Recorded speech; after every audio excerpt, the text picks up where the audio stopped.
I know, yeah.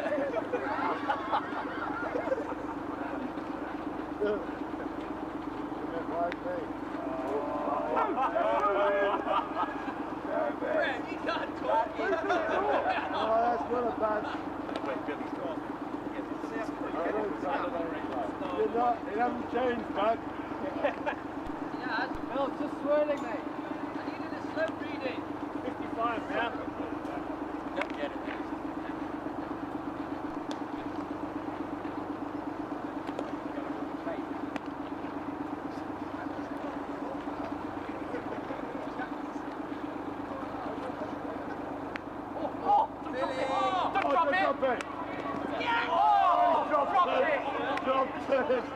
Down a circle anyway.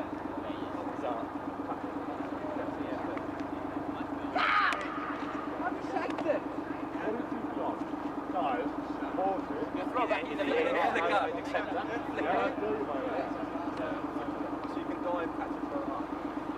Well, like a boundary cat. You're not, Matt, you're not about boundary cat. This? Boundary cat.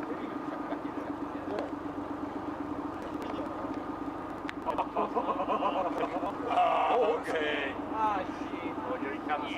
No, Go on, CK. Go on, CK. Back a bit. Back a little bit. I'm on the back of the square, man. Oh, lovely little check. Lovely check. It is.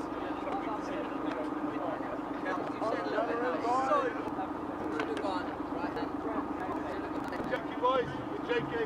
Is it this one? Yes, please, bud. Bang on or inside? If you probably get an angle away from it. Angle away.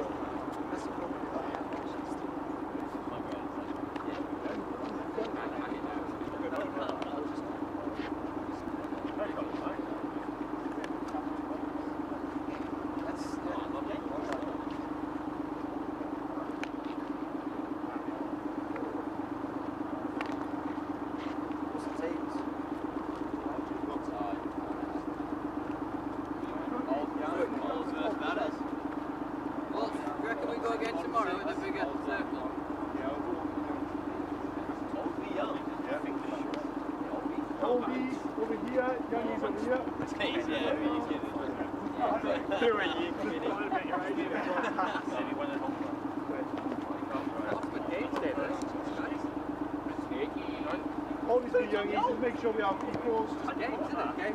What we do is same ball. Hold it. What we doing? Guys are burning the app. Heading. One more here. Des, you coming in? Hang on. You guys are coming in the old one? Oh, yes, they've got helmet. So first to 11. First to 11. This one. No head. Small, brilliant. So as soon as you kick, lads, so one touch on the floor, as soon as you kick, run into your toes and back. Okay. Everyone on the first. No head. No head.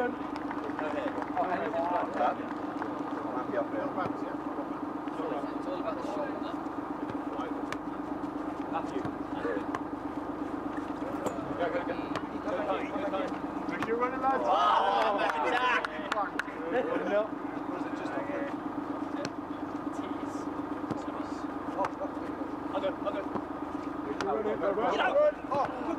Yes, sir. Run! No, that's fair play. Good shot, Pete. Don't do that. It's get long. That's what it is. Oh, dead. Round you go, Cal. Panic! There's one.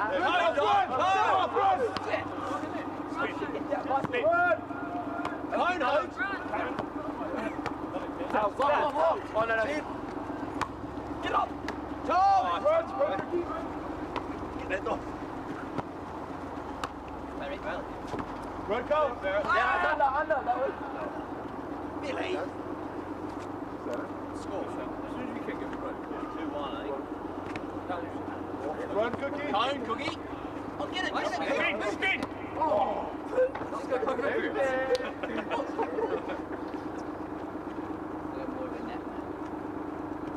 Tom, One cup. lovely team. That's not me. That's not me. Your host. Oh, dude, the leg corner. Yeah, stuck there.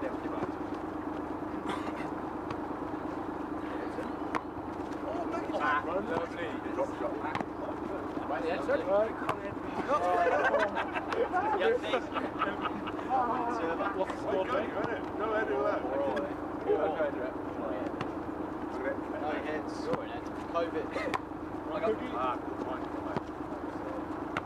One Cone tuck. Go. I've got you. That's a good leg. Keep it up. Oh,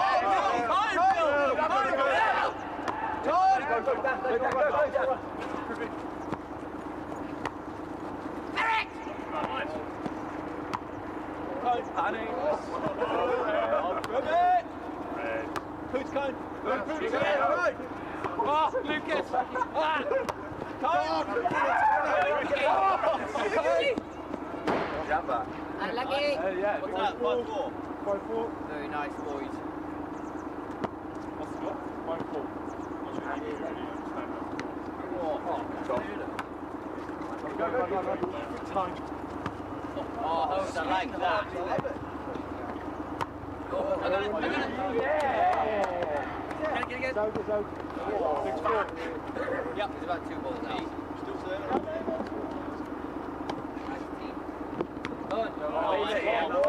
That's out. 6-5. My bad. Yeah. 6-4.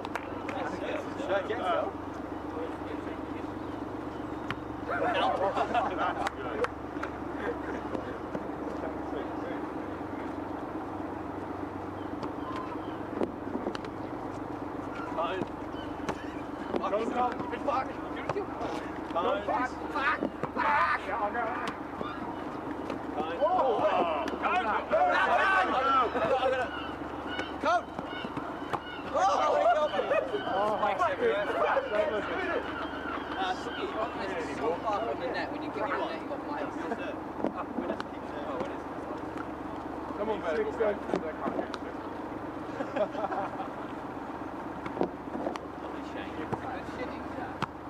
Wow, that's a good kick. Oh, that's an even better return. Great return. I got. Two. Anyway. Run!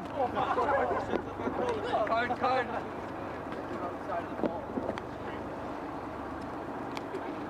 Score. 9-6. Poots. Lovely poots in. Cone, Poots. Oh, it didn't go, is it? Oh, Good game. Your point. We've got to be in front. You're in front. Point. That point. Your point 10 seconds. Kick it what? Your point. Nice. Out. No, pass. Shot, Tim. 10-8 then. 10-8 to them. Get back. Top. Under. Left. 28 Cone. That's not good. 10-9. I'll keep that going. 10-9. Oh, 10-9.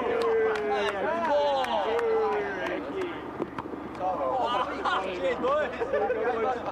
Let go. Dave.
1. Take. 2.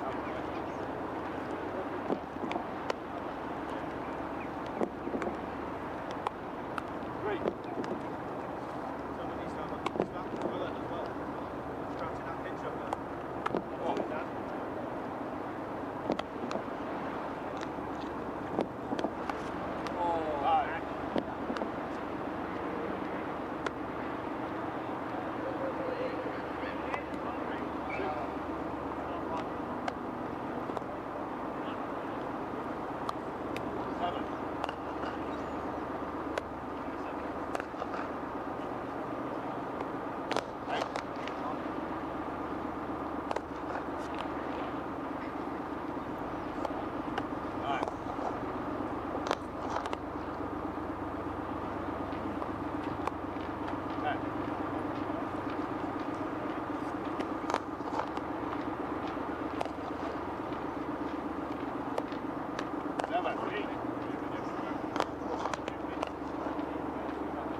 David Harrison, 186 plays 4 for 1. How do you assess day one? I think it's been a great day with the ball for the boys. I mean, when you win the toss and it's the opposition, I think when you get them all out for 186, you'd say that's a really good effort. Were they bowling friendly conditions to go with that good effort? Yeah, they were. Conditions helped a little bit with the bowlers. It was a bit sort of damp this morning, so winning the toss and bowling was the only option really. But he's still got to put the ball in the right areas. I thought we did that really well. I thought in fairness to Warwickshire, they came out and showed a bit of intent with the bat in the morning session as well. I suppose under a bit of pressure. But when we came back and bowled after lunch and after tea today, you know, we got our awards, and 186 is a really good effort. How do you assess Lukas Carey's first team appearance of the season? Yeah, very impressive, Nick. No, he's been waiting for his chance all season. The way he came in and bowled, he bowled 20 overs, deserved his wickets. Yeah, he did a really good job for the team. Just losing Nick Selman at the end there, I suppose, was the blemish on it. Well, yeah, a little bit of a strain for Nick, but I mean, we got all day to bat tomorrow. The forecast is pretty good. Build a couple of good partnerships tomorrow. And look to get a lead and put them under pressure 30 innings. Ian Bell, I suppose, was the shining light for Warwickshire, a man who's defied Glamorgan over the years. He did, didn't he, last season, but he's been a fine player, isn't he? Not just for Warwickshire, but for England. I mean, 120 odd tests. He's been a great at the game in the last 20 years, and I know reasonably well. It was nice to see the back of him this afternoon. Glamorgan, of course, have had their batting problems this season. How confident are you that you will be able to get a first innings lead in this match? Yeah, really confident. I think we can build some big partnerships tomorrow. Get the bowlers in the second and third spells. Hopefully Wicket will play a little better tomorrow and build on a reasonable lead and put them under pressure 30 innings. And what about what there is to prove for Glamorgan in this final 4-day game of the season? Yeah, I mean, every time the boys play Glamorgan, it's an honour and a privilege. It's a big game, so there's no dead games at all. Even though we also can't qualify, it's still a big game. So we're looking to finish the season in the 4-day season on a high, really.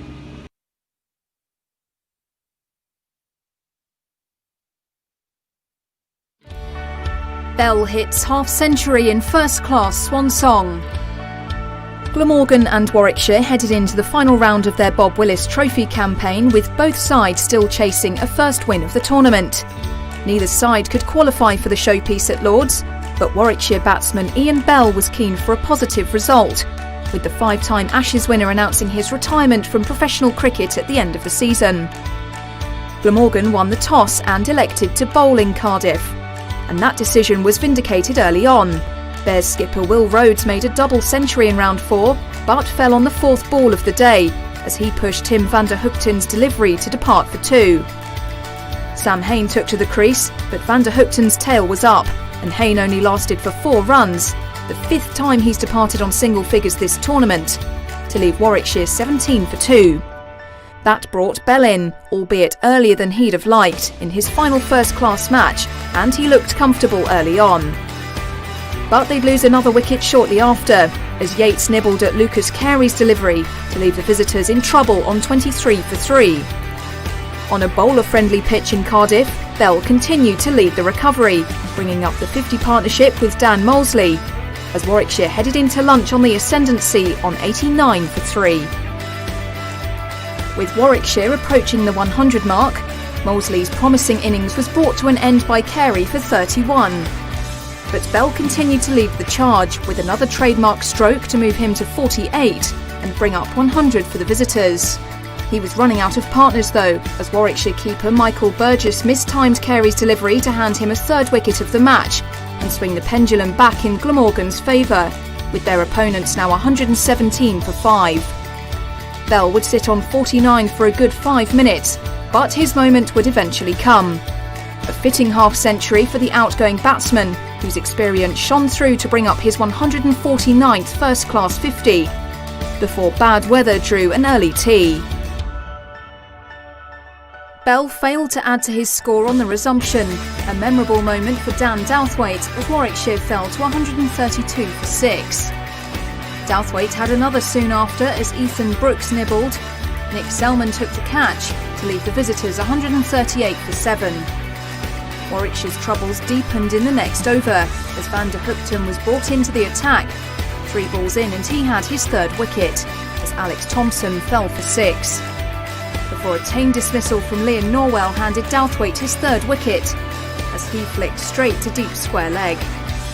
Oliver Hannon-Dolby and Ryan Sidebottom frustrated in a late flurry of runs. but Hannon Dolby edged Michael Hogan to bring the last wicket stand of 32 to an end. Warwickshire all out for 186, with Bell's knock of 50 in his last first-class game the highlight of the visitors' innings. With 8 overs remaining in the day, Selman and Joe Cook set about a reply in slow fashion, with just 3 runs yielded from the opening 5 overs. Sensing nervousness at the crease, Norwell grabbed the breakthrough, as Selman edged to Bell to depart for 2 as Glamorgan closed the day on 4 for 1.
My name's Carl Spiller and I'm the secretary for Upper Rhondda Craney Clubs. We've struggled over the last 10 years, moving from 3 senior teams and 4 junior teams to just 1 senior team.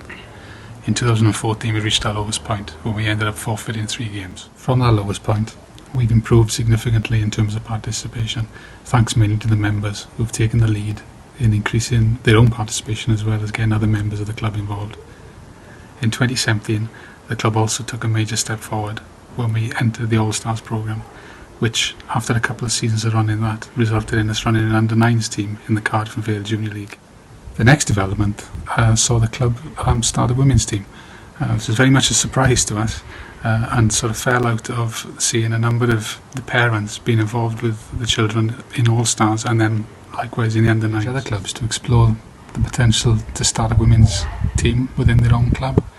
It's worked wonders in terms of bringing all sides of the club together, socially and in terms of yeah, so we decided to start the women's cricket team because we were fed up of seeing the men playing on a Saturday and thought we could do a better job.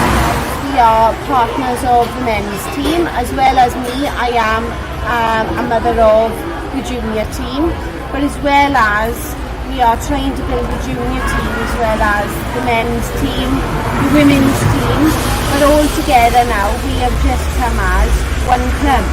Yeah, and we tried to make it as flexible as possible for all the women to join, and the uptake has been really good, and we're looking forward to the next season. My thanks to Mark and Becky at Cricket Wales, and in particular Kevin, who provided some much needed advice as part of his role as a mentor. Though we are not being complacent, we still only have one team, although we are not a million miles away from running two. One piece of advice I'd give other clubs in similar situations is to make sure all the changes you implement are member-led. And our eventual aim is to hopefully see one of our under 9s turn up for Glamorgan in the future.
Very good morning and welcome to the second day of this Bob Willis Trophy match between Glamorgan and Warwickshire here at Sophia Gardens in Cardiff, with the match position Glamorgan resuming on 4 for 1 in reply to Warwickshire's 186 all out.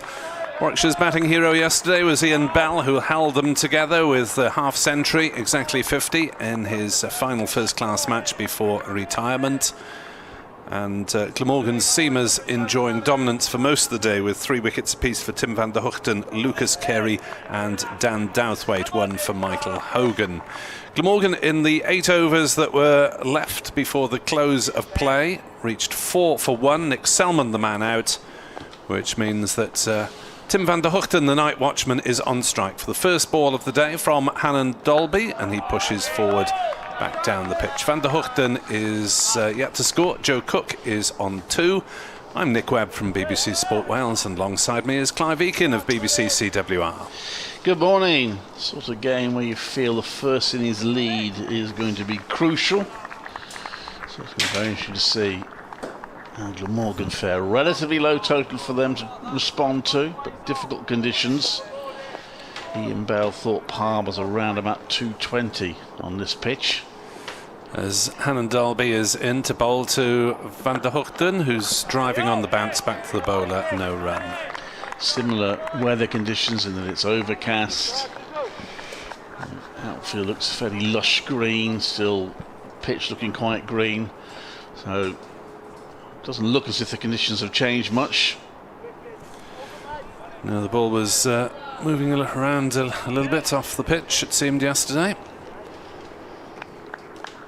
And Hannon Dolby will look to make the most of anything in his favour. In he comes, bowls to Van der Gugten and beats him as he pushes forward, doesn't get the pitch of it, through to Burgess. And no contact made. Well, that was encouraging from a Warwickshire point of view. Yes, Mike Burgess, who was slurping a hot drink on his way down the stairs. I can't tell if it was tea or coffee from this range. But thankfully, this game continuing, unlike the one over the bridge, Gloucestershire against Northants, halted yesterday because of a COVID case in the Northants squad. Hannon Dolby and bowled to Van der Gugten, who's beaten again, and he's not getting to the pitch these balls as he practices coming forward even further. And he's been drawn into playing them. Maybe a little bit of a away movement, and the night watchman in early difficulties. Has been known to last a little bit as night watchman. Yes, well, I should be anxious to get the night watchman out quickly. Of course, should have had him off the penultimate ball of the penultimate over yesterday. Yeah, dropped at slip as Hannon Dolby bowls and beats Van der Gugten yet again for the 3rd time in a row. Applause from the slips for the efforts of the bowler. Yes, Sam Hay put down quite a sharp chance, but frustrating for Warwickshire because they would have had a new batter in. Admittedly, they probably would have only had 1 ball to bowl at the new batter. One would imagine that Cook would have taken the final over, as he indeed did. Owen Morgan is down to come in next, having another go at Glamorgan's problem 3 position, which no one apart from Labuschagne has solved in the last few years.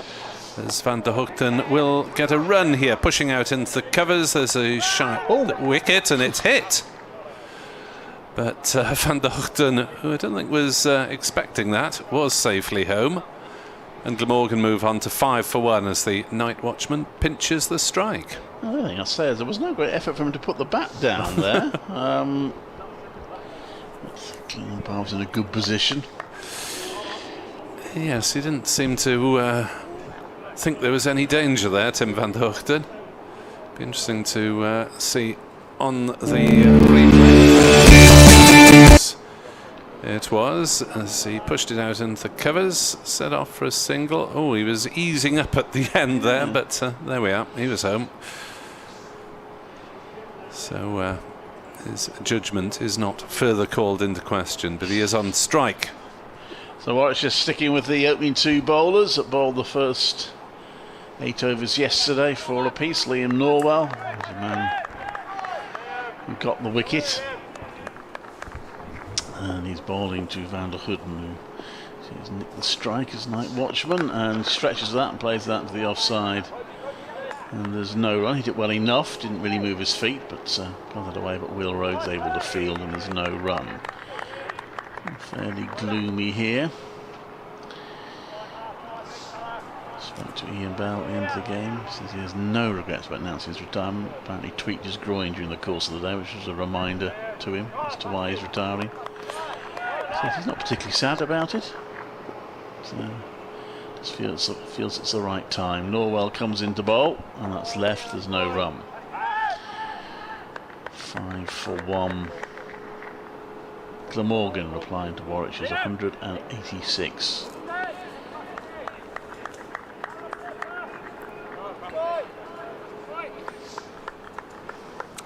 Yes, it was a nice interview, that. He spoke very well, didn't he? Yeah. He hopes to get back into the club with coaching. Indeed. But he explained to him that if he becomes coach, we'll only ever interview them when they lose. In comes Norwell the bowl. Good accurate delivery, but well kept out by Van der Hoeden. No addition to the score. So Glamorgan's task today, first and foremost, is to get up and around Warwickshire's total, and then if they can, try and get ahead. 30-run lead could be absolutely critical if conditions remain like this. Yeah, I think many Welsh supporters, after the trials and tribulations this season, would settle for a 30-run lead. 100-run lead would be decisive, you'd think. Norwell comes into bowl. Oh, that's a fairly wild swing from Van der Hoeden outside off stump. No need to play at that one, actually. He took a swing at it and missed. And Michael Burgess takes it. Some of the ground staff are sitting on the hover cover, I see. Whether they anticipate the possibility of a little bit of rain coming, or whether they just find that a comfy seating position, I don't know. But they usually wander off to sit next to the scoreboard if they're not anticipating anything.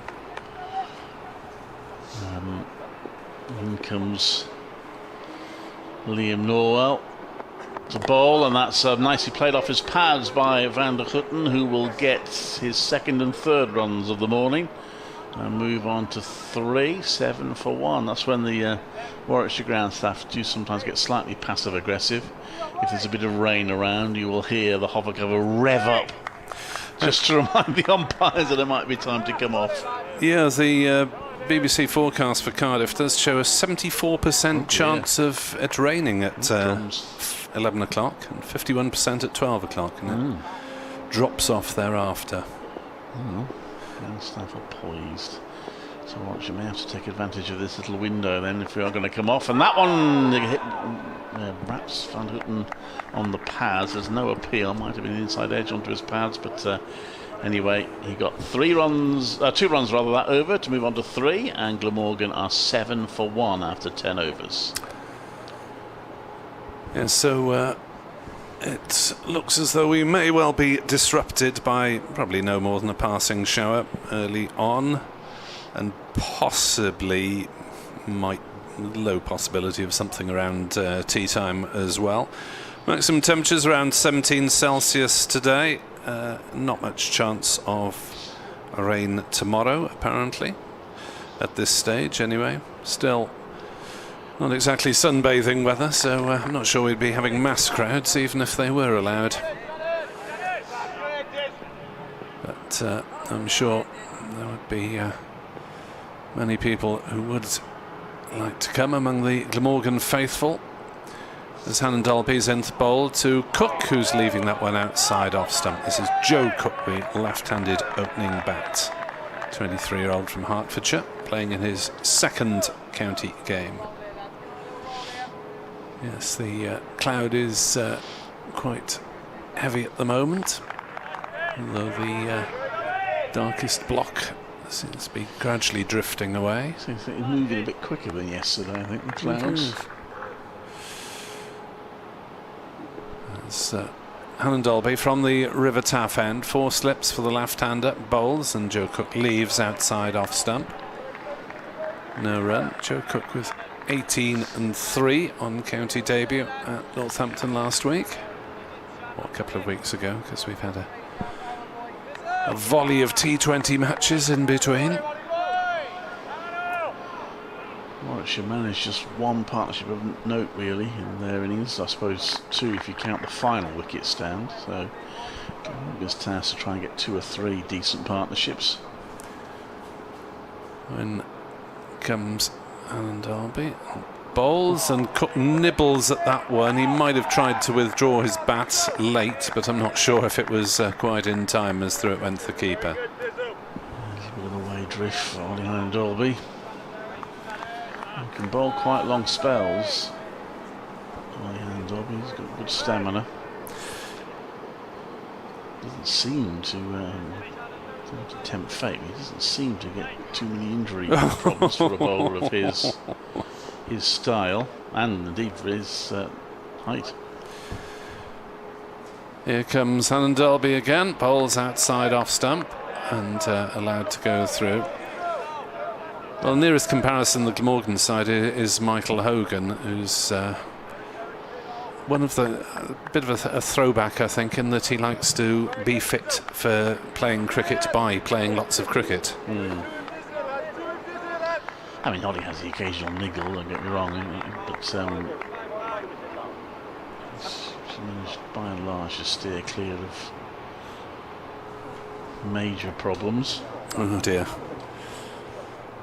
Well, you said you don't believe in commentators' curse, so let's hope you're right. Because it's utter nonsense.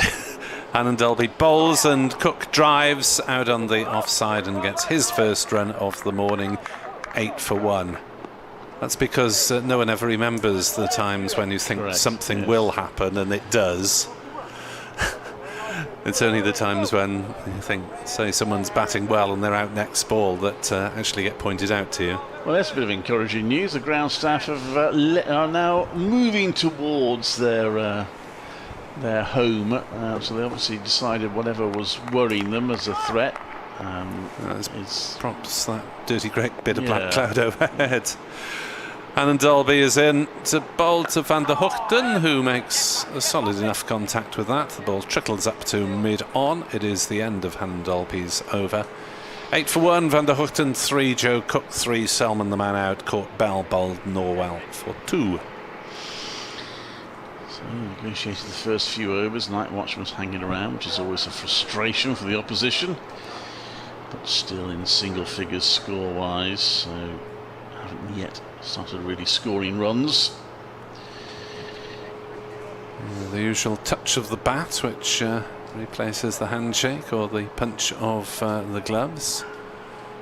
And on the Warwickshire players, Will Rhodes, I think the skipper, is just getting a little bit of attention for a finger problem.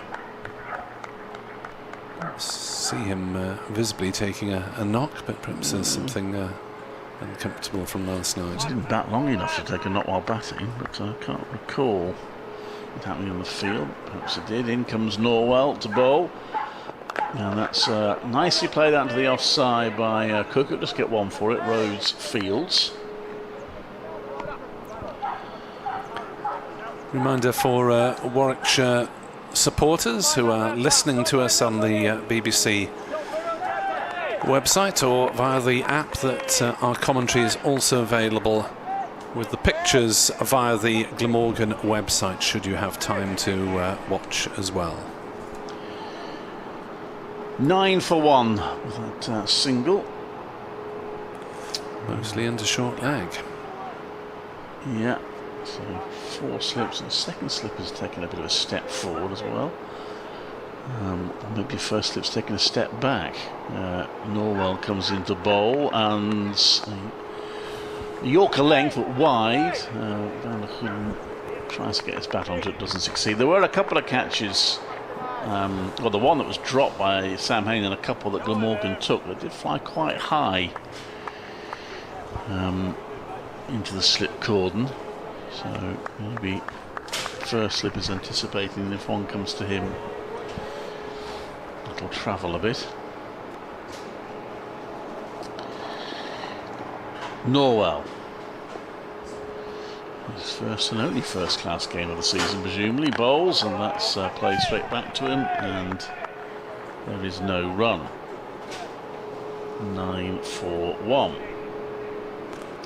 Yeah, I think it was probably that one particular bank of dark cloud overhead that's now drifted away that was troubling the ground staff. Go back to stick the kettle on, I mean carry out other vital ground staff duties. Oh well, wasting little time, turns to bowl to Van der Gugten, does a wild swing at a wide delivery there. That was one to leave probably. Didn't move his feet, took a swing, misses. Yes, he can hit a long ball, Van der Gugten, but he usually bats with a bit more caution than he's showing this morning. Perhaps he's taken the view that he's done his job, but 9 for 2 wouldn't look hugely healthy on the board.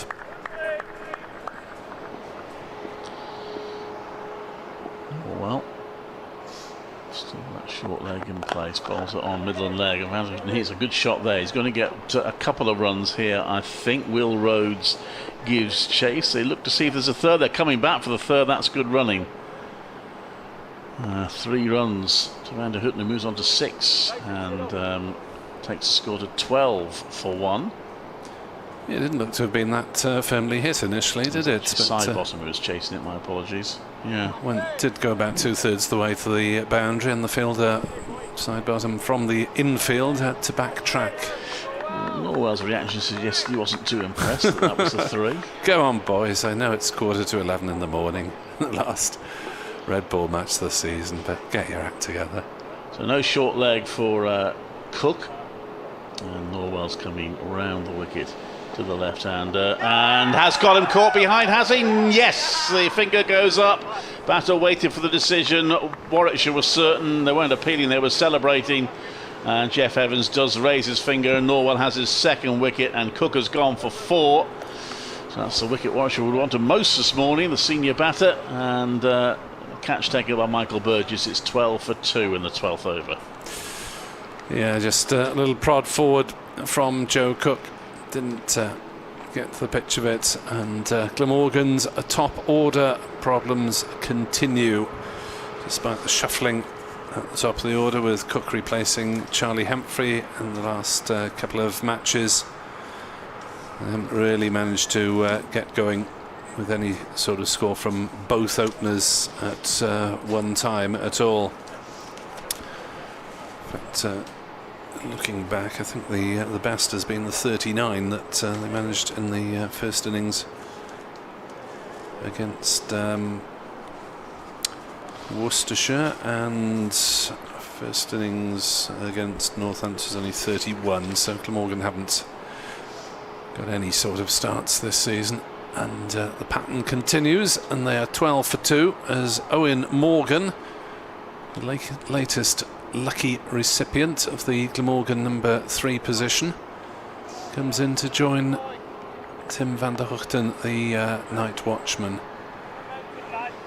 And I do keep going on about this, sorry if Welsh fans have heard it all before, but it has been a huge headache, the number 3, apart from Marnus Labuschagne, who of course was averaging 60 odd in that position last season, but last few seasons no one's really made it their own, and various players have gone up the order to have a go, and hasn't been really any consistent success at all. 12 for 2. Hannon Dalby will bowl to night watchman Van der Gugten. Morgan will have a chance to look at things from the other end for a ball or two, as Van der Gugten takes a quick single. Oh, there could have been trouble there if that had hit. I think Owen Morgan would have been struggling, and Morgan might have been run out without facing a ball there.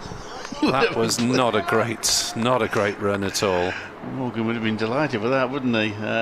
It was throwing at one stump. I think that's is that Rose or side bottom? He's got a hat on. I think it's side bottom. Yeah, he's throwing it pretty much one stump. It is side bottom, but yeah, a direct hit. That would have been a real catastrophe for Glamorgan.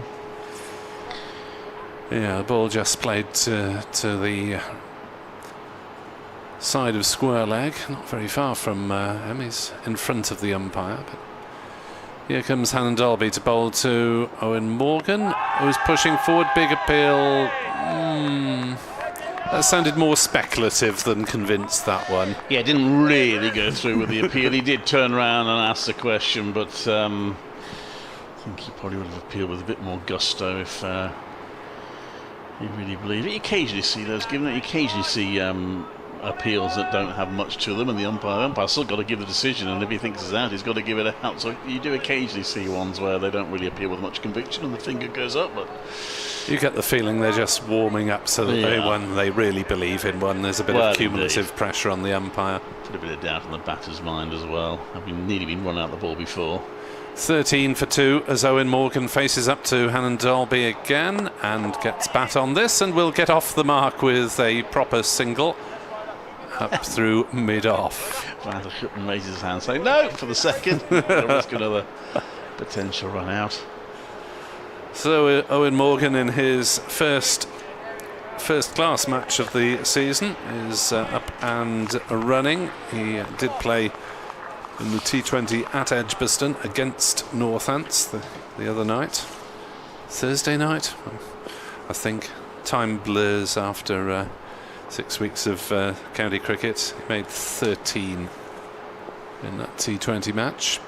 Van der Gugten, the short leg, in attendance, and Van der Gugten is beaten for the umpteenth time this morning as it goes through to Burgess. This is one of the problems of having a night. Well, I say one of the problems. If he's still there after an hour, it won't be a problem. But Warwickshire having already got one wicket, with the night watchman there, you would think he'd got a very good chance of getting another quickly, and suddenly it's 3 down, and that will certainly lift the spirits of the fielding side. On the other hand, if Van der Gugten does keep them out, then it will start getting frustrating.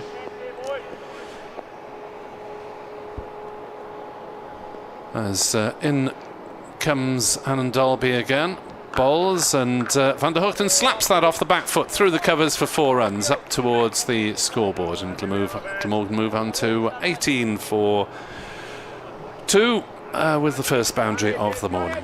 Very nice shot, just banged it in short. Hannon Dalby didn't really get much bounce. Van der Gugten steered it very nicely through the offside for 4. So he's into double figures.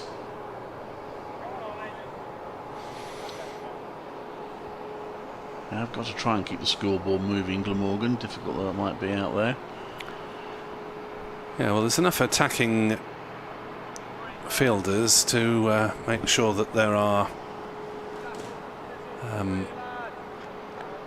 gaps in the field in front of the wicket, aren't there, with 4 slips and a short leg.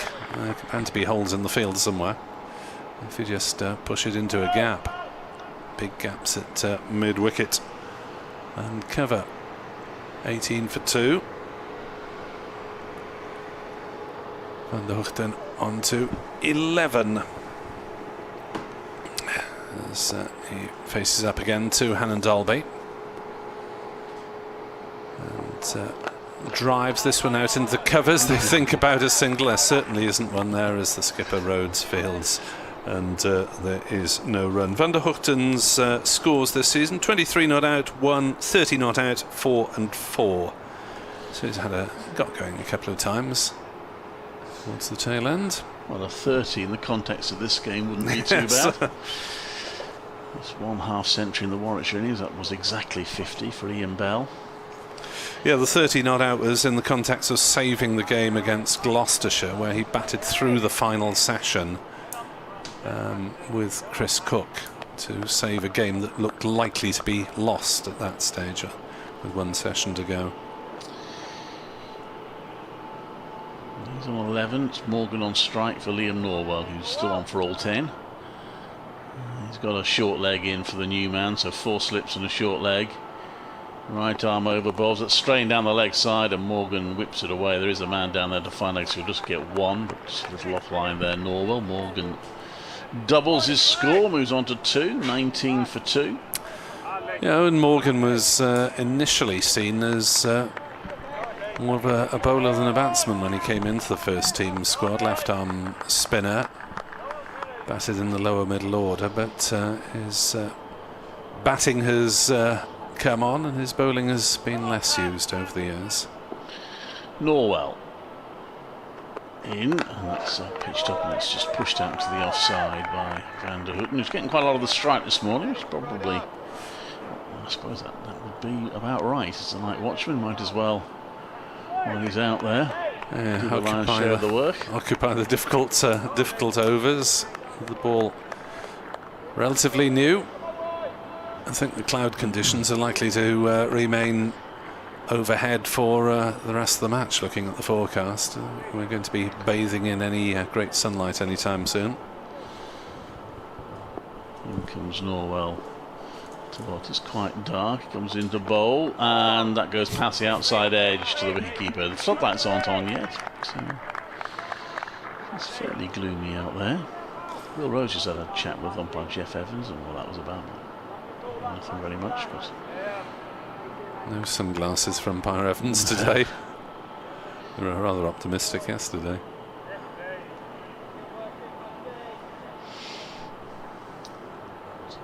Tosses the ball from one hand to the other. Bowl an extended spell because of the close of play yesterday. Comes into bowl and that's played to point. This is his 7th over in a row with a good night's sleep, hopefully, in between. Yes, only bowled a couple each last night, so I might see one or two more from each of these opening bowlers before we see Sidebottom and Ethan Brooks into the attack.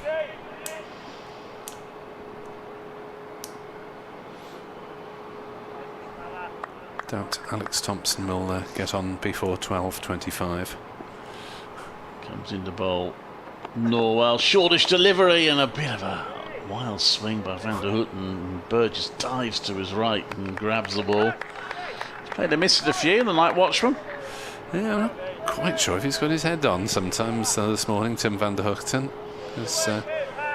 As you say, there are wide deliveries that he hasn't needed to play at, but he has taken the view that they're run-scoring opportunities, I suppose, having done the night bit of his night watchman job. Norwell into bowl, and Van der Houten this time keeps his bat inside the line. But there were two Warwickshire batsmen. Liam Norwell was one, which was sort of understandable. Mike Burgess was the other, which was a bit more puzzling. We seem to take the view they're going to try and hit everything for 4. And both had limited success, and they got a couple away. So we're out for, I think, 13 and 12 between, respectively. So it wasn't a tactic that worked particularly brilliantly. As I say, with Norwell's case, you would expect him to do that. 19 for 2 after 14 overs. Yes, Warwickshire managing 32 for the last wicket, 70 for the 4th wicket, and that was about it in terms of partnerships yesterday. A big chunk taken out of the middle of the day, but all the bowling figures were pretty respectable. As Dalby bowls, and Morgan off a thick edge gets one past the array of slips and down towards the 3rd man boundary.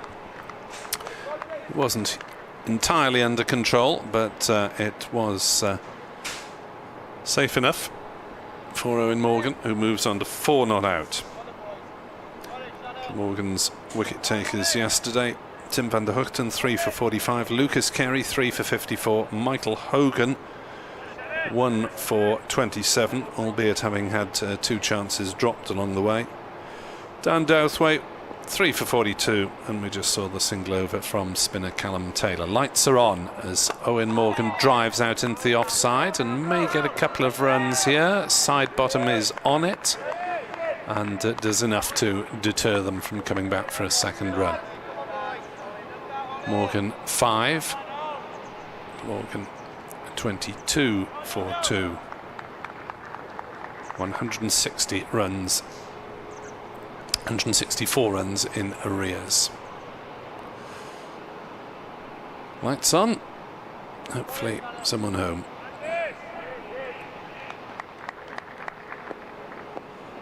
Well, 15 people at least at home out in the middle there. As Dalby bowls, Van der Houten pushes out to cover point, and Sidebottom attacks the ball so enthusiastically that he misses it. Fails to stop it cleanly anyway. Through it went. 22 for 2 here on BBC Sport Online and also via the Glamorgan website.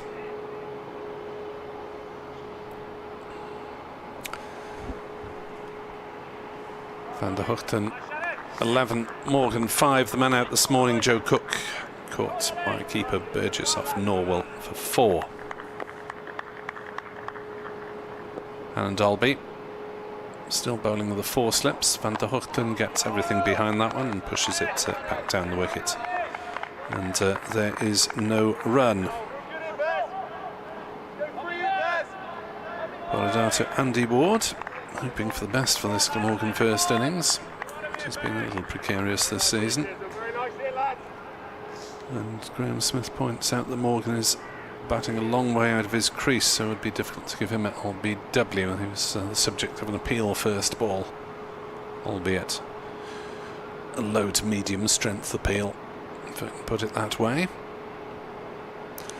Alan Dalby then, all arms and legs, into bowl to Van der Gugten, who drives to mid-off but not hard enough to beat Captain Will Rhodes. 22 for 2. Mosley is in at short leg. Rhodes hasn't yet had to change his field much, apart from everyone swapping around between right and left-handers, of course, which doesn't help the over 8. Hasn't slipped below 0 at the moment. And I think quite a lot of allowances are being made this season. Anand Dalby is in to bowl to Van der Gugten, who hits it uppishly through backward point, but gets away with it, and will get a couple of runs as side bottom hauls it up just inside the backward point boundary. That flew aerially past the fielder, but not particularly close to him. So another 2 to Van der Gugten. He moves on to 13, and it's 24 for 2 at the end of 15 overs. And of course, we had 8 overs bowled last night for just the 4 runs when Glamorgan were purely focused on hanging on.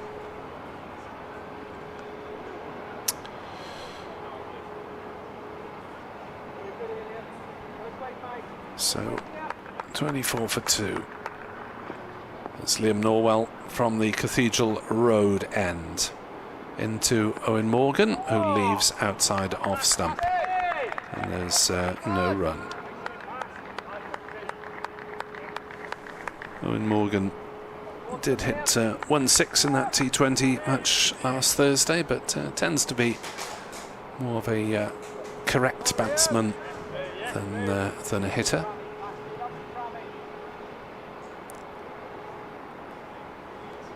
He's on 5, looking to make a belated impact in the first team this season. As Norwell bowls and Morgan pushes into the gap in the covers, and will just go through for the single. Sliding stop there by young Ethan Brooks. 25 for 2. Morgan on to 6 not out.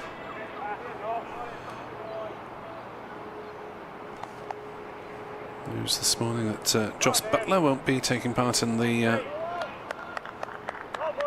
third and final T20 international against Australia. Has been released from the bubble for a family visit. As Norwell is in, bowls, and that's pulled through mid-wicket by Van der Gugten and crosses the ropes now. It had harder than I thought initially. Short ball that he had no trouble in dealing with. It was outside off stump, but he just slapped it away. There's an ability on occasion, Van der Gugten, to hit the ball fairly hard without, it seems, too much swing of the bat. So that's fast bowler's muscles for you, I guess. The Sydney-born Netherlands international.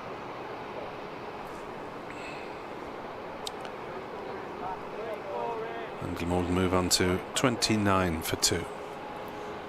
Van der Gugten on 17 not out. Norwell is in again, bowls, and that beats the batsman. Though he did again make some attempt to withdraw his bat, so you can never quite tell with Tim van der Gugten's leaves, which tend to be fairly late in proceedings.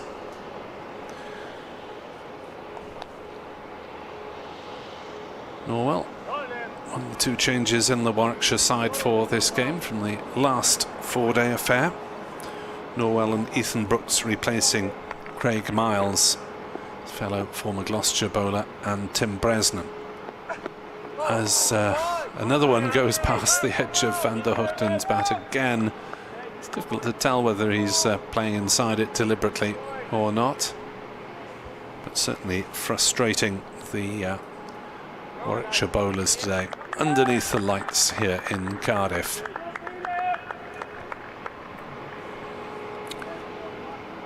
Normally, of course, we'd have another couple of rounds of 4-day cricket to come at this stage, but T20 returns on Friday as Van der Gugten gets the edge this time. Up goes the finger, and Tim van der Gugten's perilous stay at the wicket comes to a close. Glamorgan are 29 for 3 as Liam Norwell claims the wicket of Tim van der Gugten, who again shaped to play inside it, but must have just got the lightest of feathers through to the keeper. Everyone went up straight away, and so did the finger. 29 for 3 with Liam Norwell getting his 3rd of the innings. There was no deviation, and Van der Gugten, not sure whether he looked surprised to be given out, but 2nd catch of the morning for Michael Burgess, and Warwickshire have the bowling point and are very much in the ascendancy with their total of 186, looking a fair way away. So 2 wickets have gone this morning.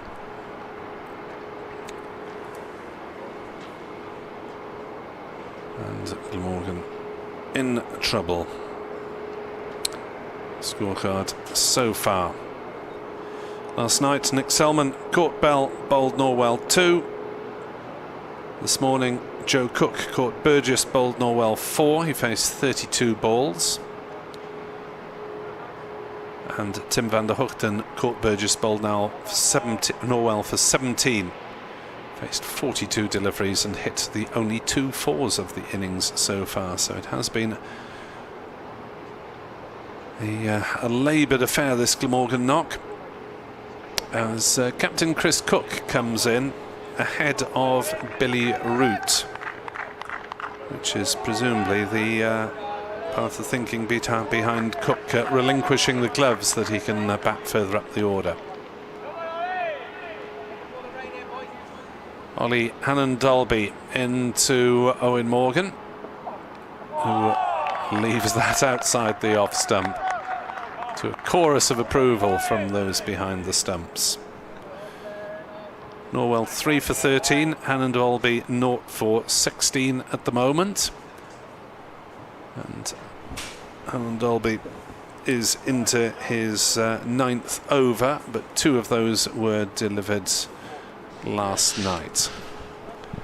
As Clive Eakin returns from informing the radio listeners of the good news from the visitors' point of view, as Morgan pops forward and defends to mid-off. I've told Warwickshire bowlers before not to get wickets when I'm in the lavatory. I thought it was 2 down, so I just came in here now. Night watchman Van der Gugten feathering through to the keeper after a long series of is he playing it at it and or isn't he deliveries. Well, I suppose he did his job, didn't he, as night watchman? Survived yesterday and a little bit of this morning. Hit a couple of boundaries. What more do you want? 29 for 3 as Morgan leaves outside off stump. No run.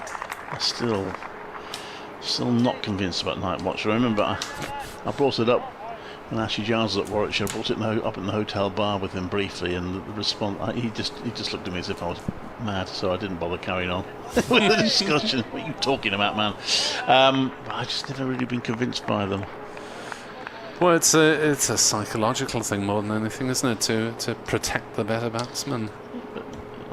Yeah. Annan Dolby is in to bowl, and Morgan is pushing forward out into covers. There's no run. I mean, I understand the fear, yeah. I mean, batsmen's minds are naturally on survival, aren't they? Well, I suppose. When you have half an hour to bat. I understand the theory, but then my argument is the better batsman's probably surely got a better chance of surviving. But there we are. I do understand obviously I understand the principle behind it, but and sometimes, of course, it works swimmingly, but I don't know.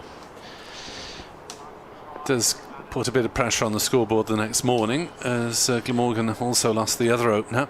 Annan Dolby is in to bowl, and Morgan is not looking convincing there as he pushed at it.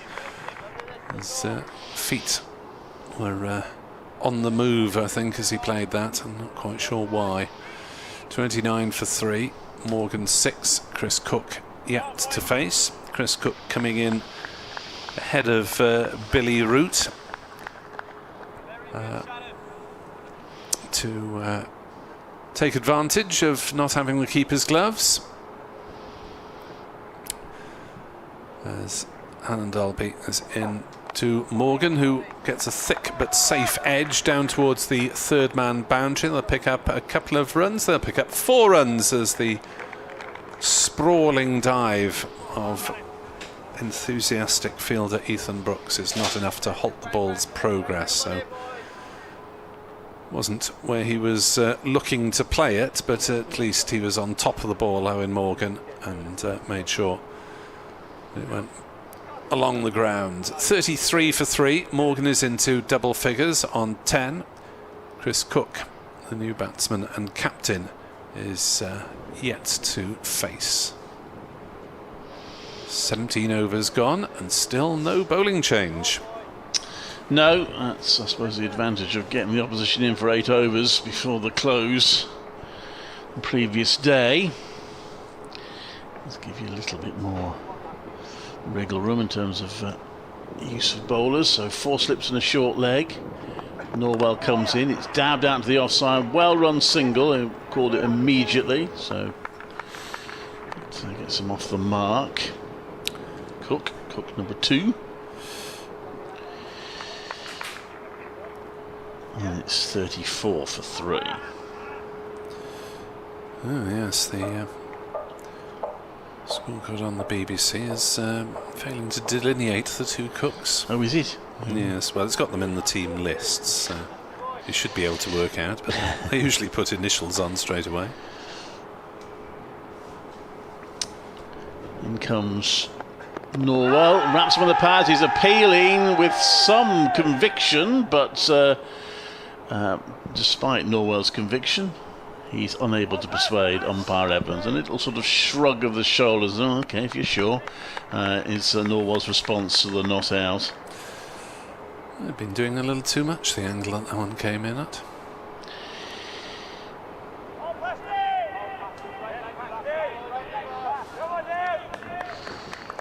And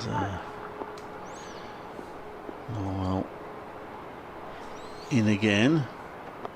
The bowl just takes us back out of the way a little late, but Morgan does take that decision eventually. It's one of the problems the BBC uses in its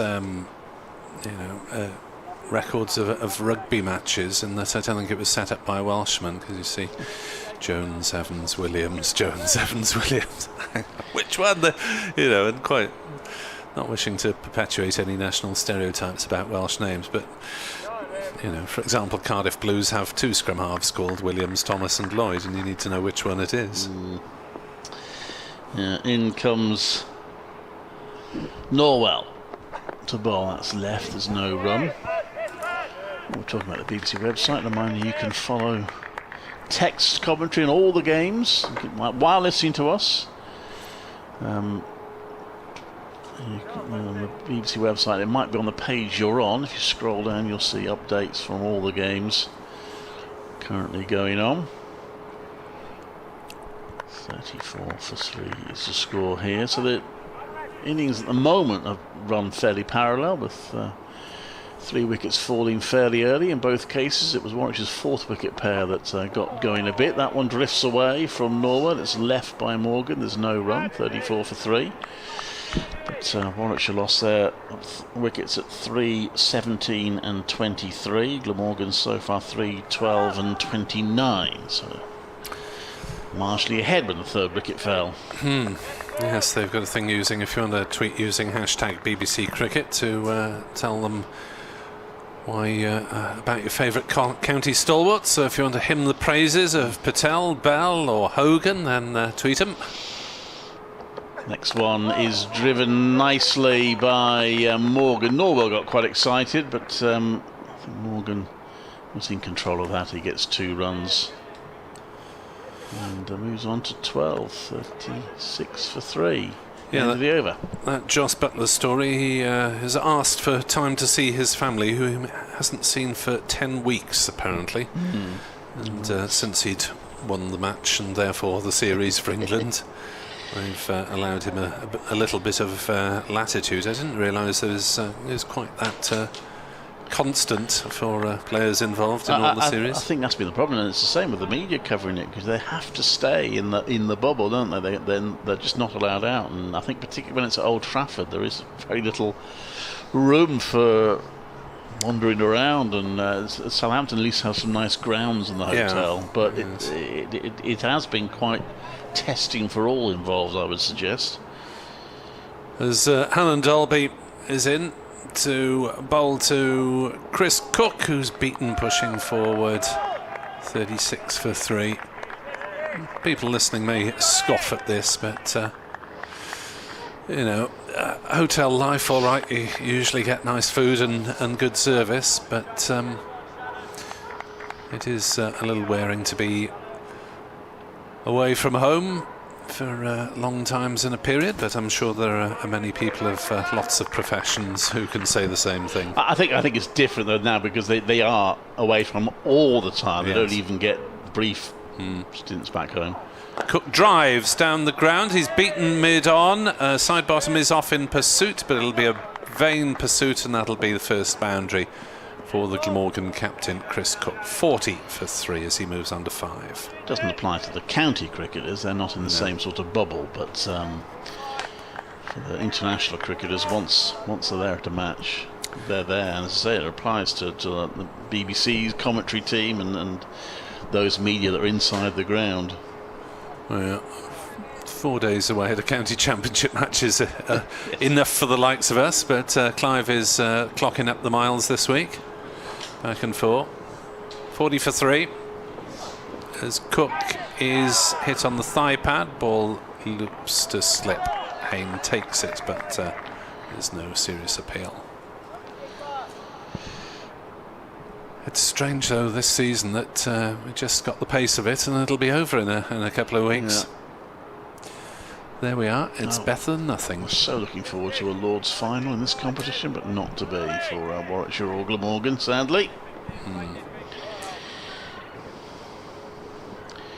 Will it be Somerset or will it be Worcestershire from this group? As Cook on the back foot pushes out on the offside, and there is no run at the moment. Can't tell much from affairs at New Road, because Worcestershire 39 for 0 in reply to Somerset's 2-5-1 all out. And a reminder that Somerset with the 6-point advantage going into the game, so a draw will in all probability do them, but on the other hand they have to think about the points tallies of sides in other groups as well. Yeah, I think they should be okay from that point of view. As Annan Dalby is into bowl, Cook leaves outside off stump. Yeah, Derbyshire top of the group. Yes. Who would have thought? Who would have thunk it? A straight fight between them and Yorkshire. By looks of things, in the North group, and the South group looking good for Essex, Kent, Middlesex and even Hampshire still chasing them. Lancashire have been grinding it out against Derbyshire at Liverpool. They're 218 for 9 after 100 overs. As Helen Dolby bowls and Cook leaves just outside off stump through the keeper. 40 for 3, Chris Cook 5 and Owen Morgan is 12. Yeah, Lancashire did lose both their openers without scoring, so they could be forgiven for some caution. And Josh Bohannon, number 3, has got 94 out, made 94 out of those runs before being 6th out. Well, they'll have to declare in 20 overs. That could be when the lowest innings close totals the season, I would have thought. I do hope they scrap that rule for next season, whatever format we're playing. I understand why they wanted to try a few different things in this sort of one-off competition, but anyway, we're getting a bowling change here. So Will Rhodes is coming on, interestingly. Well. To replace Liam Norwell. I wonder why. This is skipper's eyes have lit up. Give me a bowl, I'll have it. He's got 3 slips in place. Comes into bowl, and that's quite a wildish delivery, which he half gets away with. There's actually a misfield, so it will go for 2, maybe even 3 runs for Owen. It was 2. He hit it hard enough to point straight at a fielder, but the fielder failed to stop it. And they get 2, 42 for 3. Not sure if letting one go through you off the captain's first ball is the wisest move for young Mr. Brooks. Yeah, Ethan Brooks. I just wonder whether Ollie. That wouldn't make sense, but I'm just wondering why Rose has decided to bring. It might be that Ollie Helen Dolby fancies bowling from this end. He wraps Morgan on the pads. The shout comes from behind the stumps, from the slip cord, not from the bowler, who actually went racing towards the ball as if he might catch it. So it might have been the inside edge onto the pads. He didn't get anywhere near reaching it. We had one of those last week at in the Northants game, where I confidently gave Callum Taylor out LBW, and it turned out that he was caught at gully. And Glamorgan weren't happy with either possibility because they didn't think either was the case. Rhodes into bowl, accurate delivery, defended by Morgan, no run. Rhodes famously came on to bowl at Chelmsford last season and took 5 wickets, including, I think he got Alistair Cook out in both innings. So I think his teammates did hear about it a bit. Really? 15 wickets at 28 last season, respectable. Yeah, he comes in now to bowl, and that's a nips back. It's taken by the wicket keeper, and it remains 42 for 3. Liam Norwell's figures then 9 overs, 3 maidens, 3 for 16 in that spell. Of course, 4 overs were delivered by each bowler last night, and 5 by Norwell today, and Dolby's bowled 6 already today. So next one is just off an inside edge down to fine leg for a single to Morgan, who moves on to 15. Reminder of the rest of this Glamorgan batting lineup then. Billy Root is due to come in next, followed by Callum Taylor, Tom Cullen and or Dan Douthwaite, not quite sure which order those will come in, and then Lukas Carey and the tail gunner Michael Hogan. Rhodes, still 3 slips in place. That's quite a wide delivery, and Cook leaves it end of the over. 43 for 3 are Glamorgan. Reply member to Warwickshire's 186. We've had 20 overs so far. Game still nicely poised. Glamorgan one decent partnership away from getting themselves into a good position. Warwickshire want to keep chipping away at the wickets and make their 186 look a stronger total. Indeed. My phone keeps buzzing, and it's virtually everything this morning has been not from work but notifications on the club WhatsApp group. 43 for 3 as Morgan pushes forward and is beaten again by Hannon Dolby, who is bowled without luck in this spell, it must be said, under the Sophia Gardens lights. Still 4 slips in.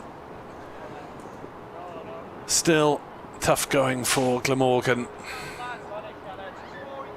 Need someone to get a couple of decent shots away and relieve the mental pressure. Owen Morgan batting well outside his crease as Hannon Dolby bowls, and it's driven back to the tall opening bowler who fields in his follow through, and there's no run.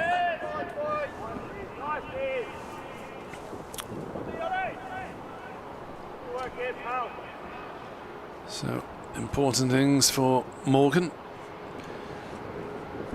One of dozens of players around the country looking to make an impact in the closing weeks of the season and assure their future in the professional game. As Morgan defends that one back to Hannon Dolby again. No run.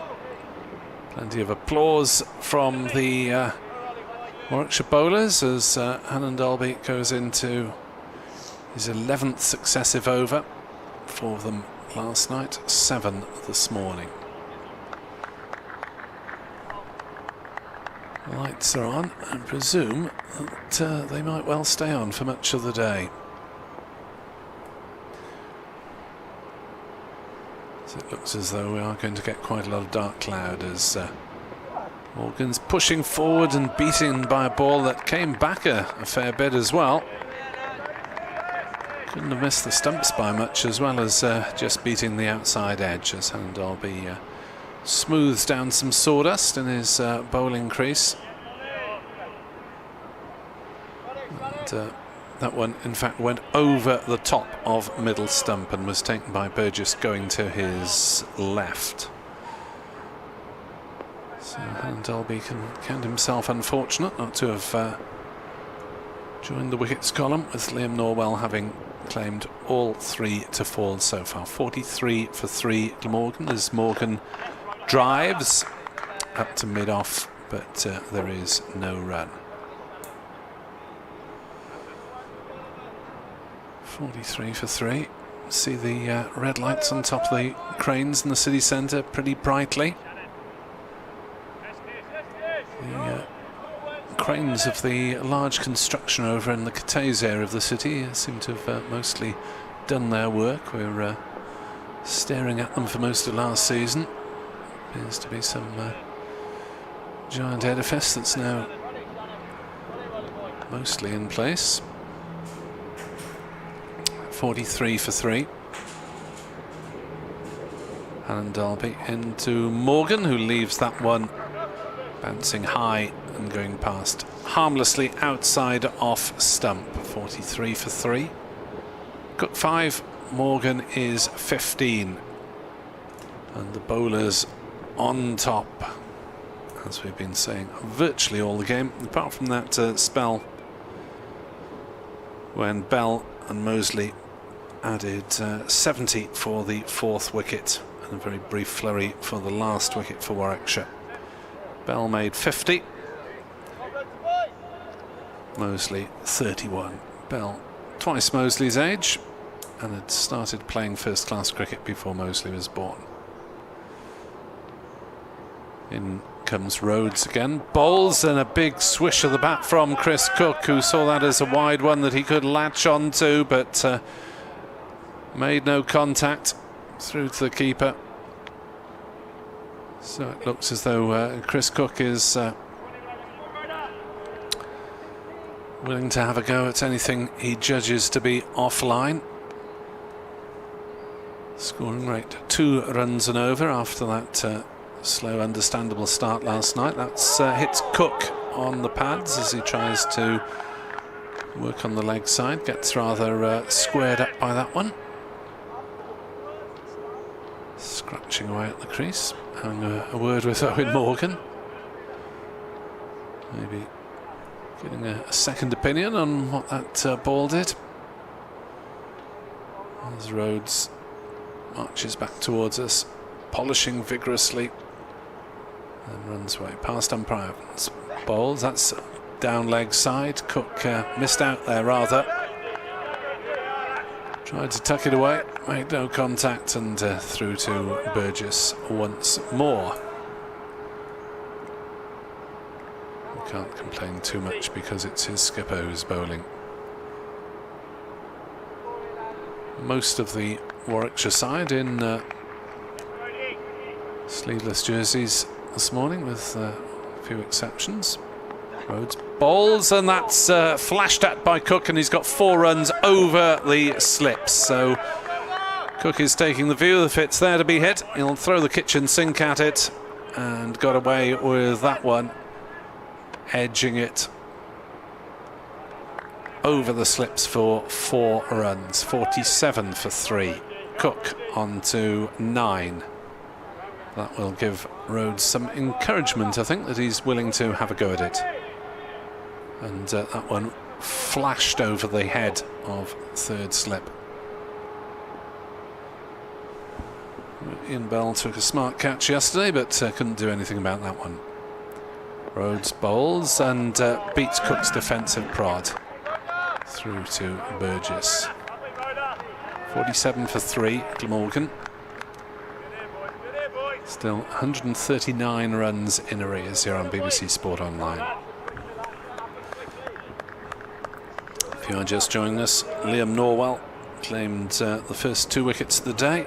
Joe Cook and Tim van der Gugten, the night watchman, both caught behind for 4 and 17 respectively.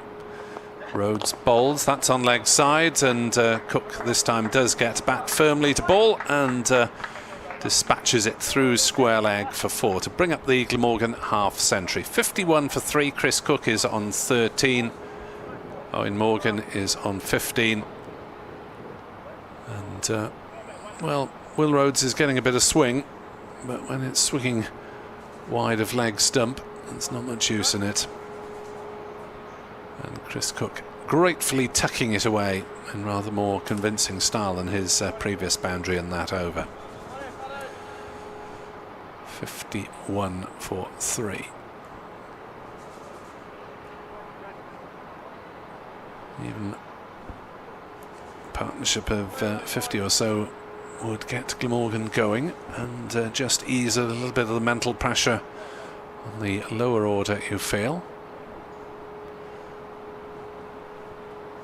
And going into his 8th over of the day and his 12th in the spell.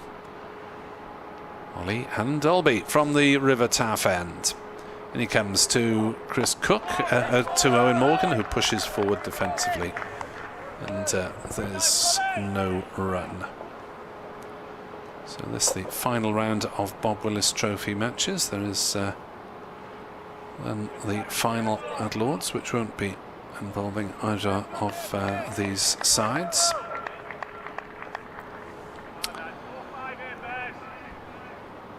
No play at Headingley before lunch for North Group contenders Yorkshire, 36 for 2 in reply to Leicester's 124 all out.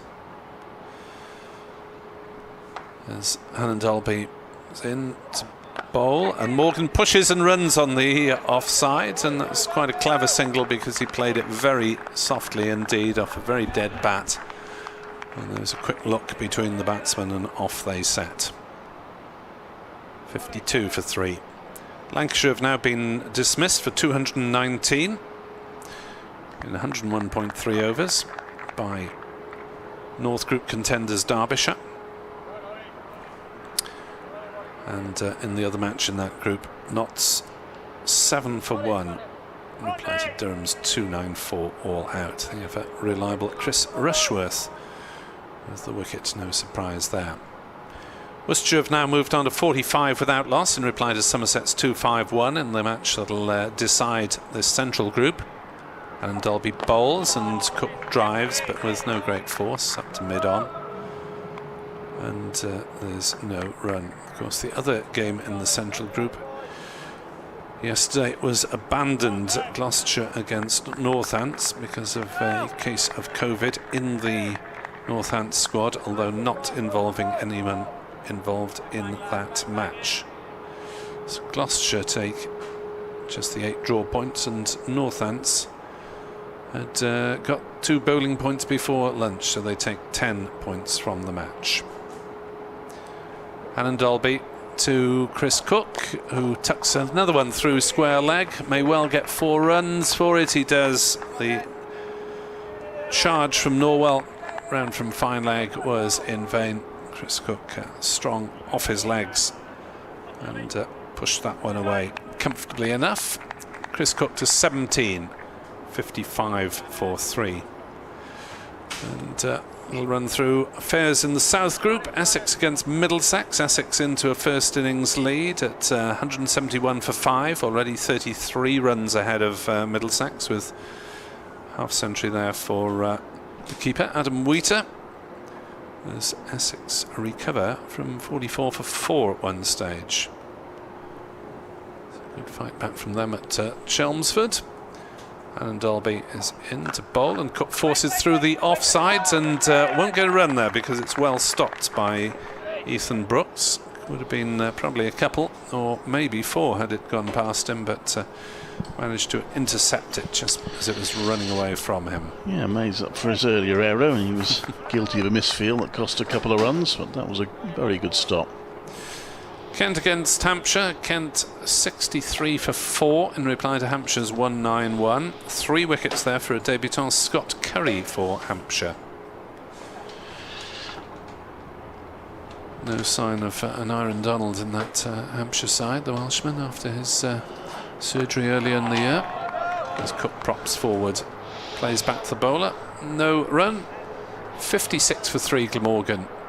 Yeah, in reply to a 186 all out, and just round off the South Group by giving you events at the Oval, where Sussex have piled up an impressive 287 for 4, one of the few batting sides to prosper in this final round of games. There was a century for their opener Tom Haynes there. Phil Salt, of course, the Sussex opener, drafted into the England one-day squad, and hoping that he can fly the flag for Wales at last in the England senior team.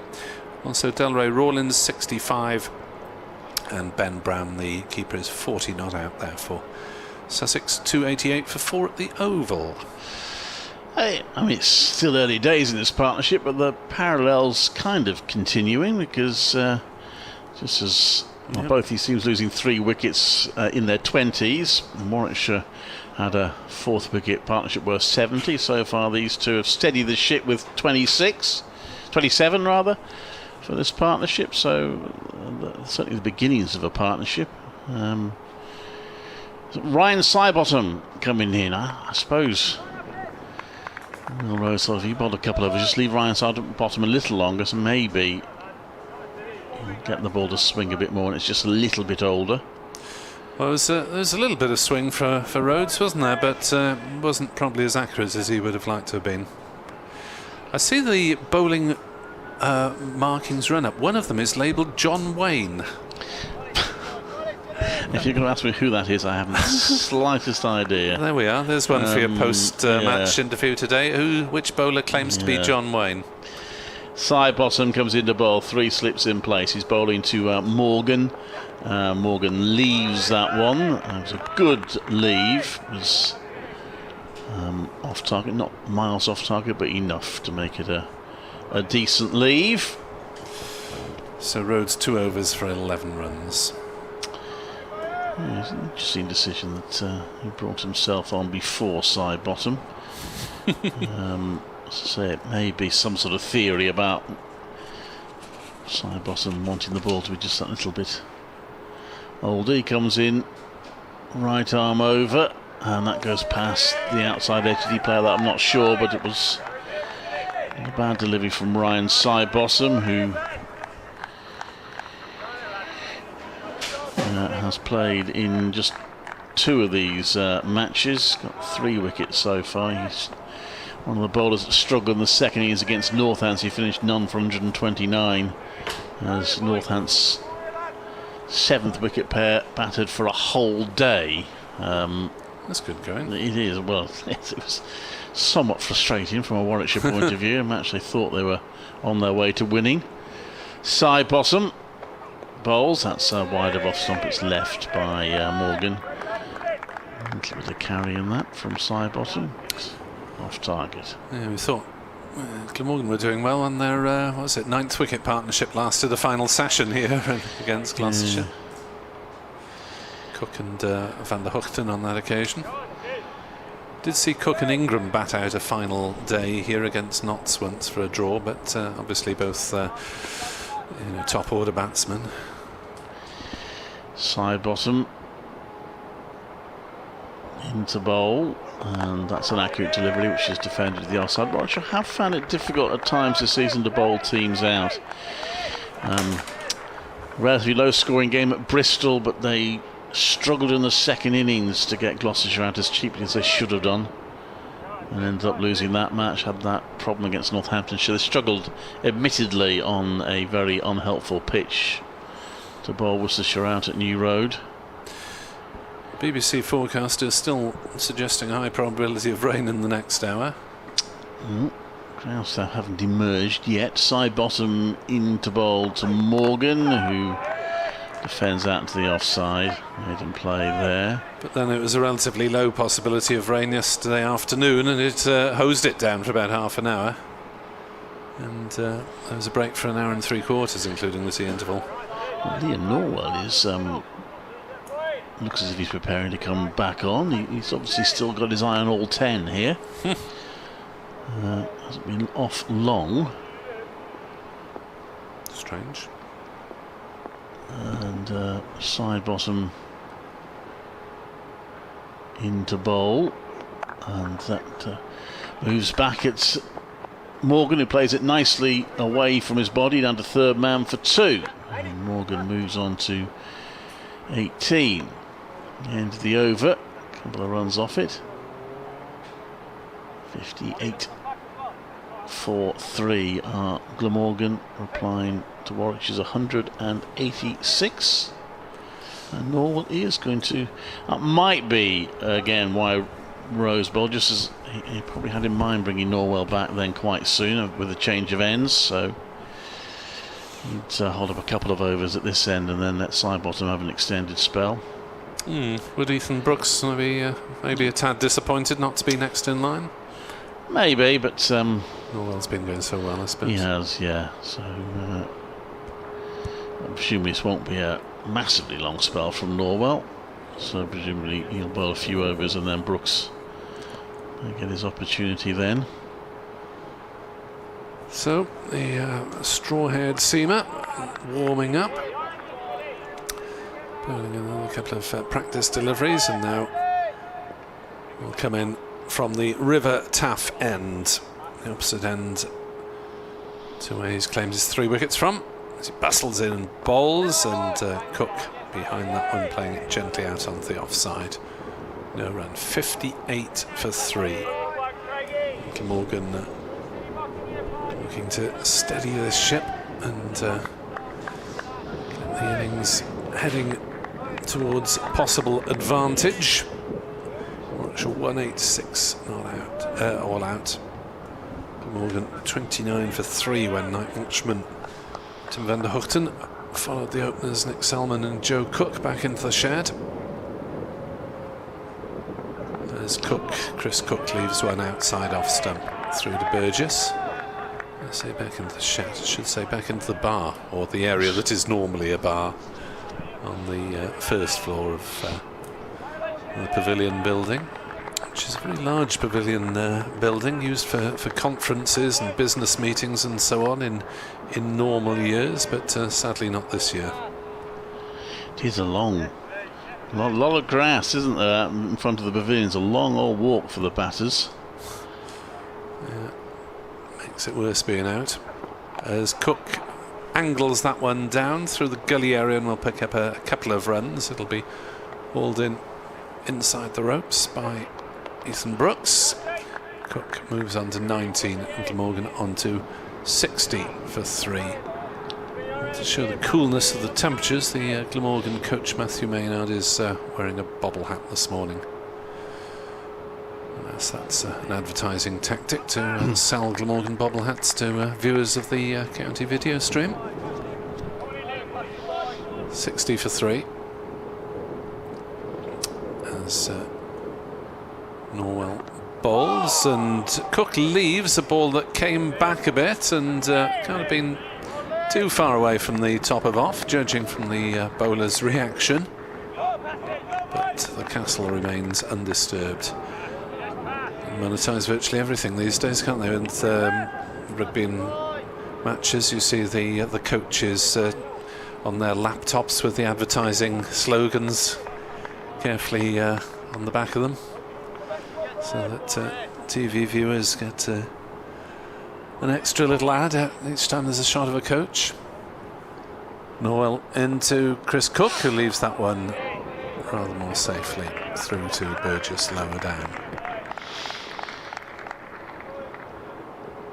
There's any rugby engagements coming up, Clive? I'm slightly losing track. There's a match on Wednesday. I'm not doing that one, but BBC CWR are. Wasps are in action 5:30 on Wednesday. We're getting these strange kick-off times as well, of course, at the moment. Yeah, well, I suppose it helps the away tide to get home at a reasonable time, and I suppose TV can show a couple of matches in the evening. That's the reason, isn't it? TV is the reason. As Cook is hit on the pads, that might be close. It is not out, says umpire Rob White. Well, it looked good in terms of the height, didn't it? Difficult to tell from here, the line. I suppose there'd been an inside edge onto it as well, I don't know, but... let's see if we can make a judgment from the replay. That did look a good shout. Might have been going down, I don't know. Anyway, umpire says not out, so not out it is. 60 for 3. Yeah, it's strange, isn't it, when crowds just starting to trickle back into the English game. They had, what was it, 2,800 to Harlequins Bath last weekend. Yeah. Hope that was a success. So Ryan Sidebottom is second over. He's bowling to Morgan, and Morgan plays that with an outside edge. It was controlled though. He played it down past the slip call. He's going to get 4 runs for it down to third man. Morgan, who could have been run out by Sidebottom before he'd even faced the ball, is now doing quite nicely. He's on to 22. I think Tim van der Hoogten would have to have been given an assist for that run out, because it was a rather dodgy call. I think it was Van der Hoogten's. It's in front of square, so it probably was Van der Hoogten's goal. That was Morgan's second 4. A lot gone through third man, hasn't there? Yeah, Morgan's 8th 4 altogether. Sidebottom comes in to bowl, and that's played just to square leg, and plenty of time for them to get through for 1. Morgan on to 23, 65 for 3. Partnership building between Cook and Morgan. And 2 wickets for Warwickshire so far. One of them the night watchman. So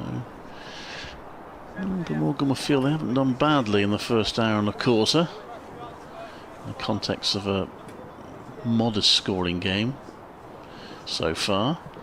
Sidebottom right arm over bowls to Cook, and Cook pushes that to the offside for no run.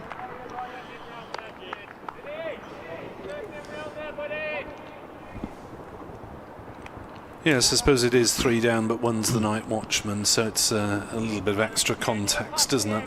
There are people capable of scoring runs all the way down to some extent, because Carey and Hogan have both got first-class 50s in interesting styles, both uncomplicated thumpers. Sidebottom, number 22 for Warwickshire, bowls. Oh, that's tucked up Cook. Looked a bit uncomfortable. That one, indeed, he is uncomfortable. It's hit him probably above the pads, and he's taking a little bit of a blow there. He's just taking time to have a breath. Yeah, it's been a game that you don't get the feeling that batsmen will ever be completely in control in this game, do you? No. Conditions, pitch. Ollie Handorby's stretchy now, so I don't know he's going to come back again. Sidebottom comes into bowl, and that's hit hard, but straight to Will Rhodes by Cook, so he gets no reward. 65 for 3. There's been a little bit of movement in the air, a little bit of nibble off the pitch. Cloudy for the whole game. Under lights, so an additional complicating factor, and of course the confidence levels of the Glamorgan batsmen not being the greatest. Fairly black cloud is heading over us at the moment. Sidebottom bowls, and that's pushed out to the onside. There's no run, and you can actually sort of feel the floodlights shining now on, which that always leads to that slightly difficult situation for the umpires as they start talking about natural light and what have you. But anyway, 65 for 3 are Glamorgan after 26 overs, so they are 121 behind now. Yeah, shadows from the players, which wouldn't necessarily expect for where are we? 10 to 12, and we're in the first week of September. It does feel like the sort of fourth week of September, doesn't it? Norwell in, bowls, and Morgan squared up, playing out on the offside to cover, no run. Whether it's mentally because it's the last 4-day game, we think, oh, it must be the last week in September. But the weather is certainly heading that way, even if the temperature hasn't dropped that far as yet. Around about 18 Celsius in Cardiff today. 65 for 3 under the Sophia floodlights. Trees starting to turn a little bit as Norwell bowls and Morgan forward defensively, getting playing to cover, and there is no run. A lot of them brown tinged along the banks of the River Taff. The cyclists do their stuff in large numbers on a sunny day anyway. Not sure if there'll be quite so many, just the more enthusiastic ones. More dedicated ones today. You can have a little peek through the gaps to see the action as Morgan shoulders arms to one outside off stump. Well, yeah, and Dalby's still doing stretching exercises. Whether that's because he's about to come on or whether he's just... Because I did notice him just touch his back once or twice when he was bowling, so whether he's just trying to keep that loose. He's having a roll round it does look as if mid on there, planning to have a bowl sometime soon. Maybe it's just a question of keeping everything loose now. Now it's getting cooler, and he doesn't want to seize up too much. As Norwell in to bowl to Morgan, outside off stump, and Burgess has to dive in front of second slip to take that one. Moved a long way after it had passed the bat. Almost tripped Sam Hain up. Well taken by Burgess. He's kept wicket pretty well for Warwickshire this season. Missed one T20 game. They got a 17-year-old who was a couple of days away from being 18, according to Jim Trout, and he was playing his PS4 game and they rang him up and said, you're Malachi Kelly, so great experience for him. Took a couple of stumpings as well. Oof. Norwell in, bowls, and Morgan edges, but it doesn't carry to slip. 65 for 3. Well, it was a success for Glamorgan. That was. There was a I think PlayStation 4 tournament organised by the Cricketer magazine, and it was won by Glamorgan's Roman Walker. About 11 participants among the 18 counties. That was well short of Yates at slip, but interestingly he has taken a stride forwards. He just takes half a pace back now. He's moved a bit further forward. He still wouldn't have carried where he is now, but slips okie dokie. As Norwell is in to bowl to Morgan, who plays that one shouldn't have, and thankfully for him misses. 65 for 3. Cook is 19. Morgan has 12. 27 overs have elapsed, and 23 of those have been bowled by the opening bowlers. Yes, doing the lion's share of the work, and It's going to be Ryan Sidebottom to continue. Effectively the third ball at the moment.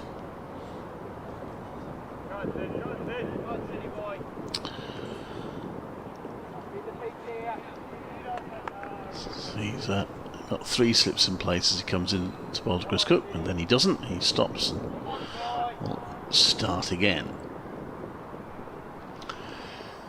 And on the long leg boundary, the one man on the boundary, that one is played back to Sidebottom by Cook, who's on 19. Rebuilding for Glamorgan, who were 29 for 3, they're now 65 for 3. IJ on Twitter asks, have the seats been removed at the taff end? Some of them have been removed for replacement, basically, or refurbishment, presumably replacement. Sidebottom bowls, accurate delivery, squirted out to point by Cook. Fielded there, no run. Graham Smith thinks that Aneurin Donald was expected to be out for the season. He was, I think, nurturing a hope of playing towards the back end. There's still some dark clouds over here. I mean, the worst of them may have blown over. Ground staff still haven't emerged, so we should be okay. Just over half an hour to lunch. Sidebottom bowls, and that's pushed out to mid-on. There's no run behind Alby Fields. If these two can get to lunch, then they'll feel that they've had a decent session. Still, the scoring rate is only just above 2 and over.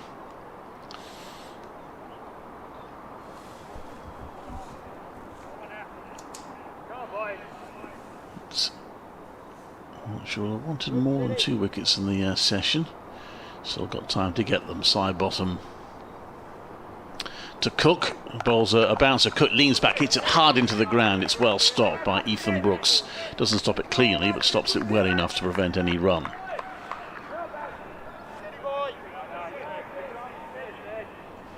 Hit hard by Cook either side of the field, and that's racing away for 4. But Brooks is sharp. On the subject of Aneurin Donald, he was back in the nets around about 3 weeks ago. Here's Sidebottom. And he comes in the bowler. Cook, who leans back, plays that one through the offside. He has got that one through. There's a chase on, and Brooks is the fastest to it, but he still can't reach it. And it's 4 runs. Good shot, well timed by Cook, who's on to 23, 69 for 3. Yeah, strong in those areas, square of the wicket, Chris Cook. More powerful hitter than you'd initially think looking at him from a distance, but strong forearms. The fielders would have had hopes of stopping that when they first saw it, but it just raced away. And neither Mosley nor Brooks could reach it. And 40 added now so far for the 4th wicket. Sidebottom to Cook, and Cook plays it into the offside. Mosley feels there's no run. End of the over. 4 to Cook in that. He's on 23. And Glamorgan 69 for 3, replying to Warwickshire's 186. So Glamorgan just starting to nibble away at this Warwickshire total. Partnership of 40 so far between these two. There have been plenty of plays and misses along the way, but you suspect there are always going to be in this match. Played under cloudy skies. Pitch green tinged at the start as Norwell continues his efforts, bowling to Morgan, who drives and has got that one past cover, and the ball races away to the cover boundary, and it's 4 runs over to the grandstand side of the ground as Cook just timing that one nicely. Slightly over pitch from Norwell, sending a bird flapping away as it reached the boundary, and he moves on to 27. Glamorgan on to 73 for 3. 3 slips still in there. Backward point, saving the single, as is cover, as is mid-off, just about. Mid-on, mid-wicket. As Morgan is hit on the pad, trying to work on the leg side.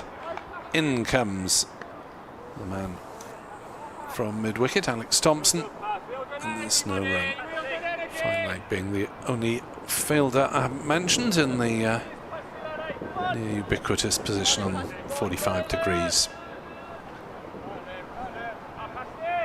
In front of the indoor cricket school away to our left.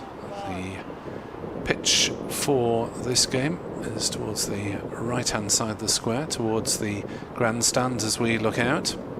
As Norwell's in and bowls, and forward comes Morgan playing on the offside, fielded by Mosley. No run. Floodlights definitely still needed at the moment. Morgan battling away.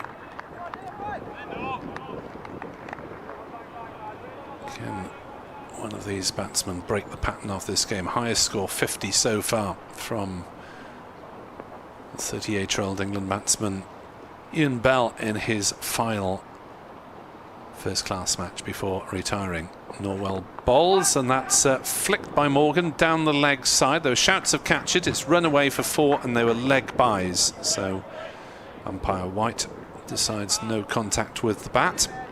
Despairing dive by keeper Burgess, but he had just too much to do.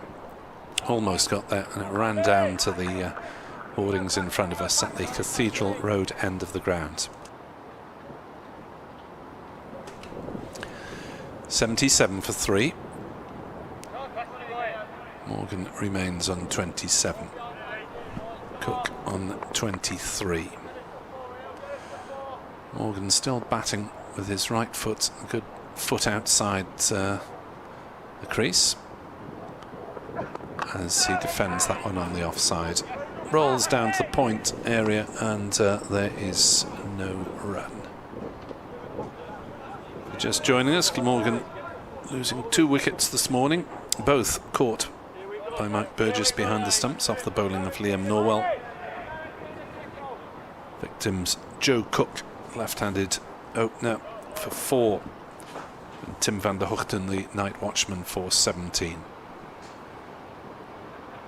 As Norwell runs towards us again, bowls to Morgan, who edges but safely to Ian Bell at third slip. Bell with the optimistic shades on the back of his cap. Probably more use for cutting down from glare from the floodlights today than anything else. Hands the ball to umpire Evans. They're off for a sanitisation break, which tells you that there's been a bit of a pause between wickets, the most recent one falling at the end of the 16th over. So wickets in this innings are falling in the 6th, 12th and 16th. We're now through 29 overs. And there are potentially 77 to come today, because the 8 from yesterday were added on to the day's play. Whether we'll actually get there, I'm not sure, because we will get into the philosophical point, of course, of when the artificial light takes over from the natural light. Which, to my mind, is how many angels can you fit on the head of a pin? A difficult question to answer. 77 for 3. As we're nearly ready to resume. Not quite sure whether we'll be having an update for BBC Radio Wales as yet. Possibly not. Clive Eakin is back alongside me. Clive. Side bottom to bowl to Cook. So 3 slips in place, and the Stuff are beginning to emerge. That one's going down the leg side. There's no run now. We are just under half an hour from lunch, so it's perhaps a little early for them to emerge with lunch in mind, so it may be that they are concerned that the shower is on its way.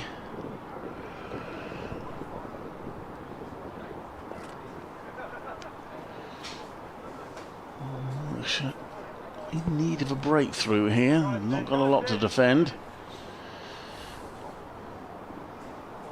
Side bottom bowls to Cook. That's a good delivery, which goes past the outside edge and rises a bit, but doesn't find the outside edge, so Cook stays there. So that was some encouragement for side bottom. It's bowled generally pretty accurately without looking that much of a threat. It's one of his more testing deliveries.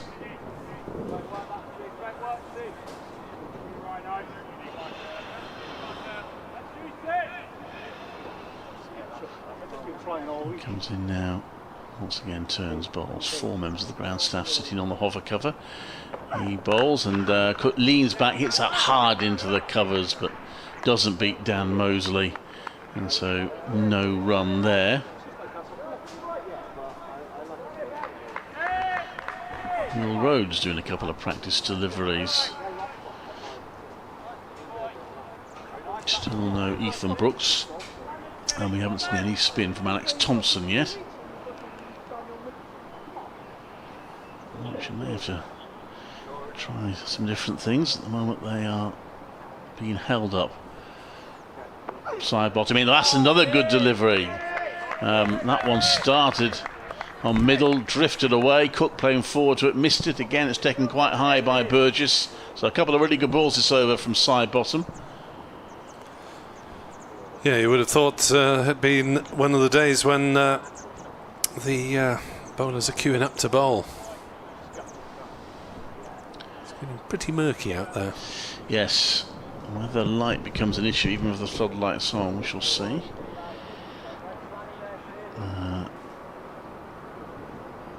Side bottom bowls. That was pitched up, wraps Cook on the pads. There's the odd shout, but it was clearly down the leg side, so no appeal.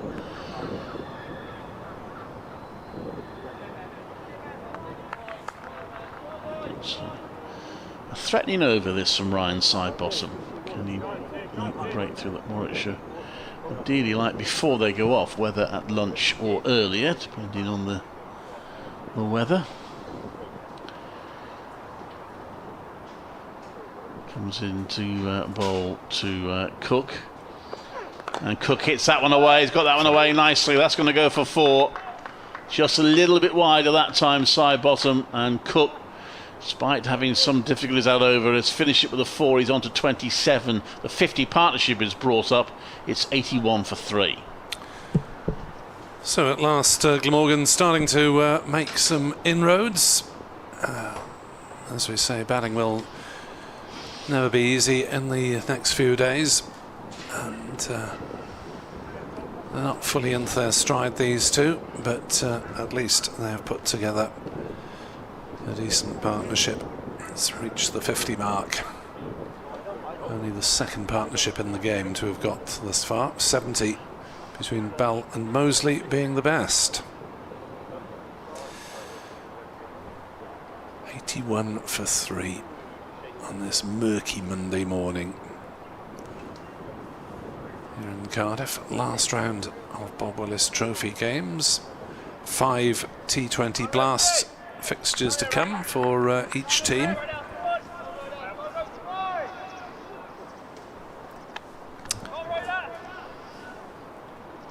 As it will be Rhodes. Ethan Brooks feeling like Johnny No Mates. As the skipper has another go, having bowled a couple of overs from the Cathedral Road end at a cost of 11 runs.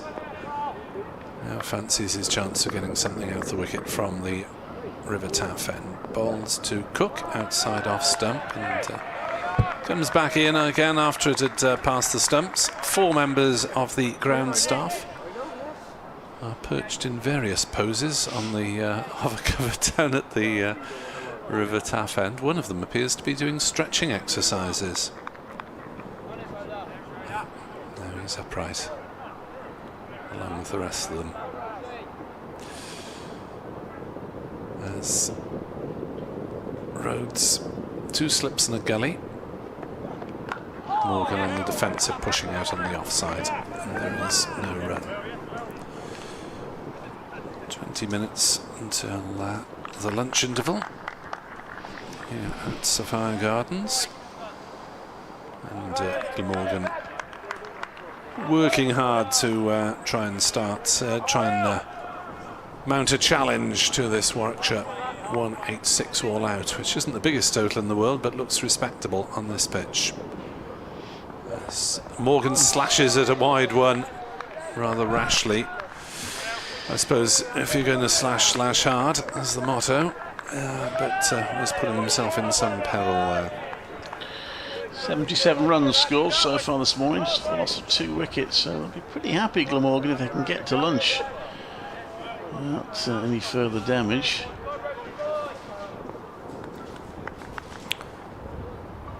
Morgan waits, and that's clipped away down leg side, but he'll only get a single because it's straight to side bottom at fine leg. He was in from the boundary, so had even less to go. Not right back for the medium pace of Will Rhodes. Morgan to 28. Morgan to 82 for 3. Plenty of chat still among the Warwickshire fielders. As Rhodes is in to bowl, and Cook nibbles that one, and he's caught behind. He's not bothering to wait for the finger, and Will Rhodes has the breakthrough. Chris Cook has gone for 27, and Glamorgan are 82 for 4. Well, they needed that, and that's a big wicket to get as well, Chris Cook. And Burgess has his 3rd catch of the innings. Liam Norwell's not going to get all 10 now. Rhodes gets into the act, and decent partnership though, and instead they can get 2 or 3 decent partnerships. That'll put them in a strong position, and they added 53 for the 4th wicket in 15 overs. But Cook goes and just a little bit of drift away and got the edge. It's very much a British sort of dismissal, isn't it? A little nibble in these conditions, ball doing a little bit. And Rhodes' conviction that he was the man to break the partnership pays off. So the innings is still, falling pretty close in parallel. I mean, they're only 11 runs behind where Warwickshire were when Warwickshire lost their 4th wicket. So it's been both lost their 1st wicket on 3. Glamorgan lost their 2nd on 12. Warwickshire lost their 2nd on 17. Then Warwickshire lost their 3rd on 23. Glamorgan lost their 3rd on 29. And now 82 plays 93. So I'm feeling at the moment this game is still finely balanced. Yeah, Cook's innings of 27 came off 41 balls, included 6 fours, and only Ian Bell has hit more boundaries than that. He struck 9 in his 50 yesterday. So Billy Root, the left-hander. Root 230 runs at an average of 28, but a lot of those innings the runs were in the first innings at Worcester, where he made 118. Second best score 34 in the second innings of that game, so relatively fallow in the last couple. 3 slips for the left-hander, and Rhodes comes immediately around the wicket to attack Root, who's playing up to mid-on. No run. Renewed volume levels among the fielders. That's the last ball of the over. 82 for 4, successful over for Will Rhodes, dismissing Glamorgan captain Chris Cook, caught behind for 27. Owen Morgan's not out 28, and Billy Root has just joined him. Yeah, well, so Warwickshire needed it. I think if they'd not got another wicket before lunch, it would definitely be Glamorgan's session. As it is at the moment, it's looking fairly even. Sidebottom, well, a couple of good balls at Cook in his last over. He's now going to be bowling at Morgan. Still with 3 slips in place. Over 8 is -1. That's going down the leg side. Well taken. That might be another reason, I suppose, why Rhodes is bowling a few overs. He'll speed things up a little bit. -1 is on the scoreboard at the moment. 82 for 4, so just 106 runs, so 104 runs behind now of Glamorgan.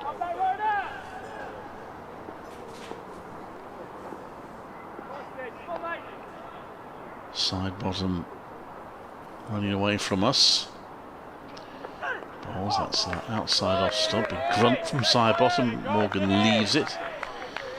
So Glamorgan have got a player who shares his name, albeit spelt differently, in terms of the first name, with the England one-day captain, and they've got the brother of the England Test captain in their team.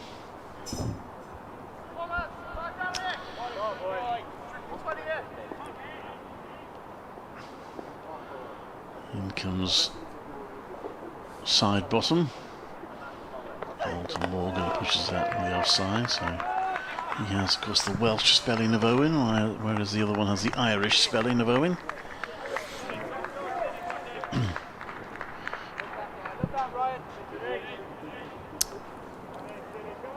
Yeah, I've got to the stage where I've stopped asking Billy Root about his brother's progress. Fairly diplomatic to do so. Yes, indeed. Although, to be fair, he did actually mention his brother unprompted in the question about the shirt number change. Sidebottom to bowl, and that whistles past the outside edge of Morgan. Started asking a few questions here, Sidebottom. Just not quite finding the edge. Yeah, Glamorgan battling away, and the loss of Cook's wicket has really set them back. The ground staff, I think, are going to be poised on that cover until the lunch interval, which is only 14 minutes away, just in case we get an early lunch because of a passing shower.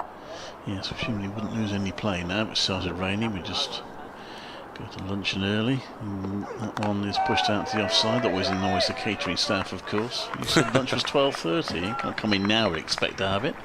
82 for 4. Yeah, there was one game here a few seasons back where lunch, an early lunch was announced at 12:20 or something, and then there was an announcement a few minutes later to say that lunch would actually start at 12:30. One presumes that the food wasn't quite cooked at that point. Yeah.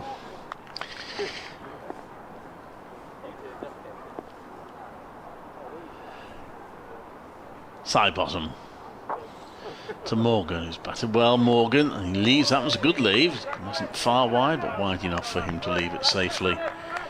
Doing a good job for his team. Morgan is on 28, 82 for 4 at the end of that over. Yeah, and Morgan, one of the several Glamorgan batsmen who has had a go at that number 3 slot previously. So there's a battling batsman, doesn't give his wicket away lightly. He's done well so far. Left-handed Billy Root, though, facing up now at the start of a new over to successful Will Rhodes. Comes round the wicket, and Root defends. And ball just running out gently on the leg side. 3 wickets for a cost of 78 runs so far in the morning session. Maybe marginally in Warwickshire's favour, the dismissal of Cook. You factor in one of the night watch, I'd call it pretty even at the moment. Rhodes in, Root leaves. The other one here would definitely tip it in Warwickshire's favour. Yeah. So Glamorgan's first job was to get to to where Warwickshire are, and then they'll hope they get a chance to get ahead. There's always a case with these sort of matches, the third innings is going to feel pivotal. Yeah, might see a bit of biffing down at the bottom end from Carey and Hogan, which may or may not come off. As Rhodes bowls out well outside off some long way outside, and Root leaves ostentatiously. Carey with a little bit more science than Hogan, but Hogan certainly with a very high entertainment value when he gets going, as he did well in both innings against Northants. In fact, scored 54 runs in the match without being dismissed.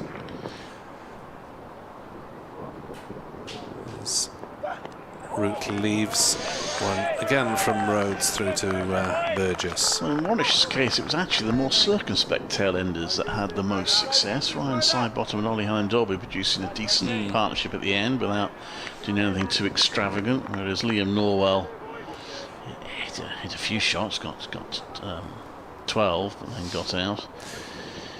Well, with Hogan, if he's in for a couple of overs playing shots, you've probably got 20 if you're lucky. As Root defends one from Rhodes, back down the pitch to the bowler, no run. Warwickshire certainly keeping up the chat, aren't they? Which is good to see in the last match of a brief four-day season, which won't have any real impact on the table. Especially when it's effectively a dead rubber. As Rhodes is in, bowls, and Root will get off the mark here, driving through the offside. Will they come back for a second run? There was a slight misfield, but they don't risk it given the state of the game and the state of the session. 83 for 4. Yes, Glamorgan's coaches always talk about playing for the badge, playing for the daff. I'm sure the bear gets referenced. It will do, and I'm sure Warwickshire will have talked about the fact they haven't won a game in the competition. They don't want to go the whole competition without a win. That'll be what they're talking about. Ian Bell spoke quite a lot yesterday about how much they wanted the win.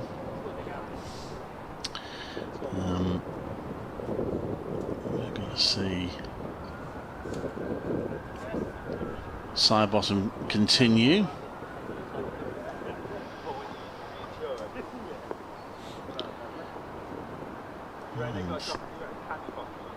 He's bowling to Root, who leaves that one outside off stump, and there's no run.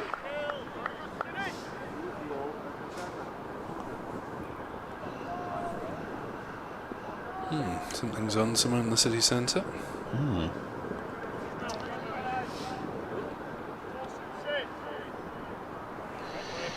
I appreciate there are far more important things to come from the Gloucestershire and Northants abandonment yesterday, but for the record, they've been awarded the points for a draw. This one is a good delivery from Sidebottom. Goodness, that moves away from Root, who played forward to that and beat him. Sidebottom's been a bit unlucky not to get an edge.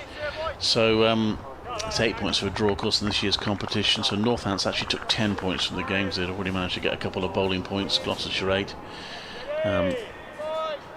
Does mean that at this point of time, Glamorgan are bottom of the table. But if they were to win, they would actually finish third in the group. In comes Sidebottom. Plays that to the leg side. There's no run. Warwickshire basically, if they avoid defeat, will finish third. If they lose, they will be relegated to fourth. Yeah, hopefully it's a curio of a season, a one-off, and we won't see it cut to such brevity again. No. And these two teams, the only two teams in this group without a win. As there are 3 teams in the other groups, including Surrey, who've not got a win. Sidebottom bowls, and that's played to mid-off for no run. Yeah, it's bizarre, isn't it, seeing Surrey with a catalogue of unavailability from England calls and various injuries. They've almost got around the stage of can anyone bring a mate along on Sunday afternoon to have a game?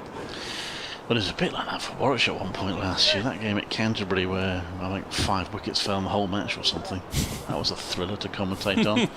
I mean, they're just borrowing bowlers left, right and centre. All sorts of players were coming in. Sidebottom comes in to bowl, and that's left. Of course, the big joke was the coach broke down on the way, so they said even the bus is injured. There we are. Yeah, Matthew Maynard did make not sure how serious thought it was, or maybe a threat to his current player, but a little warning rather than threat. He did say something about, oh well, if we haven't got resources, we'll look to take players in on loan, but it might have been just an off the cuff comment.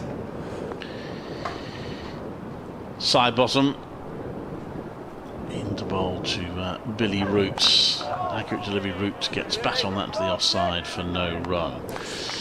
Only quite well without much joy, Ryan Sidebottom, certainly the last couple of overs. So the teams that haven't won yet, I mean, look, Surrey have got their work cut out to win their current match, because Sussex are 328 for 6 in the first innings. Durham and Notts play each other, so if that is a result, then whoever loses will be without a win, whoever wins will have got one. Notts 44 for 1, replying to Durham's 294. Yeah, they're off in Liverpool with Derbyshire 17 for 4 against Lancashire. That's a big game there. Worcestershire 89 for 1, Somerset 85 for 1, Somerset 251. Will Rhodes to Owen Morgan, leaves that one wide outside off stump. It's a man winding at mid-on, and Dolby still keeping himself interested and flexed. 83 for 4. Root is 1. Morgan is 28. The volume levels are high.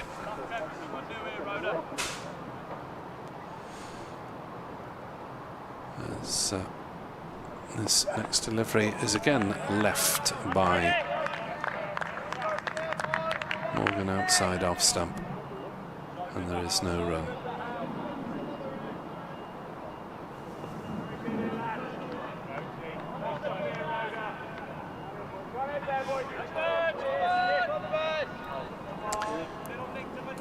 Two slips and a gully. Will Rhodes already with 1 wicket this morning, looking for a second, as Morgan pushes forward, defending out on the offside. There's no run. So Rhodes breaking the partnership of 53 for the 4th wicket, when he had Chris Cook caught behind by Mike Burgess, and the keeper also responsible for the first 2 wickets of the morning, taking the catches off the edges of Joe Cook for 4 and Tim van der Hoogten for 17, as Morgan defends up to mid-on, no run. Liam Norwell, the successful bowler for the first 3 Glamorgan wickets to fall in this innings, 1 to Will Rhodes. 3 for 22, Liam Norwell.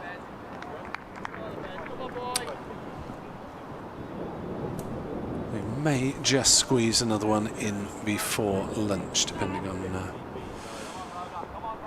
what happens over the next couple of balls. 83 for 4. Rhodes is in to Morgan, leaves outside off stump, clearly with his eye on the afternoon session, and just survival at the moment, as the ball goes back around the offside court. 83 for 4.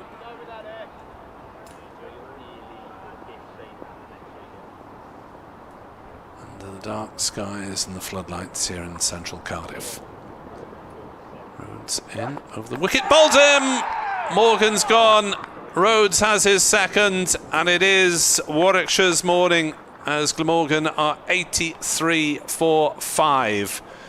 As Owen Morgan prodded forward, and that one did come back in through the gate. A little bit of movement off the pitch, and Warwickshire are in the ascendancy, with Rhodes getting a second wicket. Morgan trudges off wearily. Well, he's made a battling effort at his shot at this number 3 position, but just left a little bit of a gate open, and Will Rhodes nipped it back. And Owen Morgan is gone for 28. Top score so far, but not a great one.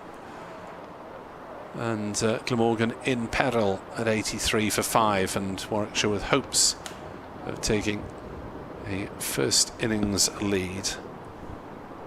As Callum Taylor joins us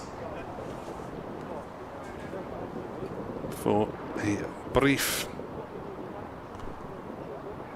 spell before lunch. In fact, that was the last ball of Rhodes' over, so we will get this one more over in unless a further wicket falls, in which case it will be lunch. So Morgan will be at the non-striker's end. 2 new batsmen. Has now reached 12:30 here at Sophia Gardens, according to the pavilion clock.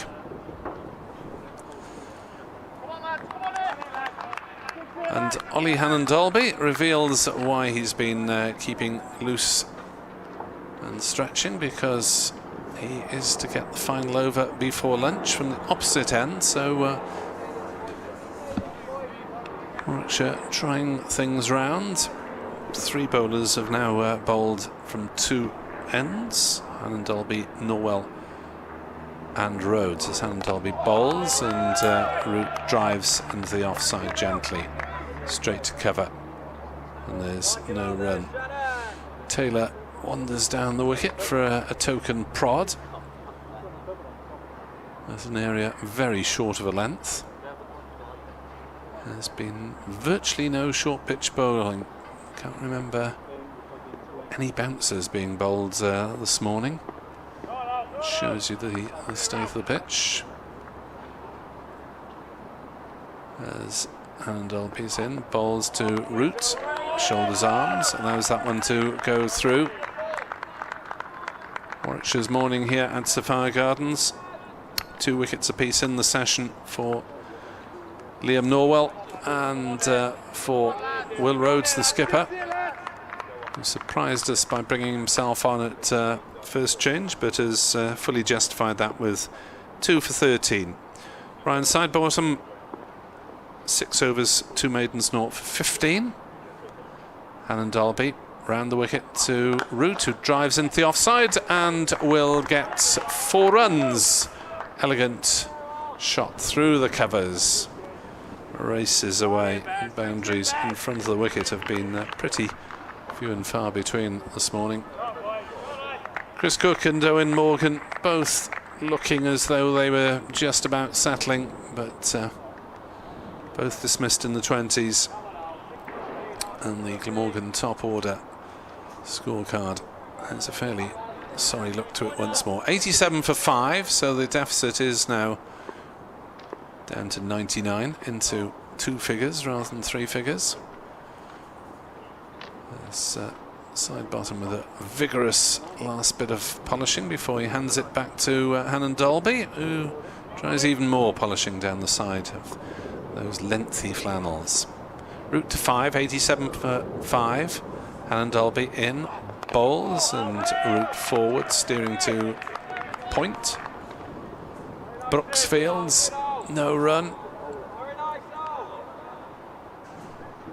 3 slips for the left-hander in this final over before the interval. Callum Taylor, the non-striker, leaning on his bat. And the men to come: Tom Cullen, Dan Douthwaite, Michael Hogan, Lukas Carey. Actually, Carey then Hogan. As Root leaves outside off stump, a wide-ish delivery through to Burgess.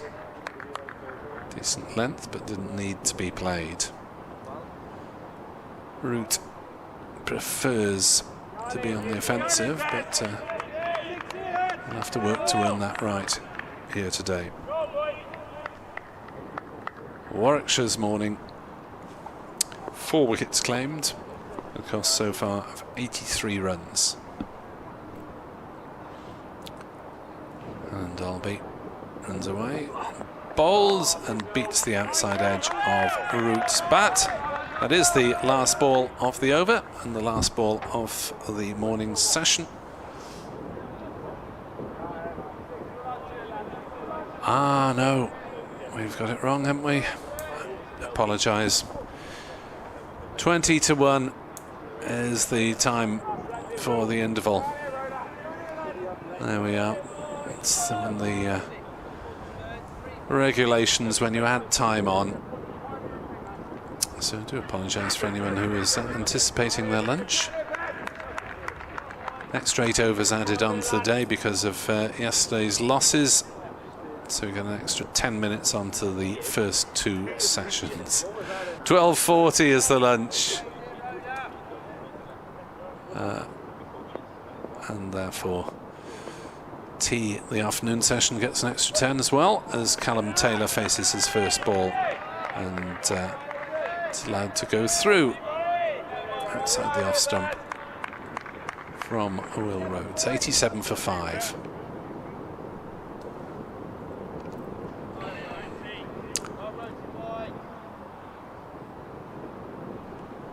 So play will resume after lunch at around about 1:20.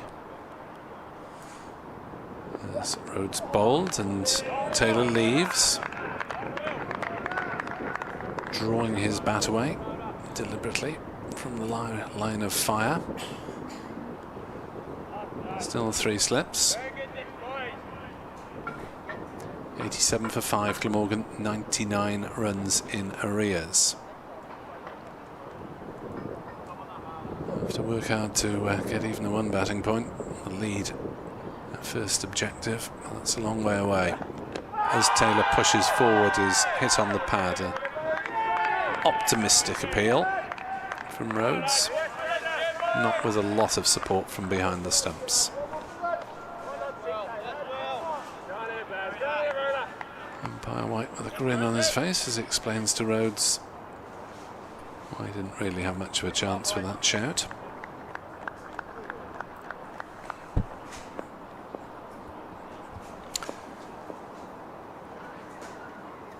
Rhodes looking for a third, nearly gets it as Taylor pushes at that one, pulls his bat away. Was it in time? We're not sure. Rhodes in his 6th over. 1 maiden so far, 2 for 13. And Dolby's got 13 overs, 3 maidens, 0 for 33. Liam Norwell, the man of the moment, 12 overs, 4 maidens, 3 for 22. Just the 4 bowlers used so far. No sign of Ethan Brooks or Alex Thompson as yet in the Warwickshire attack. As Rhodes bowls and Taylor leaves outside off stump. Warwickshire listeners are unfamiliar with the name of Callum Taylor. He's a 22-year-old, born Newport Gwent, spent much of his youth in Australia. Came back home to try and make a go of it in the professional game. Played a couple of T20 matches last year. As Taylor pushes forward and is beaten by that one. And the over, 87 for 5, but Taylor making an explosive impact at Northampton in Glamorgan's most recent match on first-class debut. He made a century, and he was 27 not out when the last man came to the wicket. There's some big hitting along the way. Got a duck in the second innings. The decision that the management weren't too happy with, given out caught at gully. 87 for 5, it's Billy Root on strike and Hannon Dolby to bowl. A slightly over-pitched delivery wide of off stump and ignored by Root. This will be the last over before lunch, unless I've misinterpreted the playing regulations even further. Warwickshire's morning, 4 wickets at a cost of 83 runs. And Glamorgan largely on the defensive. And Dolby in to Root, no shot played outside off stump. Morgan just intent on survival now until the interval. Root and Taylor can meet up, have a chat about how they're going to go about things in the afternoon session. Douthwaite and Cullen to come before the two tail enders. Carey and Hogan. And Dolby in, bowls. Root a step down the wicket, gets an inside edge that will scoot away for 4 runs down to the River Taff end.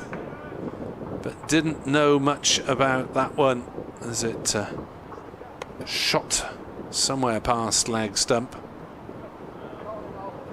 Root with a step down the wicket, and yeah, that one went between his legs and the wicket and ran away for 4, so almost got through.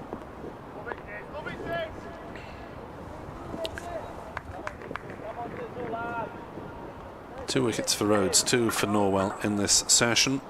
Morgan 28, Cook 27, the top scorers so far, 91 for 5 as Root defends that one down competently enough into the gully.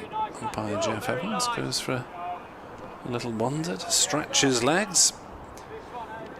In his final first-class appearance, Umpire Evans.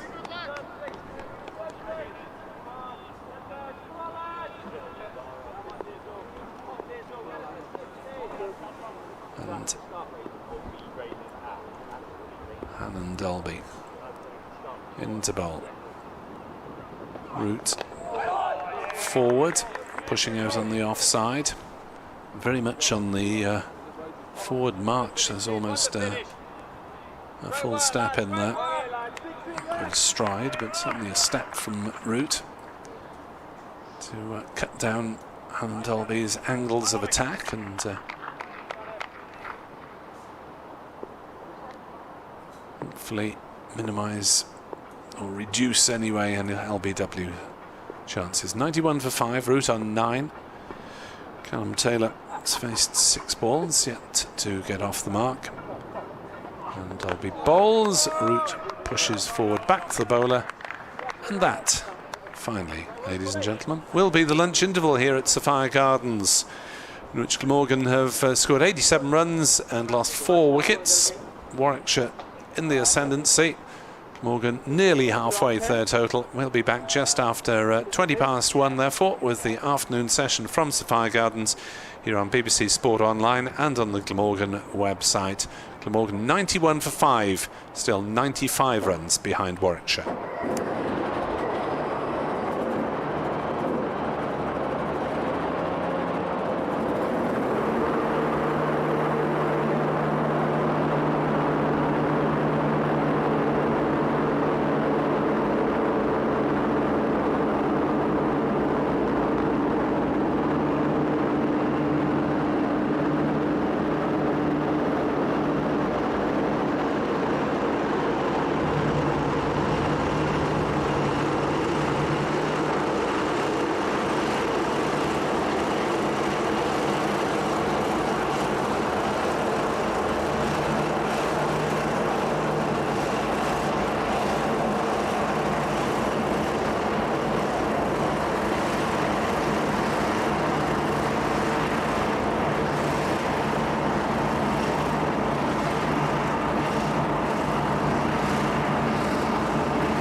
name's Carl Spiller and I'm the secretary for up around the Cranny clubs. We've struggled over the last 10 years, moving from 3 senior teams and 4 junior teams to just 1 not senior team.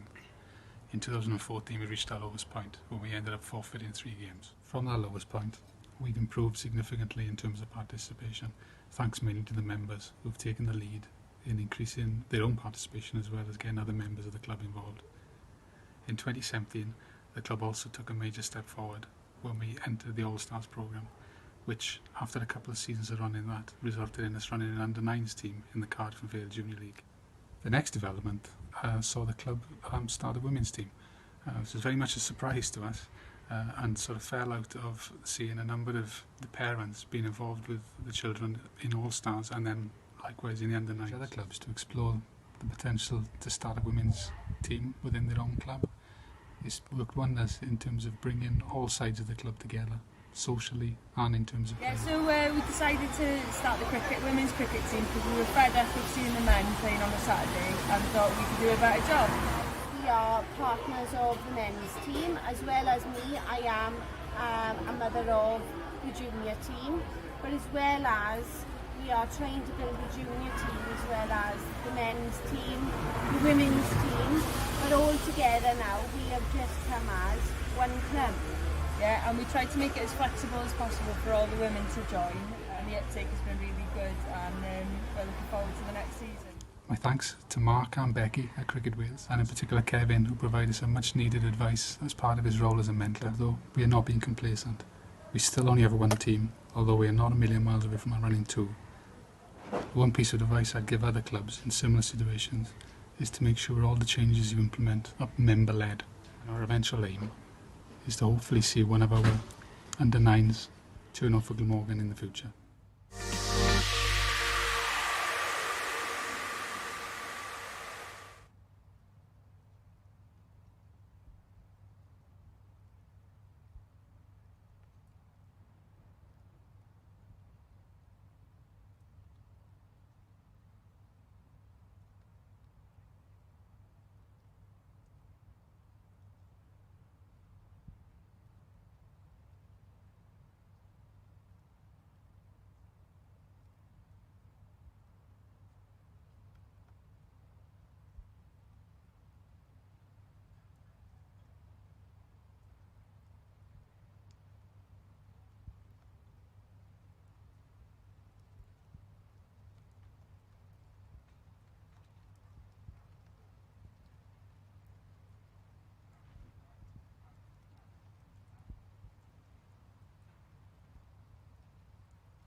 David Harrison, 186 plays 4 for 1. How do you assess day one?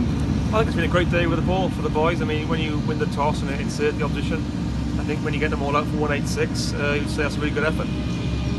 Were they bowling friendly conditions to go with that good effort? Yeah, they were. Gugten's helped a little bit with the bowlers. It was a bit sort of damp this morning, so winning the toss and bowling was the only option really. But he's still got to put the ball in the right areas. I thought we did that really well. I thought in fairness to Warwickshire, they came out and showed a bit of intent with the bat in the morning session as well. I suppose under a bit of pressure. But when we came back and bowled after lunch and after tea today, you know, we got our awards, and 186 is a really good effort. How do you assess Lukas Carey's first team appearance of the season? Yeah, very impressive, Nick. No, he's been waiting for his chance all season. The way he came in and bowled, he bowled 20 overs, deserved his wickets. Yeah, he did a really good job for the team. Just losing Nick Selman at the end there, I suppose, was the blemish on it. Yeah, a little bit of a strain for Nick, but I mean, we got all day to bat tomorrow. The forecast is pretty good. Build a couple of good partnerships tomorrow. I look to get a lead and put them in the first 30 innings. Ian Bell, I suppose, was the shining light for Warwickshire, a man who's defied Glamorgan over the years. He did, didn't he, last season, but he's been a fine player, isn't he? Not just for Warwickshire, but for England. I mean, 120 odd tests. A great at the game in the last 20 years, and I know reasonably well. It was nice to see it back of him this afternoon. Glamorgan, of course, have had their batting problems this season. How confident are you that you will be able to get a first innings lead in this match? Yeah, really confident. I think we can build some big partnerships tomorrow. Get the bowlers in the second and third spells. Hopefully Wicket will play a little better tomorrow and build on a reasonable lead and put them under pressure third innings. And what about what there is to prove for Glamorgan in this final 4-day game of the season? Yeah, I mean, every time the boys play Glamorgan, it's an honour and a privilege. It's a big game, so there's no dead games at all. Even though we also can't qualify, it's still a big game. So we're looking to finish the season in the 4-day season on a high, really. Bell hits half-century in first-class swan song. Glamorgan and Warwickshire headed into the final round of their Bob Willis Trophy campaign, with both sides still chasing a first win of the tournament. Neither side could qualify for the showpiece at Lord's, but Warwickshire batsman Ian Bell was keen for a positive result, with the 5-time Ashes winner announcing his retirement from professional cricket at the end of the season. Glamorgan won the toss and elected to bowl in Cardiff, and that decision was vindicated early on. Bears skipper Will Rhodes made a double century in round 4, but fell on the 4th ball of the day as he pushed Tim van der Hoogten's delivery to depart for 2. Sam Hain took to the crease, but van der Hoogten's tail was up, and Hain only lasted for 4 runs, the 5th time he's departed on single figures this tournament, to leave Warwickshire 17 for 2.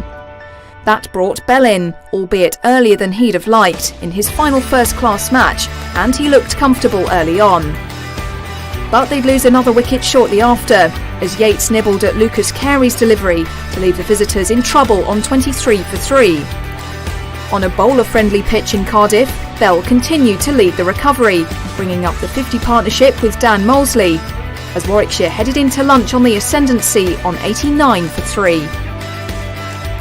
With Warwickshire approaching the 100 mark, Molesley's promising innings was brought to an end by Carey for 31. But Bell continued to lead the charge, with another trademark stroke to move him to 48 and bring up 100 for the visitors. He was running out of partners though, as Warwickshire keeper Michael Burgess mistimed Carey's delivery to hand him a 3rd wicket of the match and swing the pendulum back in Glamorgan's favour, with their opponents now 117 for 5.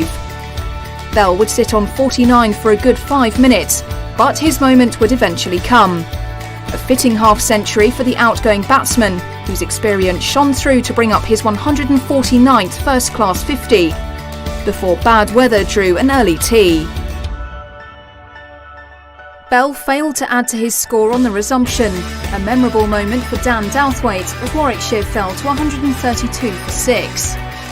Douthwaite had another soon after as Ethan Brooks nibbled.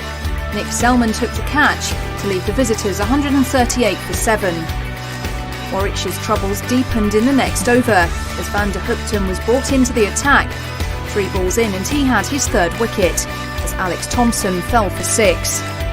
Before a tame dismissal from Liam Norwell handed Douthwaite his 3rd wicket as he flicked straight to deep square leg. Oliver Hannon-Dolby and Ryan Sidebottom frustrated in a late flurry of runs, but Hannon-Dolby edged Michael Hogan to bring the last wicket stand of 32 to an end. Warwickshire all out for 186, with Bell's knock of 50 in his last first-class game the highlight of the visitors' innings.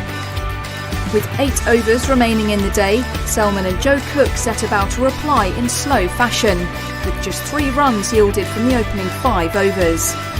Sensing nervousness at the crease, Norwell grabbed the breakthrough, as Selman edged to Bell to depart for 2 as Glamorgan closed the day on 4 for 1.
My name's Carl Spiller and I'm the secretary for Upper Rhondda Cranny Clubs. We've struggled over the last 10 years, moving from 3 senior teams and 4 junior teams to just 1 that senior team.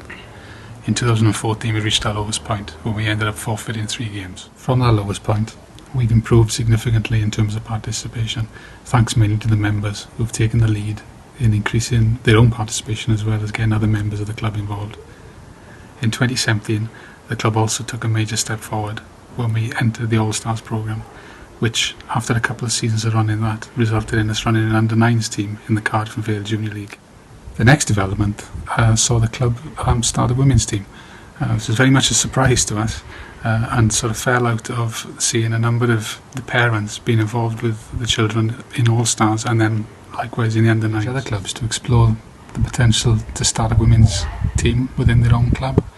It's worked wonders in terms of bringing all sides of the club together, socially and in terms of playing. So we decided to start the women's cricket team because we were fed up of seeing the men playing on a Saturday and thought we could do a better job.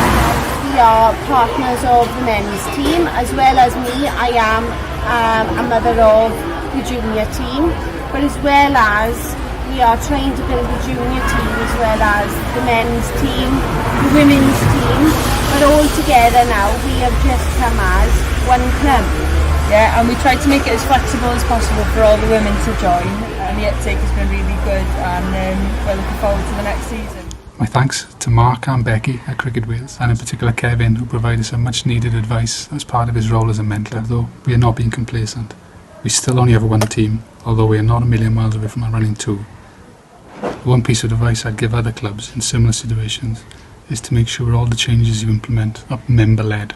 Our eventual aim is to hopefully see one of our under-9s turn out for Glamorgan in the future.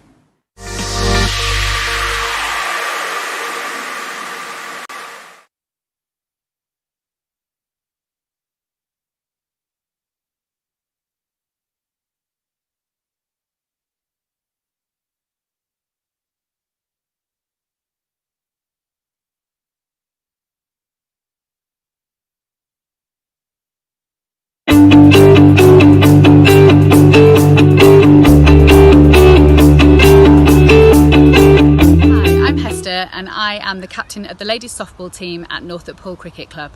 I joined softball cricket about 2 years ago when I became a bit fed up of having to sit on the sidelines in my summer evenings watching my husband and my son play cricket.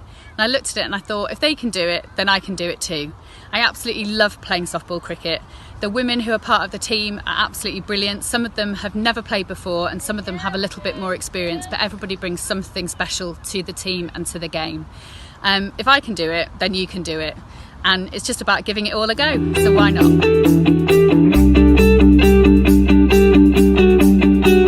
you'd have asked me 6 years ago about cricket, I wouldn't have been able to tell you much about it. I got involved in cricket through my secondary school when they introduced cricket in our gym lessons in year 7. Bethesda Cricket Club then approached school saying they were doing cricket sessions for women and girls, and the rest is history. I decided to start playing cricket because I enjoyed the sessions in school, and it was also a sport I knew nothing about, which made me want to learn more about cricket. The impact of the Women's Softball Festival at our club was we had 20 women that turned up, had never had a go at playing cricket before. We even had an 89-year-old take part, and everybody really enjoyed the day. We won't talk about the Prosecco too much, but everyone is willing and raring to get going again this year. It is a great game. It's exciting, it's fun. I've learnt loads of new skills and I get to play in a team, and yeah, it's just fun. What would I say to any ladies wanting to get involved in cricket? Look up your local club and get out there and do it.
Gets it past. First boundary of the contest, and we saw lots of that if you were watching earlier.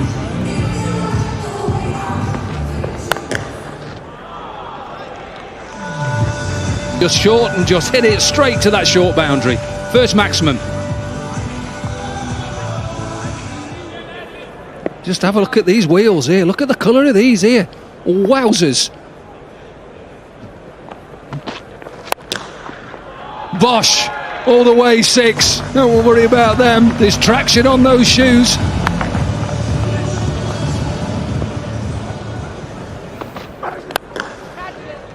Ouch. Howard tried to get it in between the fielders, and Paul Sterling pulls off quite a simple catch in the end. At the end of bright and brisk innings. Big shout, big shout. Probably turns a bit too much. Just watch how Nick Cook looks at him like, why are you appealing?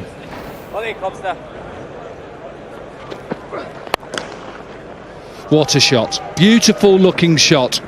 Juicy half volley, yes, but you've still got to put him away. Interesting, it's the first one to bowl from Birmingham end, left armour that is. Catch. And that's why. That's why they've been bowling him from up here at the pavilion end. Because even with the ball turning away from that short boundary, you only have to get a little bit of it, and it's gone.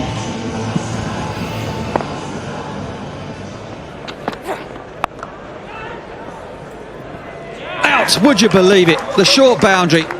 Selman again, with not enough intent really. There wasn't any violence in that pull shot. Top edge would have sent it sailing over that 50-metre boundary. Oh. Shot. Ball hit a manhole. Those sprinkler head covers, I think, as it travelled outside of the circle, but it still disappeared off to the boundary from Balbirnie.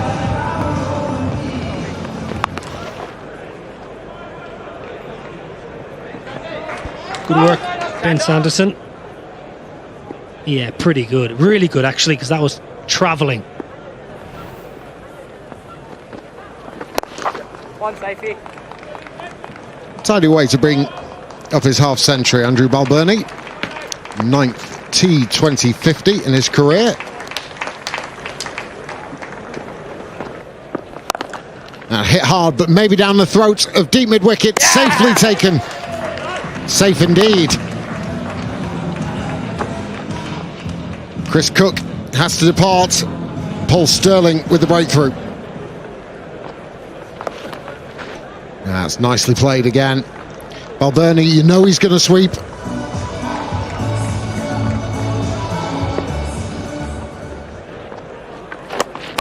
Oh, nice piece of work now. Was the foot raised? Ooh.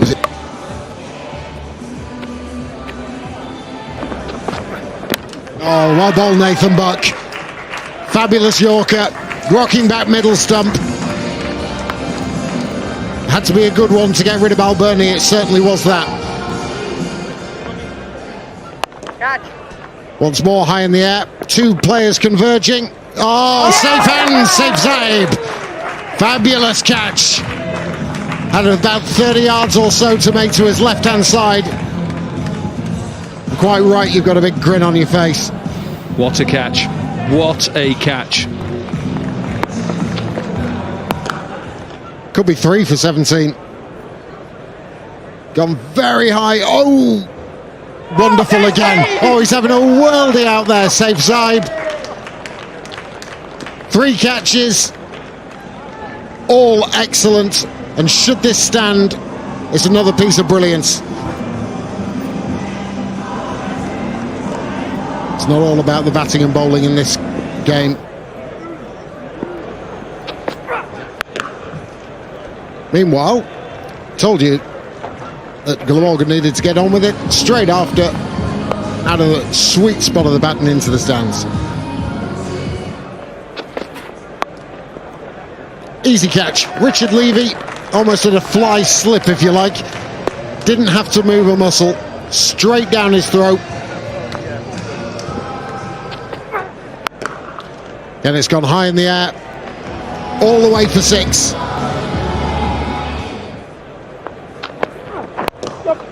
That's good. It's good from Sanderson. Very tidy indeed. I'll be more than happy to get out of that with 7 runs conceded from that 20th over. 160 for 7, Glamorgan.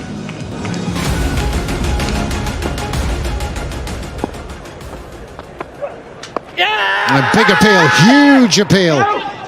Rob Bailey not interested. Right across another one, yeah, Prem. It doesn't look a bad shout.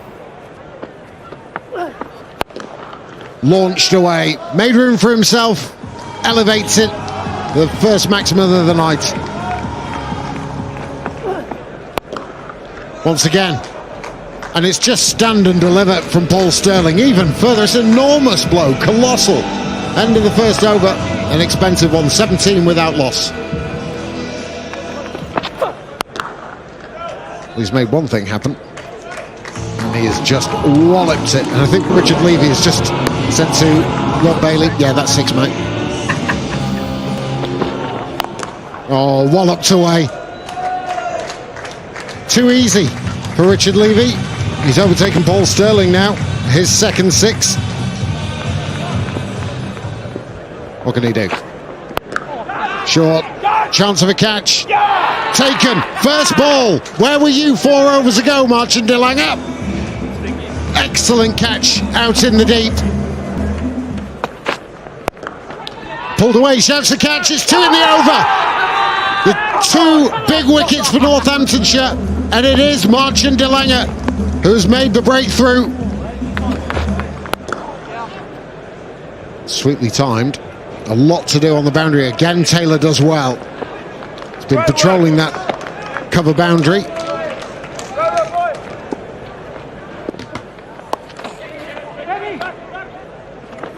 Oh, I tell you what, looked like he was struggling there for a moment. Oh, that's got to be close. Yeah. Rob Bailey says closer than close, that's out. And Sisodia breaks through. Cobb has got to go. Down the ground and into the stands. He struck that absolutely beautifully. Old school stickers, perhaps. Modern power from Wakely.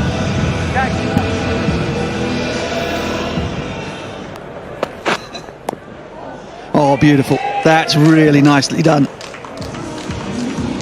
Nice bit of touch from Vasconcelos.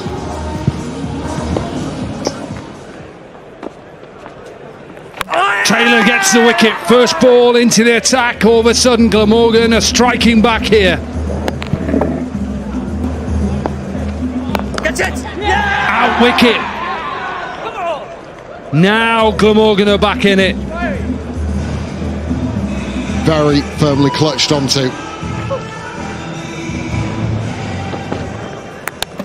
Brilliant. Bird tried to go offside, then leg side, slower into the surface. Needed that, Glamorgan. This could get close. In the air, should be out. Should be out. Isn't out. Got himself in a horrible mix-up. Ball was swirling. Power it down the ground for a boundary. What a shot that is. First ball. Scores are tied. Credit to Glamorgan. He fought hard in a way, but it has been a good victory for Northamptonshire. They do stay top of the league.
Musrabani into DeLange, who smashes it through the leg side for Musrabani, and DeLange smashes this one over mid-wicket for three. He's got a ball to bowl with, and DeLange has hit it in the same sort of place as Musrabani into DeLange, who clubs that one out into the leg side one. White bustling in, bowls to DeLange, who slaps that somewhere over cover. Could be interesting. Well, it's Proctor bowls, and that's a huge blow by DeLange. Here's Kerrigan bowling round the wicket to DeLange, who cuts, and that's four. A little bit short of a length. DeLange, who cuts again, and he's going to get runs, and he's going to get four, and not quite sure how he's managed to beat the man. Fours. As Proctor bowls to DeLange, who cracks that away towards long off. 25 as Proctor comes in, bowls, and that's another smear by DeLange. It's not pretty. Proctor to DeLange, who hits this one up and over. Keogh in to DeLange, who mows that ferociously up. Oh no, maybe not. Maybe not. That one smashed over mid-wicket. Kerrigan in again, bowls, and that's another huge hit by Martin DeLange. For the first time in his professional career, turns that one away on the leg side. They go through for a quick single, and they're there. And Marchant DeLange has a century of just 62 balls, and that is the quickest of all time for Glamorgan, beating the previous best by Gary Butcher. 64 balls. There's Kerrigan in again, bowls to DeLange, and he's gone for another big hit.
As Hutton comes in, bowls to him. That's a lovely shot. He's got an opportunity to. As Taylor stands back and slaps it through backward points, and we'll get 4 runs. Taylor moved on to 29 not out, and we'll add 4 more to that, I think. Yeah, it's fine if Hutton is in.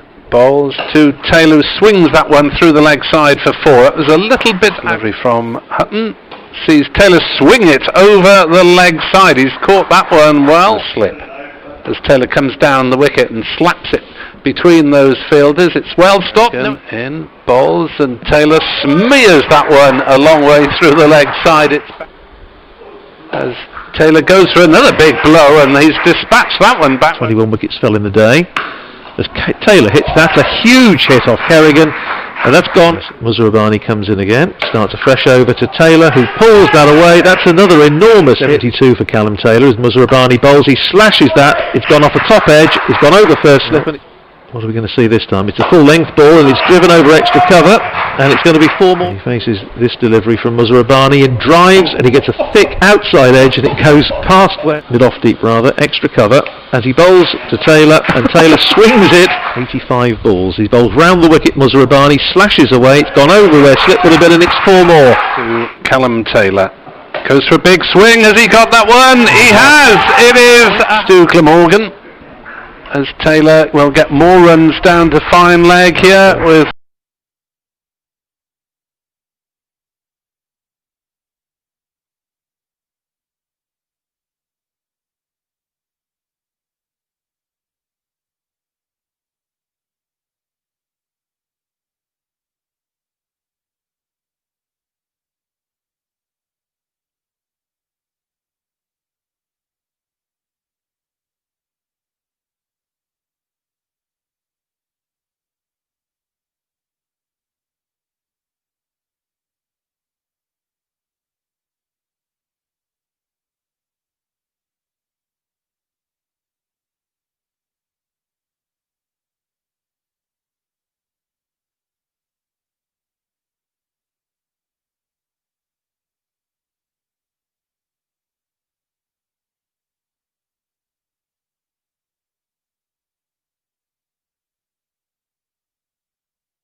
My cricketing hero is David Boone, purely because of the lid that he sported over the years. I got into cricket going down to the local park with my dad, throwing a bat and ball around. Didn't really like it at first, but as I was too small for rugby, cricket was kind of the next option. Favourite ground is Cardiff Cricket Club, as I grew up there, closely followed by Sophia Gardens. Biggest phobia is probably spiders, as I've had a few bad experiences with them over in Australia, and every time I see one I am not a happy man. I would have the ability to turn invisible so I could sneak in and out of the ground without anyone seeing. Favourite movie is Shawshank Redemption. Favourite subject was probably maths, even though that sounds pretty geeky, but probably was. Favourite sport other than cricket is probably table tennis. Favourite food is probably a burger from Gugten beef. A couple of years ago we went on a row and won 5 T20s in a row. That was pretty good. It's everything. I think we obviously grew up in Wales and kind of wanted to play for Glamorgan, so getting to do it now is pretty big.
My cricketing hero it's a mash-up between my dad, Brian Lara, and Graham Thorpe. Just going down to Aberdale Park on a Saturday afternoon and watching my dad. My favourite ground, Newlands. I'm not very good with heights, that's probably my biggest phobia. The ability to teleport anywhere. My favourite movie is The Lord of the Rings, The Return of the King. Favourite subjects, definitely PE. Golf. My mum's shepherd's pie is my favourite. One of the most special memories is winning 2 trophies in a year, but I've also really enjoyed the run that we had at the championship last year as a squad here down in Glamorgan. At the moment, everything. I've loved every minute of being here, and I'm hoping it will continue for a long time.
My cricketing hero is Adam Gilchrist.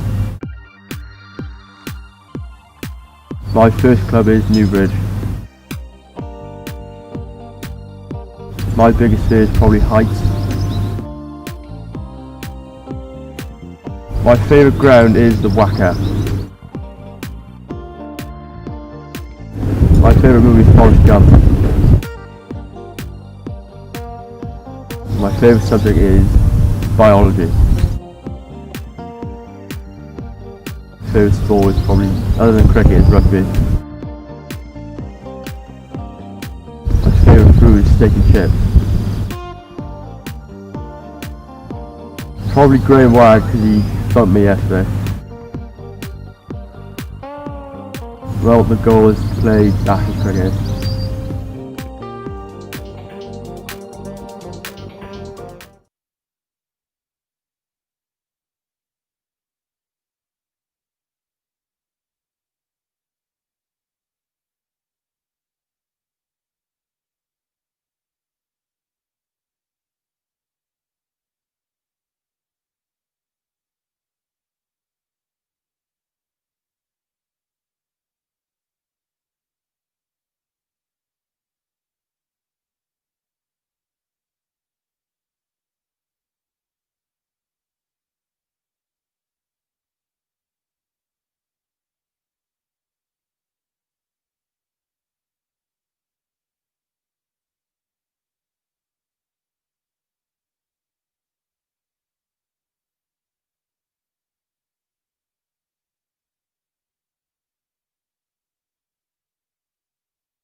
Cricketing heroes are Adam Rossington and Darren Stevens. Family got me into cricket. Newlands in Cape Town. My biggest phobia is not being padded up in time. To not have dreams about not padding up in time. Step Brothers. My favourite subject in school was probably PE. Favourite emoji, probably this one. Favourite sport apart from cricket would be golf. Sushi is my favourite food. Favourite memories in cricket so far are making it to a Lord's final and making it to finals day at Edgbaston. Playing for the Daft means everything. It's a great honour and a privilege, and never take it for granted.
My name's Carl Spiller and I'm the secretary for Up Around the Cranny clubs. We've struggled over the last 10 years, moving from 3 senior teams and 4 junior teams to just 1 that senior team. In 2014 we reached our lowest point when we ended up forfeiting 3 games. From that lowest point we've improved significantly in terms of participation, thanks mainly to the members who've taken the lead in increasing their own participation as well as getting other members of the club involved. In 2017 the club also took a major step forward when we entered the All-Stars programme, which after a couple of seasons of running that resulted in us running an under-9s team in the Cardiff and Vale Junior League. The next development saw the club start a women's team, which was very much a surprise to us and sort of fell out of seeing a number of the parents being involved with the children in All-Stars and then likewise in the under-9s. Other clubs to explore the potential to start a women's team within their own club. It's worked wonders in terms of bringing all sides of the club together, socially and in terms of playing. So we decided to start the women's cricket team because we were fed up of seeing the men playing on a Saturday and thought we could do a better job. We are partners of the men's team, as well as me. I am a mother of the junior team, but as well as we are trying to build a junior team as well as the men's team, the women's team, but all together now we have just come as one club. Yeah, and we tried to make it as flexible as possible for all the women to join, and the uptake has been really good, and we're looking forward to the next season. My thanks to Mark and Becky at Cricket Wales, and in particular Kevin, who provided some much needed advice as part of his role as a mentor. Though we are not being complacent, we still only have one team, although we are not a million miles away from running 2. One piece of advice I'd give other clubs in similar situations is to make sure all the changes you implement are member-led. And our eventual aim is to hopefully see one of our under-9s turn up for Glamorgan in the future.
Very good afternoon and welcome back to Sophia Gardens, where cricket is about to break out after the rain.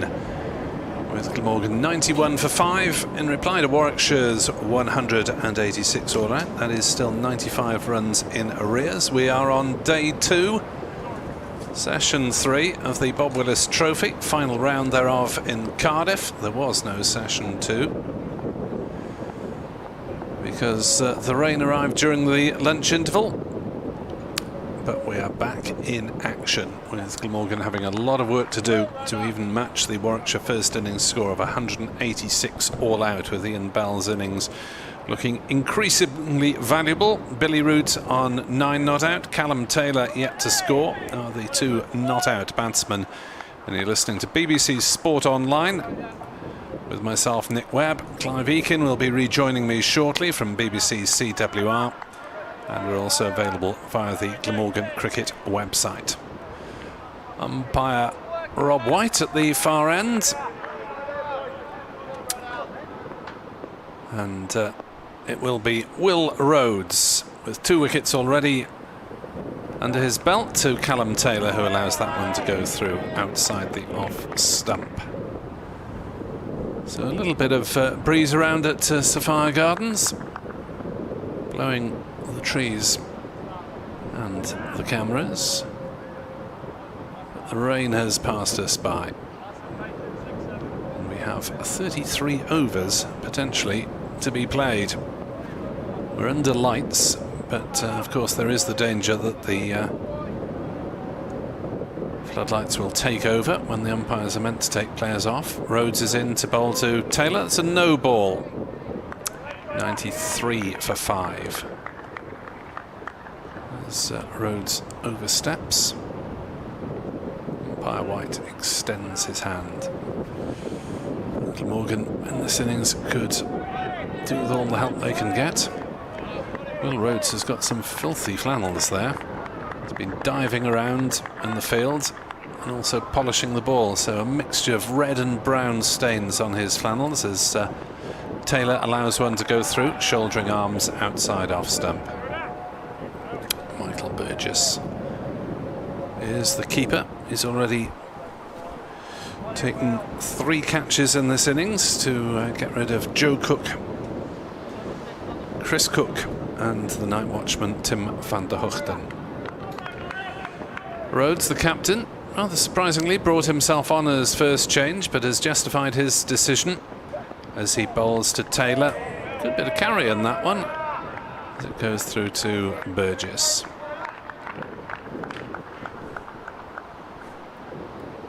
Rhodes making up for his lack of contribution with the bat. Callum Taylor on strike, 106 and 0 against Northants. Rhodes with the wickets of Owen Morgan and Chris Cook, so the 2 well-set batsmen after Liam Norwell had taken the first 3. Rhodes is in, bowls, and that's played gently down on the offside by Callum Taylor, who's yet really to strike a blow in anger to try to get off the mark. It's a spectacular effort in that first innings at Northampton. His 106 coming off just 94 balls. He was 27 off 46 balls when the 9th wicket fell. He added the remaining 79 runs off 48 balls. He faces up and plays no shot outside off stump.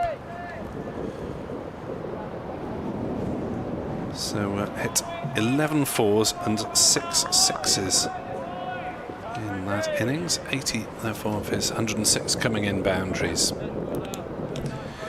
Spectacular way to announce yourself in first class cricket. As Rhodes runs once more towards us, 93 for 5, and bowls to Taylor, who dabs it down on the offside, thinks for a millisecond about trying to take a single off the mark, but the Warwickshire fielders were in. Dan Mosley extra in the covers. And the two batsmen meet for a little mid-wicket chat, just the no ball to interrupt the duck balls in that over from Rhodes. 93 for 5. Able to hear a helicopter just over the other side of Cardiff. Police helicopter. It is blue and yellow, hovering somewhere over eastern central Cardiff. 93 for 5. Looks to be on a monitoring role rather than any immediate landing planned. 93 for 5 as Norwell is in to bowl, and that's run down nicely by the left-handed route towards the third man boundary. It is just saved inside the ropes by a skidding Ethan Brooks, and they're restricted to just a couple of runs, decide not to risk the third as Brooks retrieves his cap, jogs back towards his place in the field. Backward point was deliberately angled away by Billy Root. 95 for 5. Root is on to 11 not out. Highest score in the innings so far, that of Owen Morgan with 28. As Norwell bowls, and it's defended back down the pitch by Root. Looking to recapture the form of the Worcestershire game, and he had 118 and 34 in that match. Not hugely prolific in the other games, but from Chris Cook. And a few fireworks from Taylor and DeLange with those remarkable centuries at Northampton. It's been an inconsistent tale as Norwell bowls and beats Root all ends up as his defensive prod makes no contact. 95 for 5. So nice to be back on. Still nicely poised, this game. Yeah, Glamorgan 91 runs in arrears now. 5 wickets left, albeit one fewer tail ender than usual because Tim van der Gugten was night watchman, so he's won the 5 out. Norwell is in to bowl, and Root has nothing to do with it as that police helicopter now comes overhead. Maybe a cricket-loving aerial copper up there.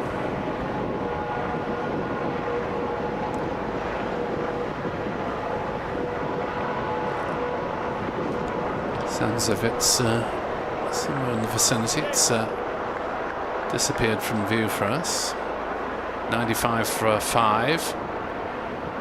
Norwell right arm round, bowls, and they'll go through for a leg bye there as Root tried to work on the leg side and was hit on the pad.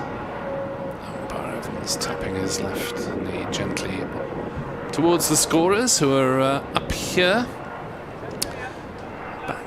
Not quite in their old box, they're using the TV production box. Still that helicopter just overhead. As Norwell comes in over the wicket, the right-handed Taylor yet to get off the mark, who shoulders arms again patiently. Well, he's showing plenty of patience is Callum Taylor. He's barely played a shot yet and waiting for the bowlers to tire themselves out. 96 for 5, Glamorgan 90 runs behind.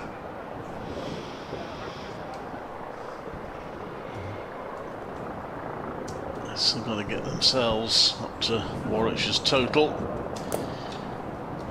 They need patience. Different players have approached it in different ways. Yes, I wonder whether Douthwaite will be encouraged to go out and play his natural game, which is rather more aggressive, rather than hang around too much. I'm sure the last two, Carey and Hogan, will try to take it to the bowlers. Chopper's coming round for another look. So, runs last over. It's Will Rhodes by one ball. He comes in to bowl round the wickets, and it's a strangled appeal. Difficult from that angle to get an LBW as Root pushes forward at one. There's a bit noise in that handicap. Yeah, I wish it would make up its mind. Come on, boys and girls, where are you going? Of course, the neighbouring fields are sometimes used as emergency landing areas. Let's turn them down a bit.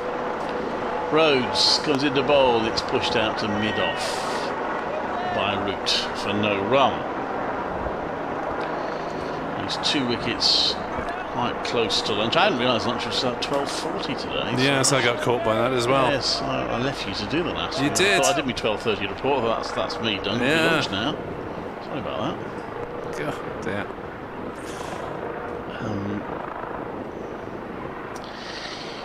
Rose into bowl, and he's carved that nicely. Root down to third man. There's no one there. There's a chase on. I think the ball might just be pulled in. Oh no, bad luck for the fielder who stopped it. But it's Ethan Brooks, but he couldn't stop the ball rolling back. It sort of span back and rolled onto the rope, taking a big divot out of the outfield. That will delight the groundsman. And it's 4 runs. And it's a good shot from Root, and it's 100 up for Glamorgan. Yeah, just guided away completely on top of it, and Brooks actually did get to the ball a couple of metres inside the ropes. He was off balance though, and couldn't get up quickly enough to prevent it trickling onto the boundary. And next one from Rose is left. 243 balls. I make the 100, which means the second 50. Actually, a little bit quicker than the first. The first took 132 balls and he lost 3 wickets in that time. The second, they lost 2 wickets. It's taken 111. And Rose comes into bowl. And Root chops down at that one, doesn't connect properly, and it squirts out to the offside. Just to give a comparison, Warwickshire brought up their 100 and 209 balls, so a little bit quicker. Yes, well, they had Bell in reasonable nick, didn't they? 50, his 50 coming up off 102 balls. Three slips in place for Rhodes. He's got a couple of wickets.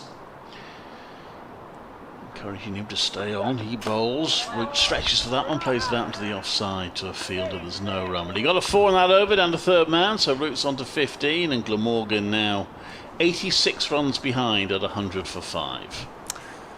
Yes, we've got a further 30 overs to come tonight, so if the light holds with the assistance of the floodlights, then that is likely to be around about 2 hours, isn't it? So probably 6:10, 6:15 by the time we have had our day's cricket over. It's meant to be 5:30 in September, but hardly ever is, especially this season with the increased breaks. It's meant to be a longer day, but a big chunk of it taken out anyway. That one is wide-ish from Norwell, and it's left by Taylor, and there's no run. The helicopter's gone. It's safe to ease up the sound effects. 100 for 5.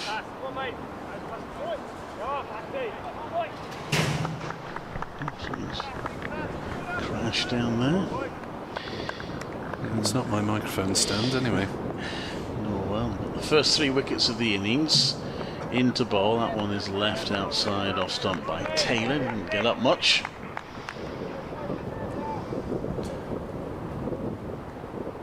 Yes, he went through a sequence about 20 dot balls at one point at Northampton, so it's a young lad with patience, the 22-year-old.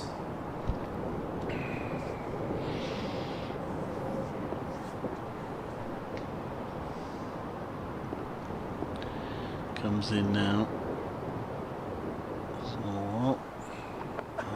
So again, left, it's moving away, and Burgess just a dive in front of slip to take it behind the stumps, but Taylor's not tempted.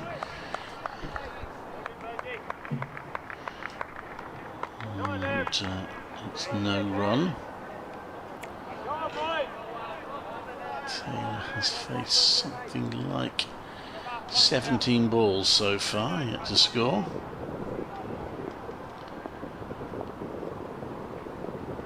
Good all day. Indeed, and tomorrow. Norwell bowls, and that's left, bounces a bit. Holmes was bat in the air. It's a bit closer to the stumps in the vital match at the top of this central group. Worcestershire have collapsed again after a brief comeback. They're now 182 for 8 against Somerset, still 69 runs behind. Craig Overton with 3 wickets, 2 apiece for Gregory and Brooks, those Somerset seamers. Norwell in, pitches that one up, tempted Yorker, well dug out by Taylor. He's into the ground, back to the bowler. Actually, that is quite a collapse by Worcestershire, looking at the scorecard, despite a brief flourish from Ricky Vessels with 32 off 36 balls. They've slumped from 123 for 1 at one point to 182 for 8.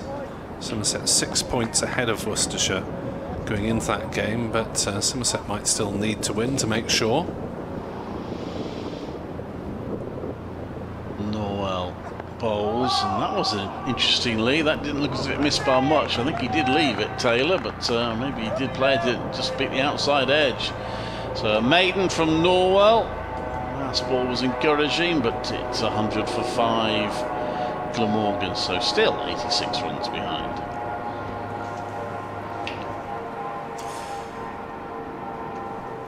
In the North Group, leaders Derbyshire in trouble, 71 for 7 in reply to Lancashire's 219 all out.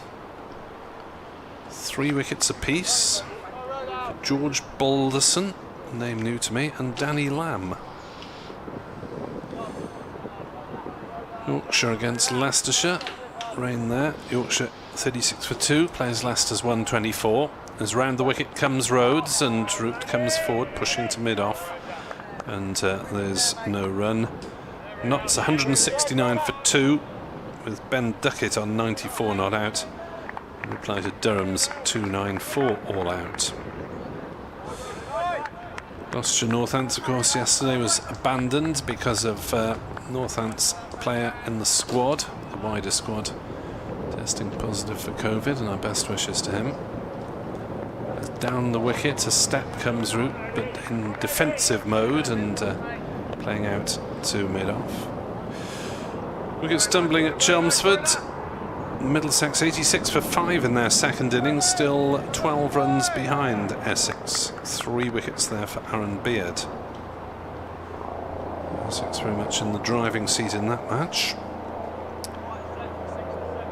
Hampshire have collapsed against Kent, 35 for 5, 56 runs ahead. Rhodes bowls and Root leaves outside off stump through to Burgess. 2 wickets in the second innings to Darren Stevens and 3 to Harry Podmore, who had a brief spell here.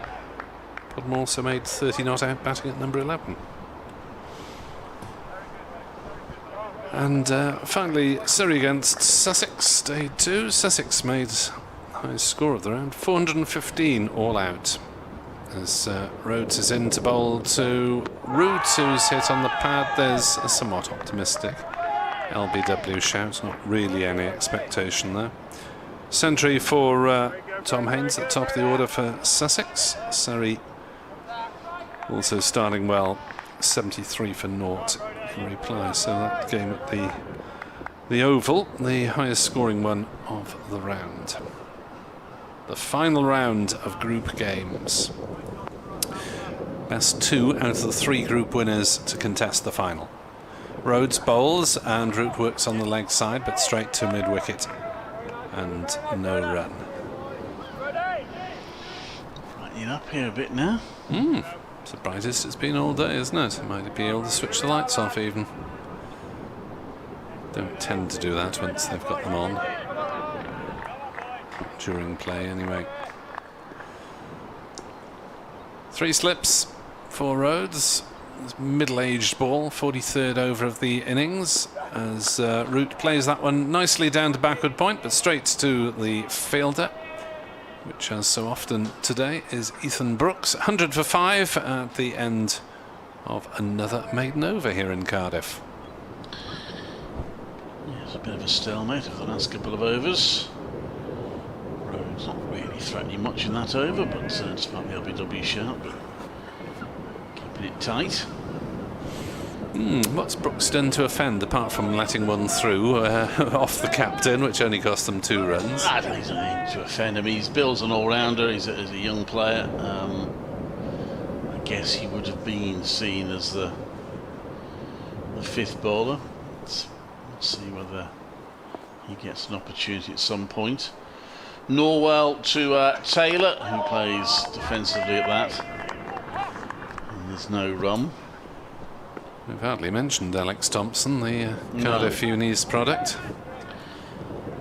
I don't see much spin in this match. Ex-Crimson Cap, as they say. Seeing the end of the university's first-class status. So we'll see how that scheme holds up going forward.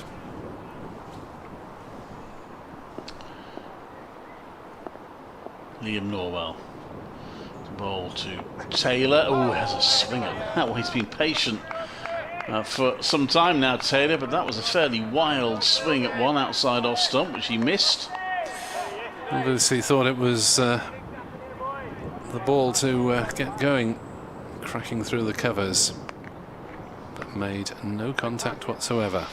It's 21st delivery, so we're getting a little...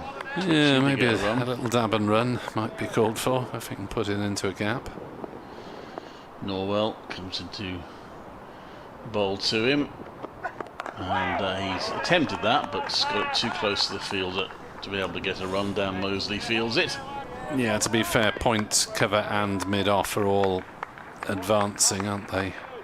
A fair bit, so I don't think there are any singles to be had straight to the fielders anyway. Possibly more joy if he can work on the leg side. It's been a while since a run was scored. Not that time is a problem. Norwell to bowl. And that's a bit of an edge, but it's going to get him his first runs. Taylor down to 3rd man. He's coming back for the 2nd, which he sprints through to get. And Taylor's off the mark, and they're off the 100, 102 for 5. Well, he'd be feeling a little bit better after an unlucky duck in his last first-class innings. Played T20 since then. But always feels better, however long you've played the game for, I guess. Norwell to Taylor again, who plays it off his pads to mid-wickets. It's fielded there by side bottom, in addition to the score.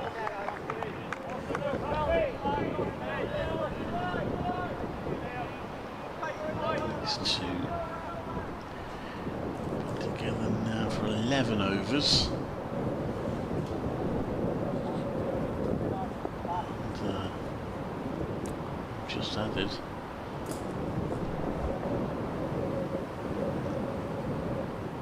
This one from Norwell is attempted yorker, it's dug out, played out to the offside.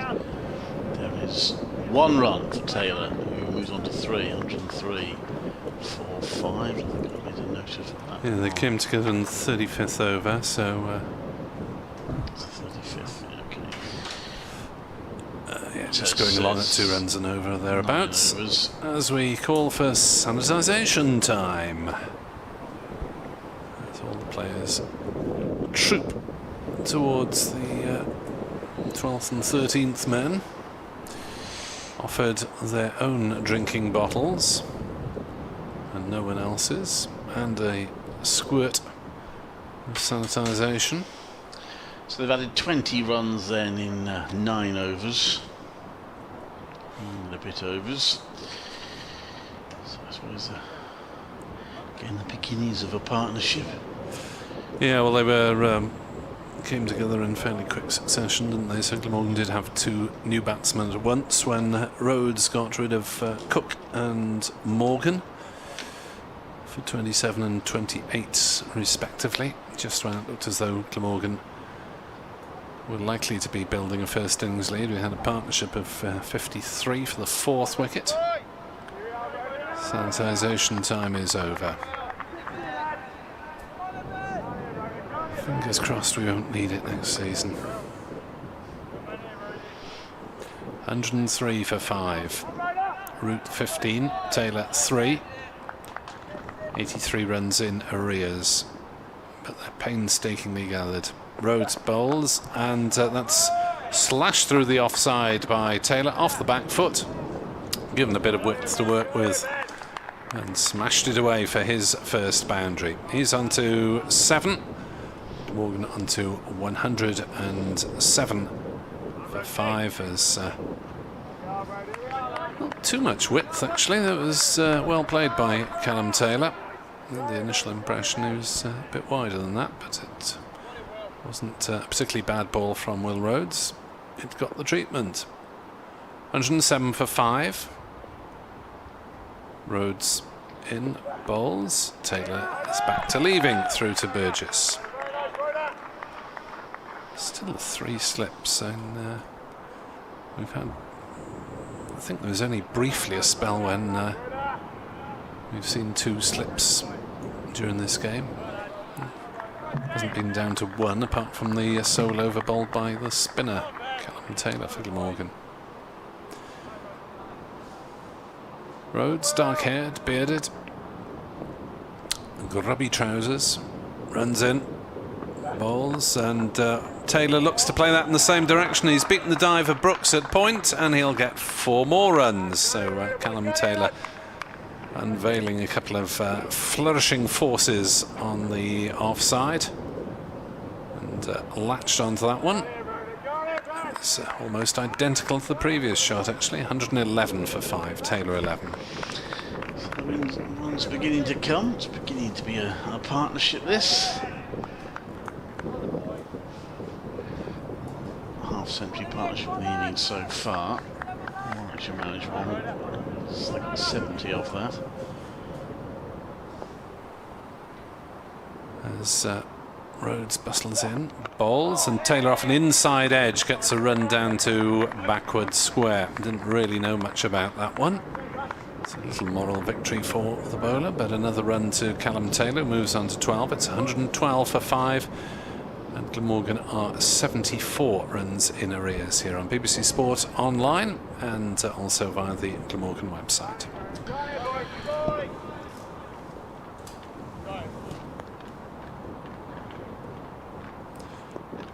Going to tweet me, Nick Webb 2017, and Clive is Clive Eakin. He doesn't need a number, he's unique in Twitterland, unless there's a Clive Eakin 2, 3, 4 somewhere. As Rhodes drives at the next delivery, Root drives at the next delivery from Rhodes, through it goes to Burgess, and there's no run. Steve West asking if it's more to do with the conditions than the pitch. Bit of both, I think. Bit of both. It's quite a green looking pitch, isn't it? I think it is a bit of both. Yes, it's marked heavily already. As Rhodes bowls and Root plays defensively out to mid-wicket. No run. 112 for 5, for 15, Taylor 12. Still 74 runs behind, with 26 overs left in the day's play. Is that right? Have we only had 4 since the resumption? Perhaps it's just about to take over, he says, hopefully. Nope, remains on 26. Actually, no, it was 33 on the resumption. What am I talking about? 7 we've had. Not exactly 7 overs worth of action, apart from a couple of boundaries. Well, Norwell continue. Warwickshire plugging away. Still a couple of bowling options that Will Rhodes hasn't turned to. Wicket shared by 2 bowlers, Norwell with 3 and Rhodes with the other 2. And here comes Liam Norwell. It's left by Root.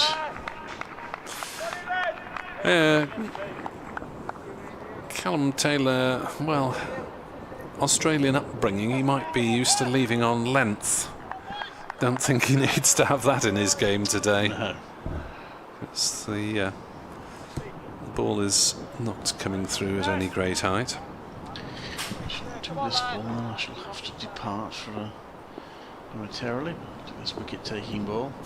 In comes Norwell. Oh, nearly is 2. Beats the outside edge of Taylor. Good delivery.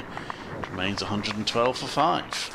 You can't force a wicket, Clive. You can't force it. 112 for 5 then.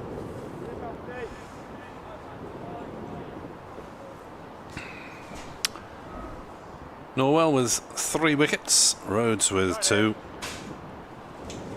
And Glamorgan battling away at 91 for 5 during the long break. They've added a further 21 runs since then. As that's on leg stump and duly dispatched down towards square leg. Will it go all the way? There's a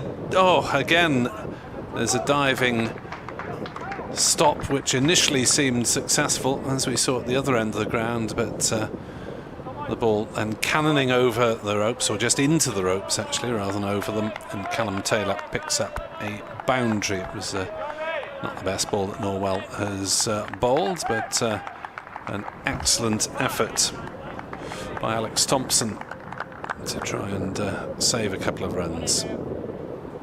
Couldn't do so. 116 for 5. 70 behind. Norwell in, bowls to Taylor, slashes it a wide one and is caught at slip. And looks at the end of his bat. Ian Bell has taken it, and Callum Taylor departs as he went for a wide one, got a bit overexcited, and Bell took a catch falling backwards, clung on. 116 for 6. Callum Taylor, number 4, caught by Ian Bell, number 4. He looked absolutely furious with himself there, Callum Taylor. Just started to look in control. That might have come even off the toe of the bat. It was not the greatest ball to earn a wicket, but take a wicket, even if it didn't earn it quite. Norwell has 4 then, and Glamorgan are 6 down and still 70 runs in arrears, which again starts to look a significant deficit. Those two together for around about 11 overs, putting on 33 runs for the 6th wicket. These partnerships have sounded not exactly impressive in the game. The highest stand is 70, that of Bell and Mosley for the Warwickshire. 5th wicket? 4th wicket. New batsman is Dan Douthwaite, who comes in ahead of Tom Cullen. Wasn't quite sure which order those two would emerge in. Douthwaite averaging 19 with the bat this season, thanks to his 86 in the second innings at Northants, when he played second fiddle, surprisingly, to Marchant Delanger. Stood and admired from the other end. 116 for 6. Norwell in search of a 5-for, and won't get it there because it's outside off stump. And Douthwaite raises his bat. 116 for 6. Tom Cullen, Lukas Carey and Michael Hogan still to come.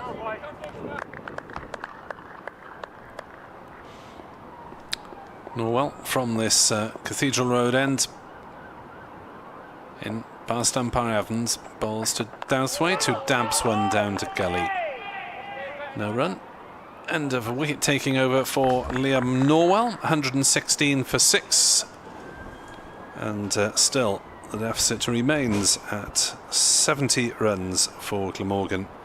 And Norwell's figures now standing at 16 overs, 6 maidens, 4 for 31. Will Rhodes has 2 for 28. Oliver Hannon-Dolby bowled 14 overs at a cost of 37 runs.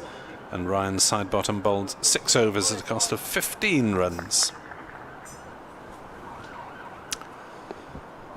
So, is there life left in this Glamorgan innings, or will it subside?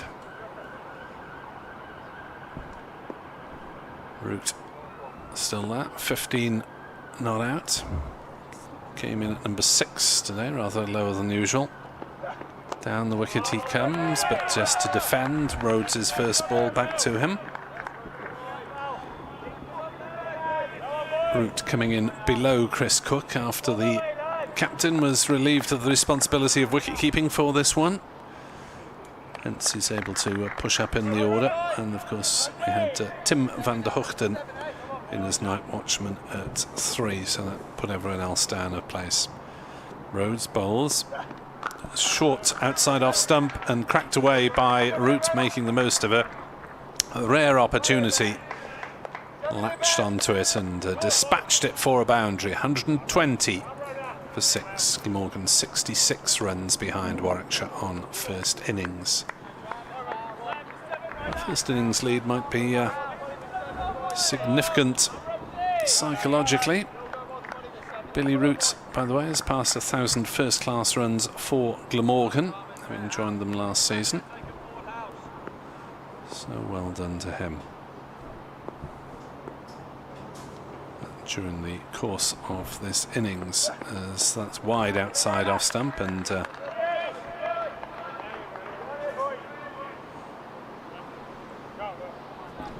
that's outside off stump, allowed to go through. 120 for 6.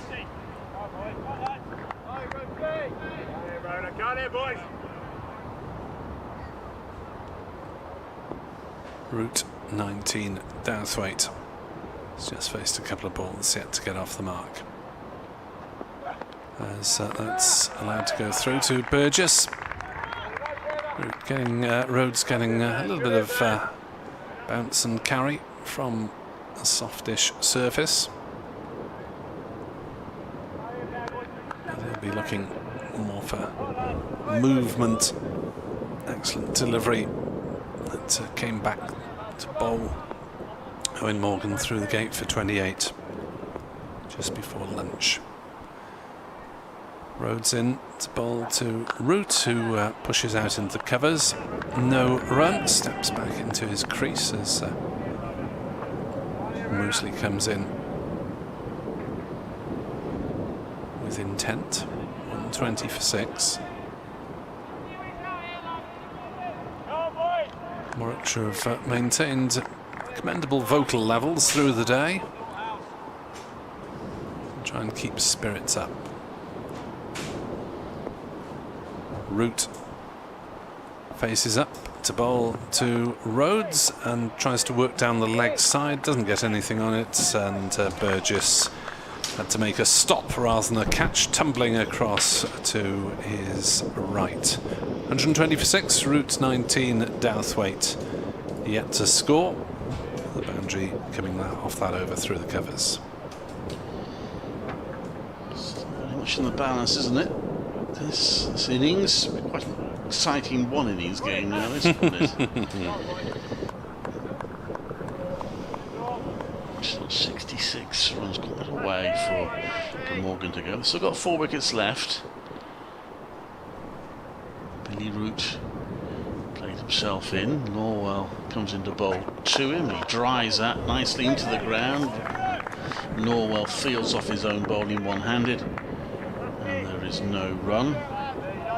Some catch that though from Ian Bell.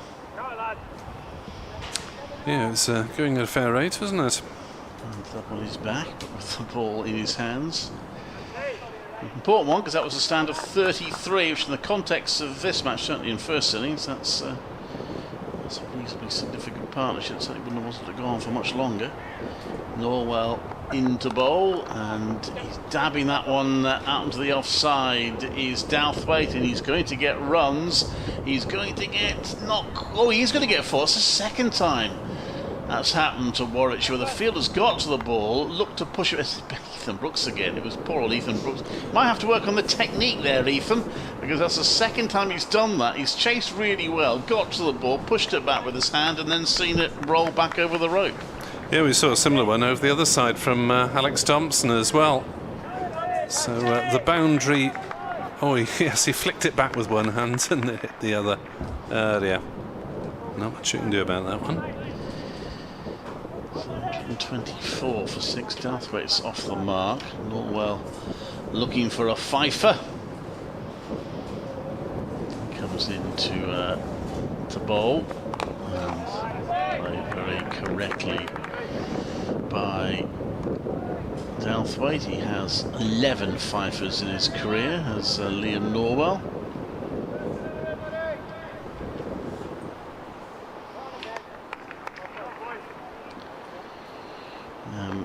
With the best of 8 for 43.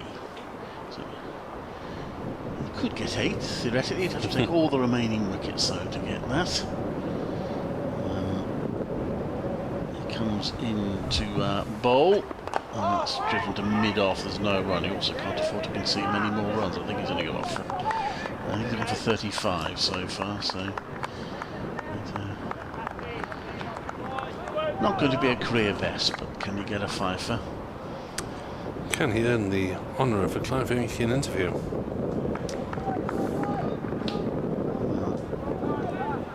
Certainly good to see him back and taking some wickets.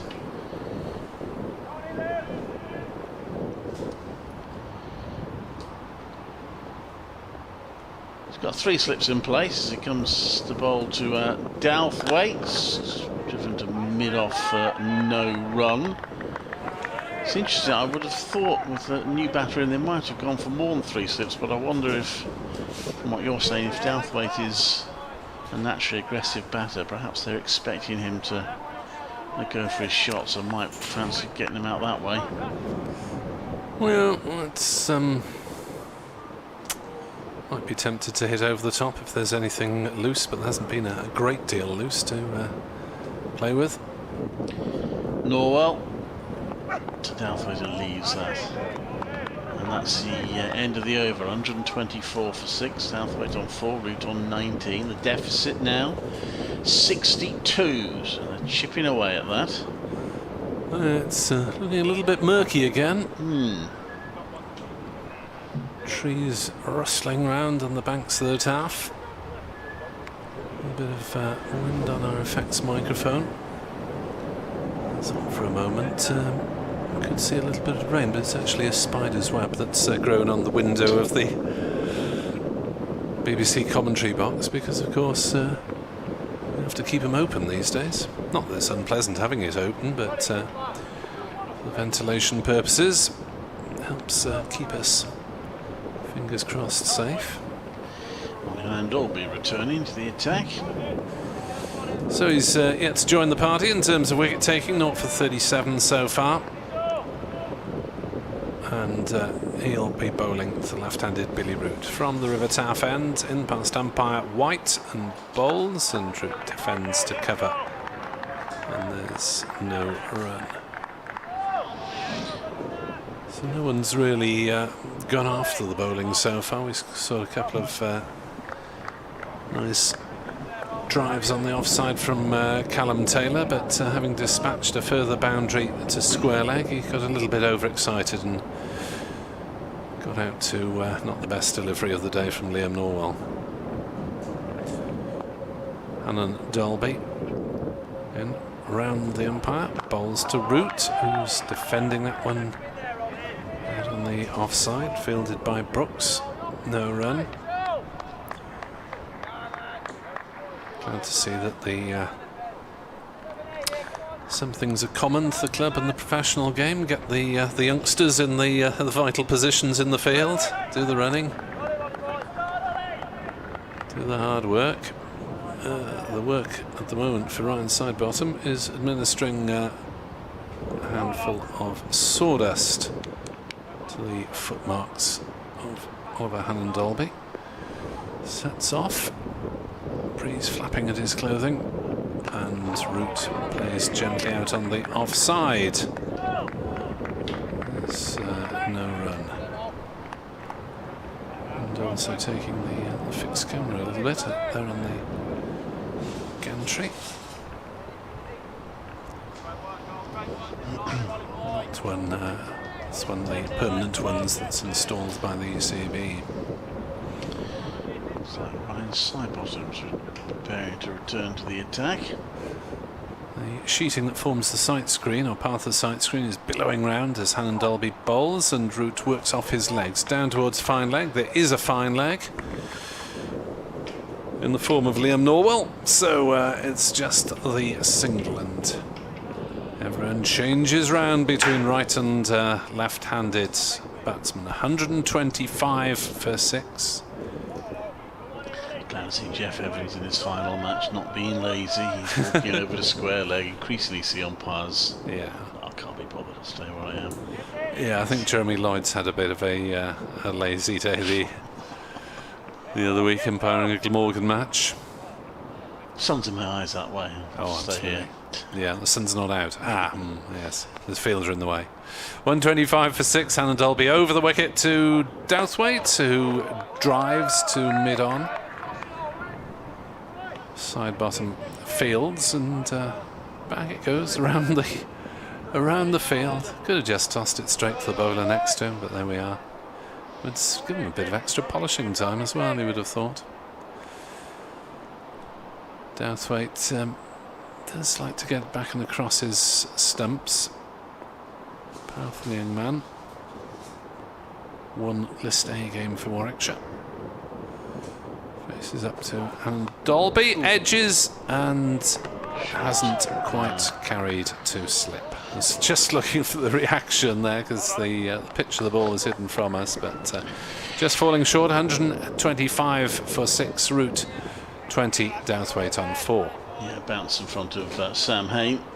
Took it sharply. That's a chance. Maybe some encouragement. So Ryan Sidebottom, I thought was a little unlucky in his first spell, particularly towards the end of it. He bowled some really good deliveries without finding the edge. Let's see if he can get into the act this latest spell. 49 overs bowled. And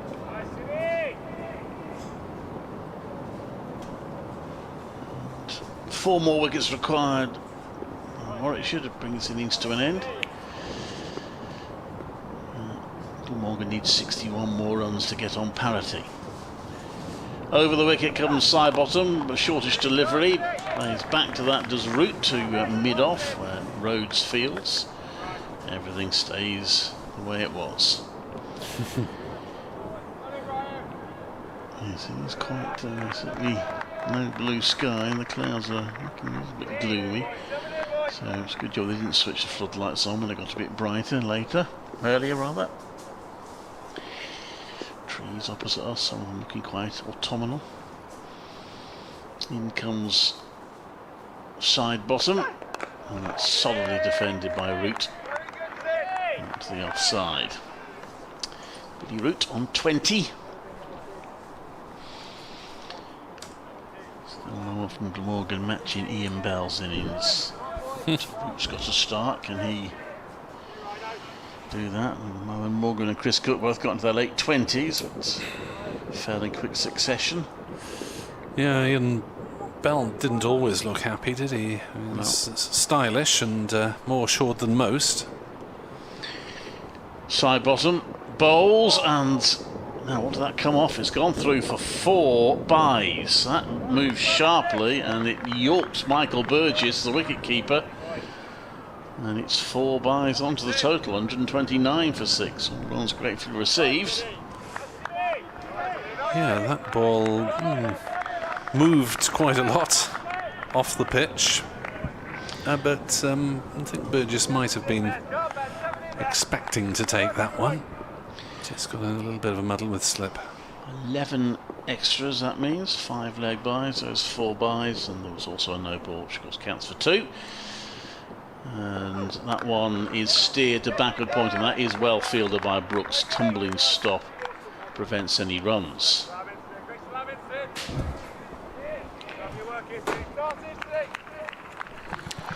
Yeah, his brother's been in the team recently as well, I see. Yeah, well, Henry Brooks is well ahead of him in terms of first team picture. He probably would have played in this game, I suspect.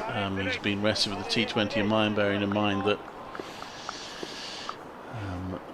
nothing really riding on this game. So in comes side bottom, and that's turned away towards square and will be pulled up inside by Ollie Hannon-Dolby, and they'll get a couple. So I think Warwickshire picked a strong team for this game, but just was mindful of those players involved in the T20. Tim Bresnan, Henry Brooks, bowlers particularly in the T20, well, perhaps if you getting a rest. Look at the side that played Glamorgan here in the Birmingham Bears, the 7 to 11 are all different. Yeah. Side bottom to bowl to Root, who opens the face of the bat, plays it to point, and that's cut out. And there is no run. Yes, Ollie Stone as well, I'll be protecting him. So 131 for 6. 50 overs bowled now. There's going to be 21 more scheduled for today. 90 overs a day, of course, in this new yes, plus the extras that were meant to be today as well. Yes, but we won't have the extras because we had the second day running. We had a chunk out of the middle of the day because of rain. 21 overs. Yeah, we're heading for a good 6:15, I would have thought, if conditions allow. The umpires are having a chat. They always have a chat, presumably during sanitisation breaks, but you wonder if the light might be on their minds, and the question of the floodlights taking over from the artificial light, if anyone can explain that rather ephemeral concept.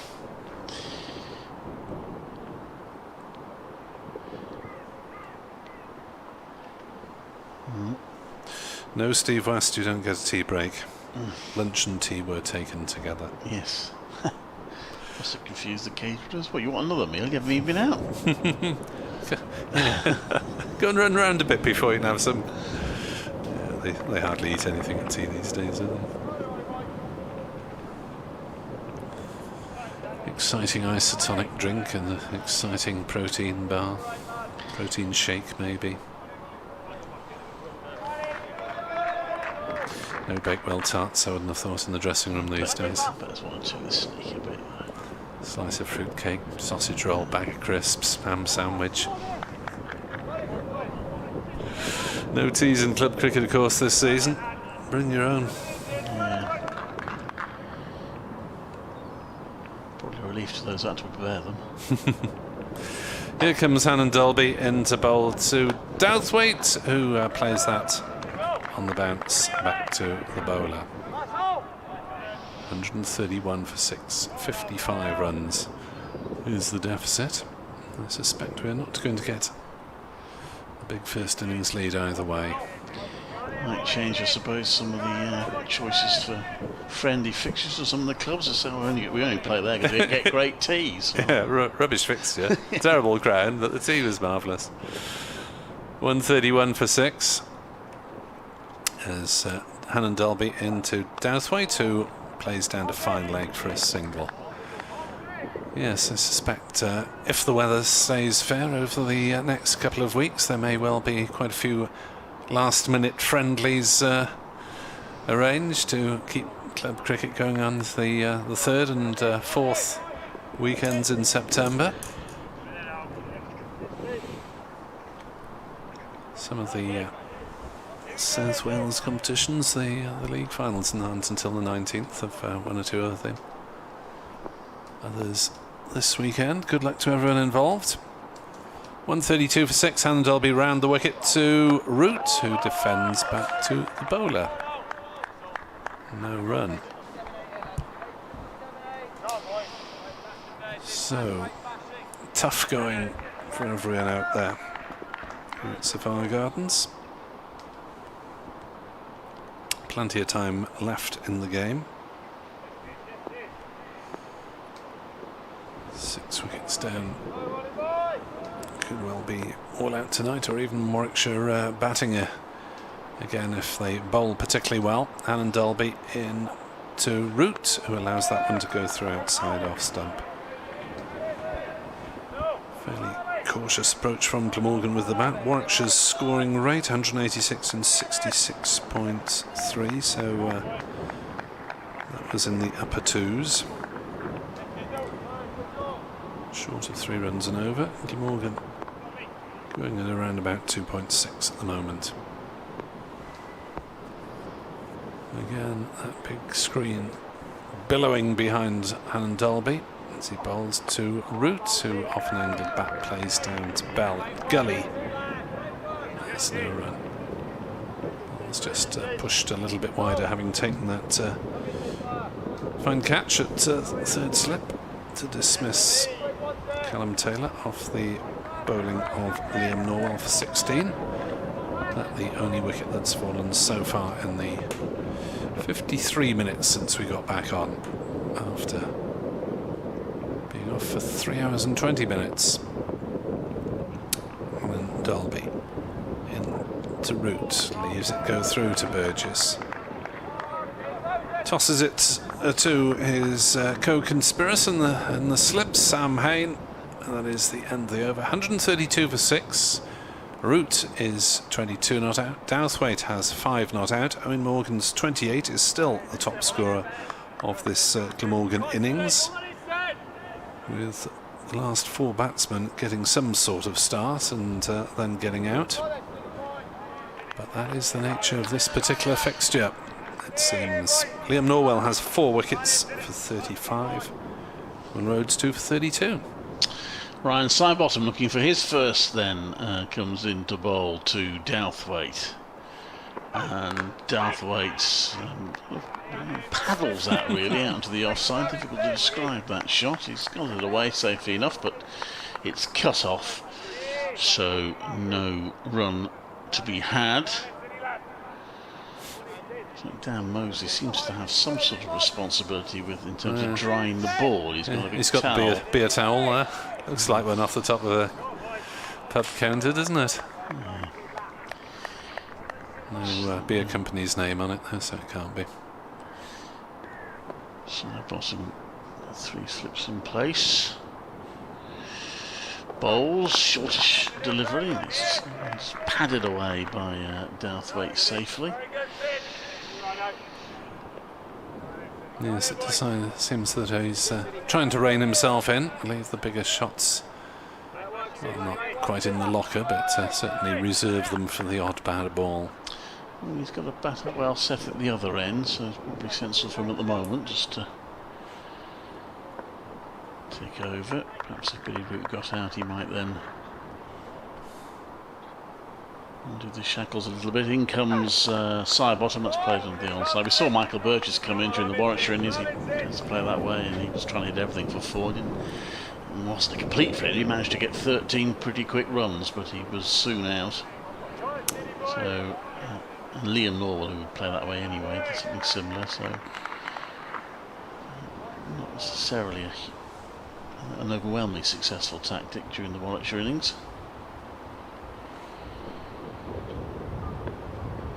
Picking up here in Sophia Gardens. This next one is played out through mid-wicket. That's a good shot by Douthwaite. He beats the dive of the man at mid-wicket and claims 4 valuable runs and takes the score to 135 for 6. It's Thompson diving to try and stop that.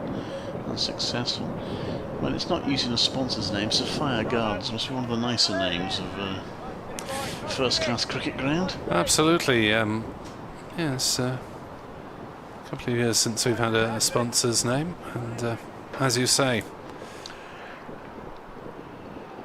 in comes Sidebottom, It's short and it's hit in the air and dropped. It was a difficult chance, but he did get his hands to it and he beats the ground in frustration. It probably should have been taken, a mistimed shot. And it's Captain Will Rhodes, and he's annoyed with himself. We seem to have done the hard work by judging it and getting to it with two hands. He was on the move and it was around about head high, but normally, probably 8 times out of 10, you'd see those taken at this level. Yeah. A couple of chances have gone down during the innings. In comes Sidebottom. He's bowled him! Will Rhodes will be pleased because Ryan Sidebottom has made it not matter at all. He's bowled Douthwaite for 11 and Rhodes is walking sheepishly towards his teammates who are celebrating. So Sidebottom, I think he deserved that, gets his wicket, and well, Glamorgan's still got a fair amount to do to get on parity in first innings. They're 138 for 7. Yeah, I'm not sure Matthew Maynard will be too pleased with that one. Through the gate. Left a gap and the ball nipped between it. So Dan Douthwaite trudges off. A couple of decent blows, but dropped and then bowled. So maybe he let the experience of being dropped just unsettle his concentration a bit. 138 for 7. Not the lowest total of Glamorgan's season in the first innings, because they only had 116 against Gloucestershire and 131 in the first innings against Somerset. So there have been fairly consistent struggles. Strictly speaking, I can't say that Will Rhodes' drop catch cost nothing. It actually cost 2 runs because he ran 2 off the shot. So if they lose by 1 wicket, he might still regret that. So Tom Cullen is the new batsman, Glamorgan wicketkeeper, batting at 9. He has batted at 6 this season when he was playing as a specialist batsman. Didn't really happen for him in the 2 games that he got earlier on against Worcestershire and Gloucestershire, the 2 drawn games. 138 for 7, 48 runs in arrears, as Hannon Dalby is in to Root, who allows that one to go through. I expect there's a reasonable possibility that if Warwickshire claim this particular wicket, then they might well be batting in their second innings tonight. Not necessarily a prospect they'd welcome in the rather gloomy conditions underneath the flights. It could be at any time, really, that the umpires decide the floodlights have taken over from the natural lights if they're being fussy. Hannon Dalby in to bowl, and forward pushes Root on the offside. No run. 138 for 7. Root 22, just been joined by Tom Cullen. Morgan unable to put together a partnership of any real substance after that half-century stand between Cook and Morgan. That was only worth, what, 53, 54? 53 runs. Hannon Dalby fails to deliver on that occasion. Lost his run up somewhere. 2 slips in the gully and place for Billy Root. And conditions look quite unpleasant out there at the moment. Ian Bell with his hand stuck in his pockets at Gully takes them out now to prepare for the delivery as Root comes down the wicket. Shoulders, arms. There's an ultra patient innings from Billy Root, who naturally would prefer to get on with things. But strike rate now is below a run every 3 balls. 138 for 7. And everyone from 3 downwards has got into double figures so far. As Root drives off a thickish edge perfectly safely down through backward point. It's running down towards the third man boundary, and for the umpteenth time the ball frustratingly beats the pursuing fielder and goes away for 4 runs. 142 for 7. Root moves on to 26 not out, and as so often, pursuing fielder is Ethan Brooks, who has not lacked in enthusiasm in the field today. Has chased everything. A couple of dives on the boundary. And Dolby now decides that he would like Ian Bell somewhere back towards the boundary at third man. What an indignity. Final game. Alan Dolby in, bowls, and Root drives and takes a single up to mid-off. Thought about shying at the stumps, decided otherwise. 143 for 7. Root 27 not out, 43 runs behind.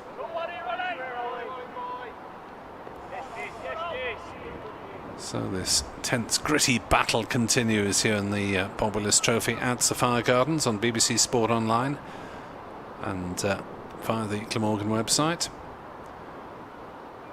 with Hannon Dolby for the Bears.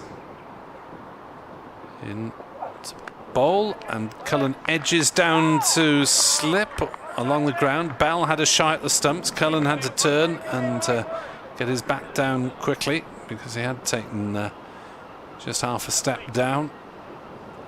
And Bell reacting quickly, had a shy at the wickets. Ian Bell, his last first-class game, having a chat to the captain. Spoke well about his desire not to mess Warwickshire around and the need to develop younger players if he was due to stay on for next season, but decided that now was the right time physically for him to go. Told Clive in last night's interview that he hoped to be back one day on the Warwickshire staff as a coach. 143 for 7. Sure, that sort of expertise should not be wasted. A 2-decade-long first-class career. Side bottom around the wicket to Root, who dabs on the leg side and takes a single to wide mid-on. 144 for 7. 42 runs behind Warwickshire. Billy Root has now equalled the top score of the innings so far, that registered by Owen Morgan in his first-class match of the season. Morgan having also worked himself into the T20 side. Morgan back to Birmingham on Friday night. Side bottom in, the new batsman Tom Cullen, who tries to run that one down. I think he was trying to find the gap between backward point and third slip, but hit it a little bit too firmly maybe. 144 for 7. More than 42 runs behind. As side bottom at the back of his mark turns and runs away from us. And that is run down rather streakily by Cullen. He was trying to play it in that area, but Bell at third slip was interested. And Cullen is off the mark with a boundary. I'll check on the replay whether that was anywhere near being a chance to Ian Bell. No, it pitched short of him and a fair way to one side. Talking about the match sort of looked pretty even throughout. The 7th wicket fell for 138 and Warwickshire's 7th wicket fell for 138. They did lose their 8th without adding more runs, but the last 2 wickets did manage to add 48 runs between them, but still really close. Side bottom in bowls. Cullen pushes defensively out the covers. Good afternoon to Thomas Cooper, in Offaly, who considers the point about a different coloured ball being used, a pink ball in the longer form of the game. It's not likely to happen during a game. I think pink ball experiments have happened. It would apparently make sense, but it won't. Can't swap balls during games. As that one again is run down by Cullen, this time off an angled bat. Not sure he entirely intended that, but it's raced away again for 4 more down to third man. 152 for 7, and Tom Cullen moves on to 8, and yeah, he just did turn the bat on it. Have to give him some credit, I think, as we watch the replay.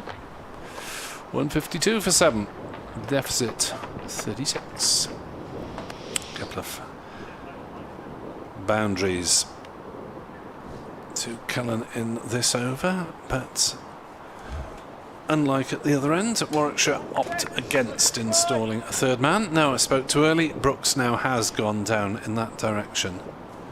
So taking the view that in a low-scoring game like this, third man boundary has to be protected. Side bottom to Cullen. Drives back to the bowler.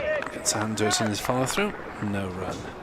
Grunt of effort then from Ryan Sidebottom, the Victorian-born seamer.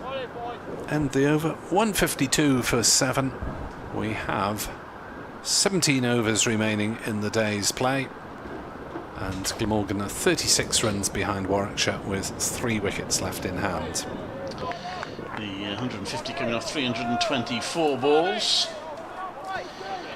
which means the third 50, during which they lost 2 wickets, has come off surprisingly quickly, making me actually wonder if I've calculated it correctly. I think I have. Yes, it's come off 81 balls, the third 50. Stretching for that one, Ruji's got it away for 4 more, so the runs are beginning to flow, and they are getting towards that Warwickshire first innings total. So yes, the third 50 by some distance, the quickest in the innings. Well, Douthwaite had a couple of boundaries, didn't he? And Cullen's hit a couple down to third man now.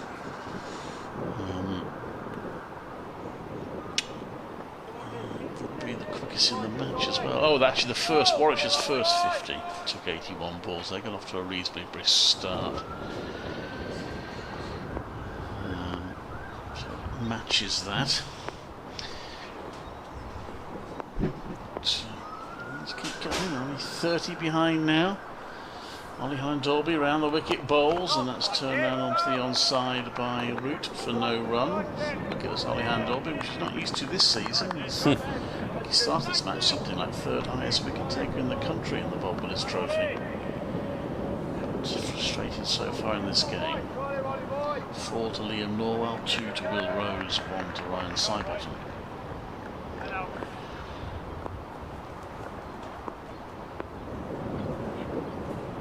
Just the 4 bowlers used as he comes in. Hine-Dolby and takes a step forward route. Does that go past off stump? 17 overs left in the day.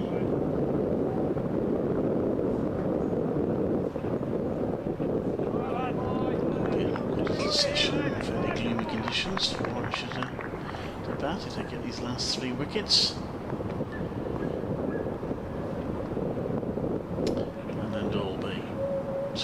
Root nudges out into the onside, is called through quickly for a single by Cullen. Moves on to 33. He's now the 2nd highest scorer in the match with 33. 157 for 7. Deficit 29.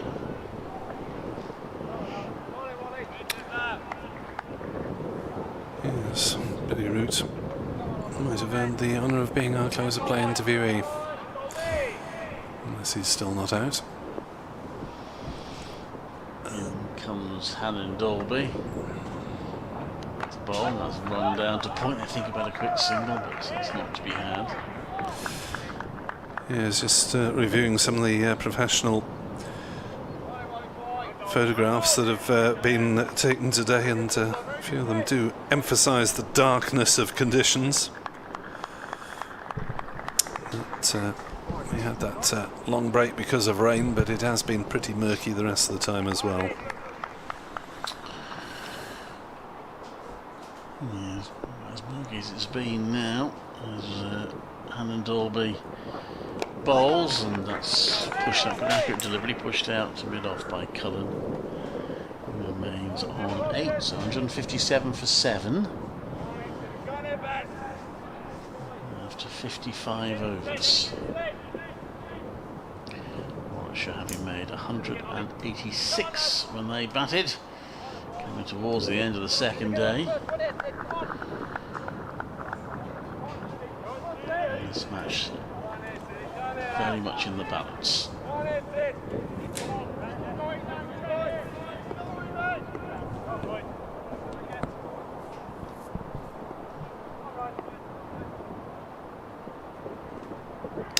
Here comes side bottom then, in to bowl to Billy Root on 33 not out, and that is wide outside off stump. Umpire Evans might have had a little think about that one. He decides that tonight's close will be late enough as it is, without adding extra balls to the equation. 157 for 7, 29 runs behind. Will we see anything entertaining from Glamorgan's tail end as though under Carey and Hogan to come? As that one is a dab and run from Billy Root. So, well, it might have been tight if the ball had been picked up cleanly, but Norwell slipped, I think, as he went to field it on an old wicket, and the ball went flying, not towards the direction of the wicket. 158 for 7. Likes a dab and run, Billy Root. It's quite decent runner. Nimble in the field. Light on his feet. Tom Cullen on strike. 8 not out, 2 boundaries to third man. That's been cut off now as Cullen tries to play on the leg side, but the ball just trickles a couple of metres back down the wicket and there's no run.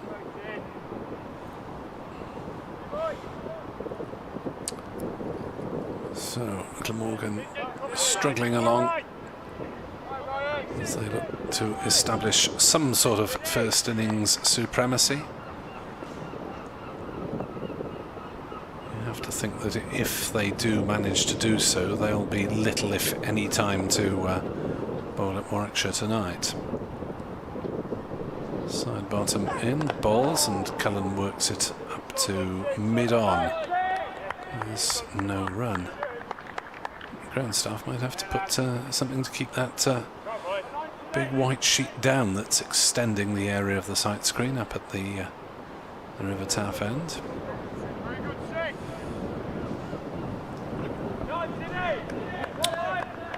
A couple of high-vis tabards available, visible from the Warwickshire 12th and 13th man. The side bottom is in to bowl, and Cullen works that one nicely off his legs. He'll get at least a couple of runs here. It's a successful slide round the boundary this time from Hannon Dalby. That backward square leg, and Cullen does indeed pick up 2 to continue this sequence of double figure scores, which is now batsman 3 down to 9 have all got into double figures without anyone going on so far. 160 for 7.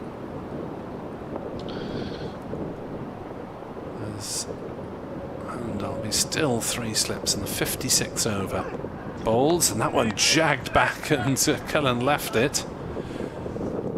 Well, it didn't do any damage, but did maybe just enough to make him think about leaving the next one in that sort of area. 160 for 7, Root has 34, Cullen has 10, and the deficit is 26.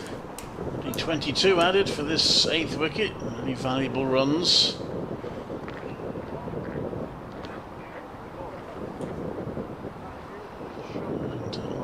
Dolby still give that elusive wicket. Continues the tough end. Bowling at Root. An important innings for his team here is Billy Root. And Dolby's coming round the wicket to him, and he's worked that down to a fine leg for a single to move on to 35, 161 for 7. Changes position, Jeff Evans. It's not, I would say he's not sprinting to get from point to square leg, but he's striding across. I wonder how many singles in an over would make him think, well, for one ball I'm going to stay where I am. Well, he's not among the larger umpires. There are a couple of gentlemen of substance on the list. In comes Hannah Dolby with 3 slips in place, and that's hit into the ground by Cullen and rolled away, and is fielded at third slip by Ian Bell. Cullen and Root meet in the middle for a quick chat and observation from Billy Root. He's been out there a fair while now. Glamorgan in their striking red numbers, names. Cullen sporting 54.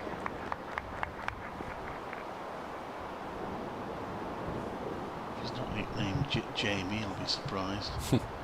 In comes Hannah Dolby, and that is played back to the bowler solidly by Cullen.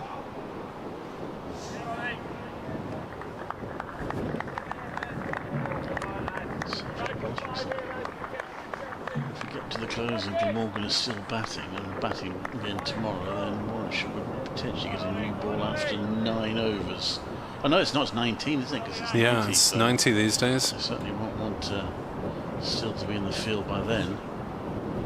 And Dolby to bowl, and that's driven to mid-off for no run by Cullen.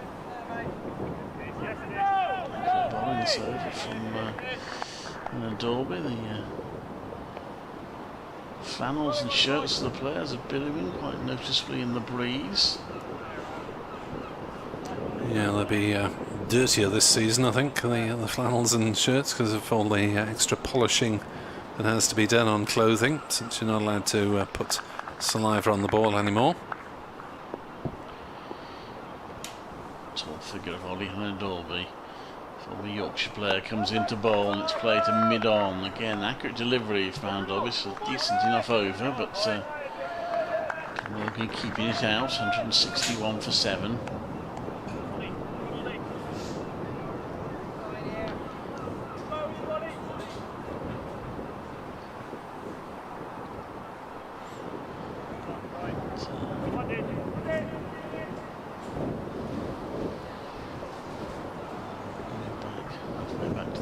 Decided to run up. Balls and it's dabbed out onto the offside again for no run.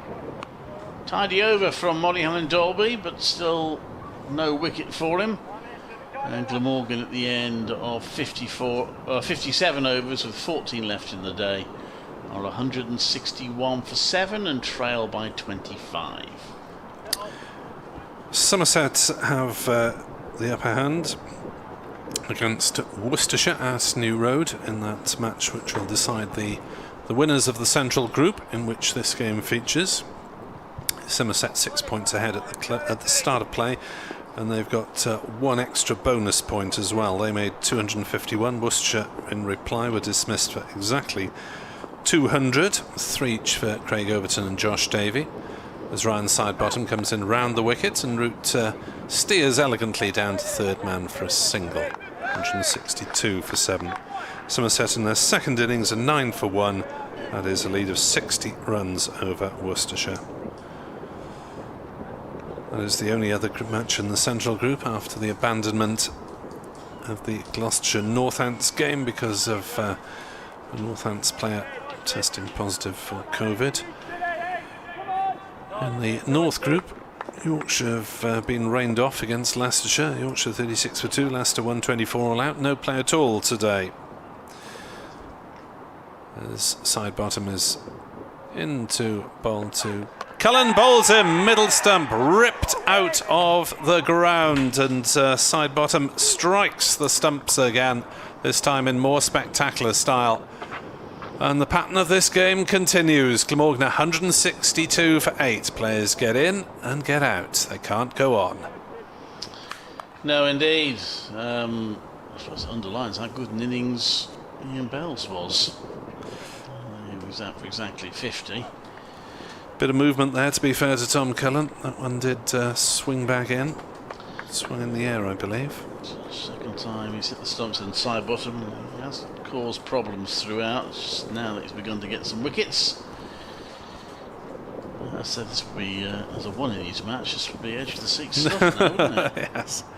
This was 26 to 24 to win, 25 to win with 2 wickets in hand. But it is the Pontadillais Ponting, as he was once dubbed after a half century. Not entirely seriously. Lukas Carey. First team appearance this season. So a couple of strikes for side bottom.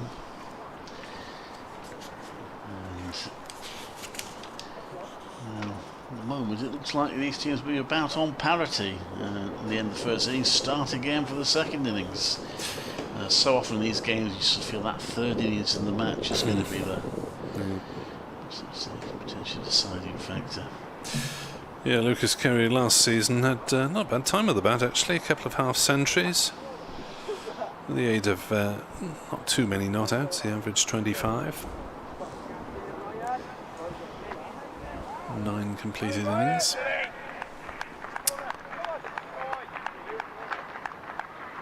But side bottom might be fancying his chances.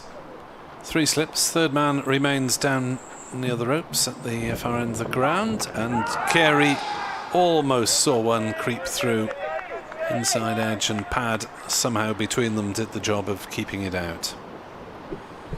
162 for 8. Warwickshire may yet have a first innings lead. It'll be interesting to see whether Root attempts significantly to up the tempo on his largely cautious innings, which has seen him face... Oh, it's only 78 balls actually, hasn't had as much of the strike as I thought for his 36.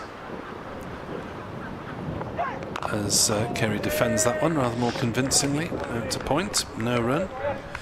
He's nearly so Billy Root, he's never really looked in too much trouble, has he? 6 boundaries, lots of dot balls. Danger of running out of partners. Yes, he may certainly try to increase the tempo if he sees the long limbs of Michael Hogan striding to the wicket, despite Hogan's heroics with the bat in the last match. 162 for 8. Side bottom in bowls, and Carey drives out into the offside quite pleasantly, but Rhodes at wide mid-off intercepts. And there's no run. I thought that was the end of the over, so perhaps I know got one more. Crack on, lad. Won't mind, he's got his tail up at the moment.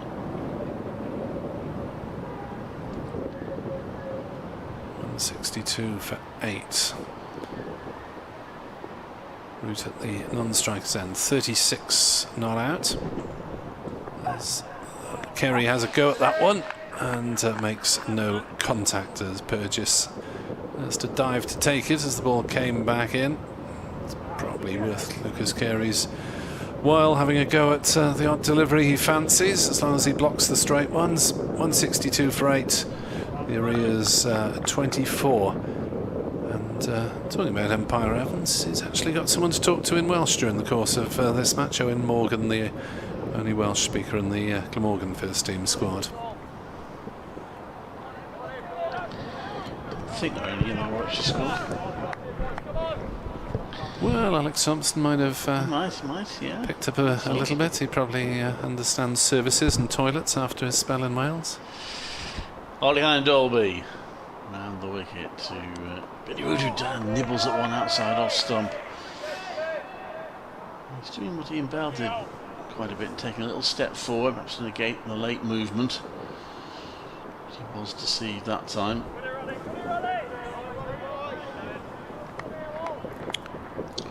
Yeah, I think the ball that bowled Cullen did move in the air a bit. Dolby must be thinking, he can be the only bowler that can't get a wicket. Round the wicket he comes to bowl. And he plays and misses at that one, Root.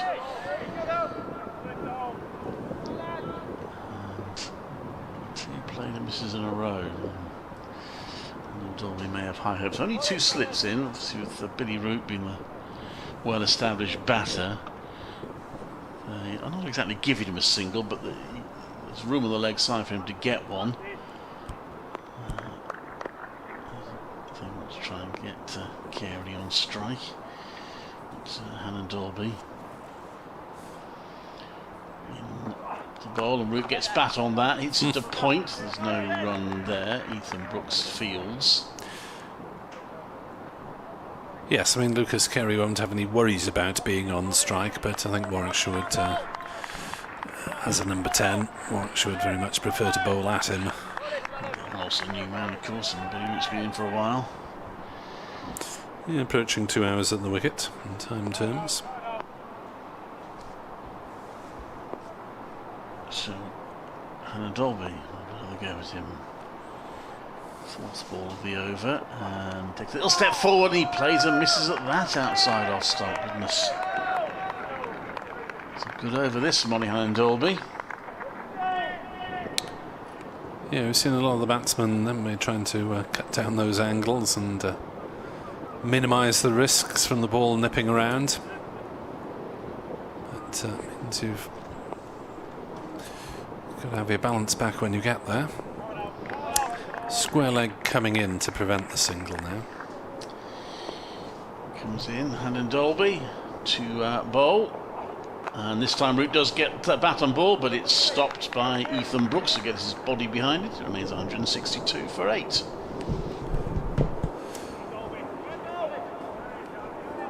So another 12 overs to go after this one here at Sophia Gardens as we add time. 5:30 is meant to be the finish time, of course, for these games, technically.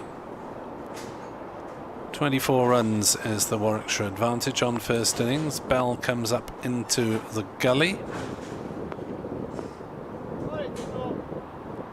No singles easily on offer. As Hogan, as Hannon Dolby to Root. Hogan next in, of course. Root plays that one down to the gully. 162 for 8. 24 runs still separate the two sides under the Sophia Gardens floodlights. 12 overs to go. It's been a battle for the batsmen in both days so far. Warwickshire limping to 186. Only 2 stands of note for the 4th wicket, 70, and then 32 for the last wicket.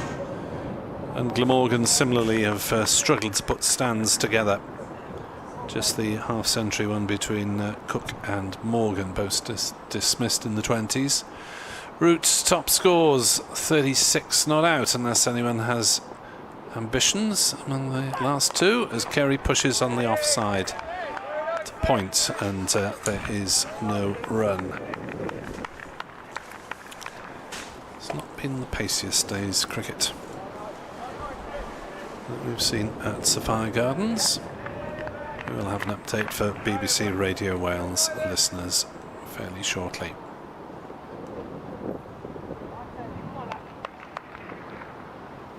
Side bottom retreating towards us, high at the Cathedral Road end. Then bowls to Carey, a short ball that Carey thought about but decided to pull out of the pull shot. Yet to get off the mark.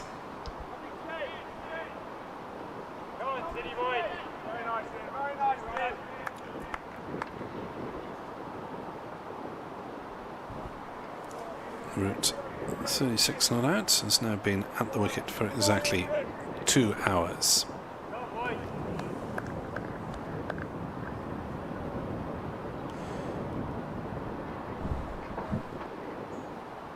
Side bottom. In past umpire Evans, bowls to Carey, who does have a go at that one. Flashes hard down towards third man. It is this time stopped just inside the boundary. And they settle for 2 runs. Root quite correctly. Turning down any sort of a third as Alex Thompson's throw flashed towards the wickets. Good sprawling stop by Alex Thompson on that occasion. 164 for 8. 22 runs behind.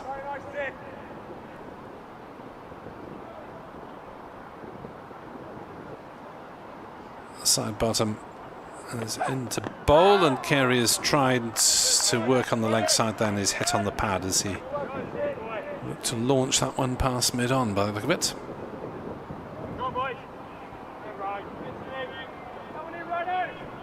164 for 8. Norwell at mid-on is swinging his arms vigorously.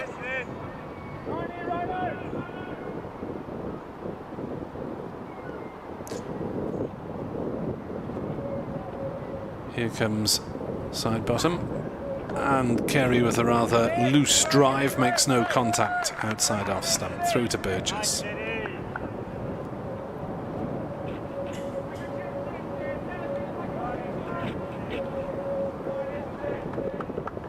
Clouds dark, but not too low at the moment.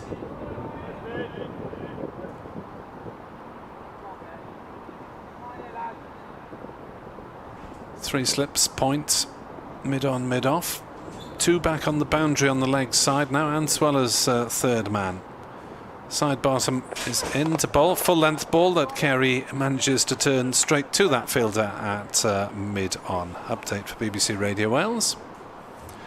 164 for 8 are Glamorgan in reply to Warwickshire's 186 all out, so just 22 runs behind with 2 wickets in hand. And as on day 1, the bowlers have been on top for most of the day. 4 wickets for Liam Norwell. Glamorgan's top scorer still at the wicket. Billy Root is on 36. Earlier, Owen Morgan made 28 and Chris Cook 27. They put together a half-century partnership. Everyone seems to have got in, but then not pushed on. Glamorgan 164 for 8, trailed by 22. 5. So Leon Dolby then to bowl at Root on 36. Just 2 slips in place for Billy Root. 3 men saving the 1 on the offside. As he comes into bowl, he's turned that around off his thigh pad. I think it's going to be 1 run onto the total. Will he get the credit for it? No, you won't. It's a leg by. So it's 165 for 8. The fact that Clive can get relatively excited about whether a run is counted as leg by or run to the batsman shows you the relative lack of drama on today's play. Yeah, well, wickets have fallen at fairly regular intervals. There have been a couple of partnerships have offered resistance. Haven't really been able to build on early starts. Could be a very interesting match. Second innings, Hannah Dolby bowls, that's left by Carey. Will Rose has just settled for using the 4 bowlers. He hasn't called on Ethan Brooks or the spinner Alex Thompson. 4 main frontline bowlers, including himself. I wonder if the Warwickshire openers are starting just think, it'd be nice if they didn't get them out too quickly tonight. Settle for 8 maidens and then, yes, and 2 wickets to give them the next over. Hannah Dolby with 3 slips to Carey, pushes out into the offside, there's no run. Looked perfectly happy to give Carey the strike. 165 for 8.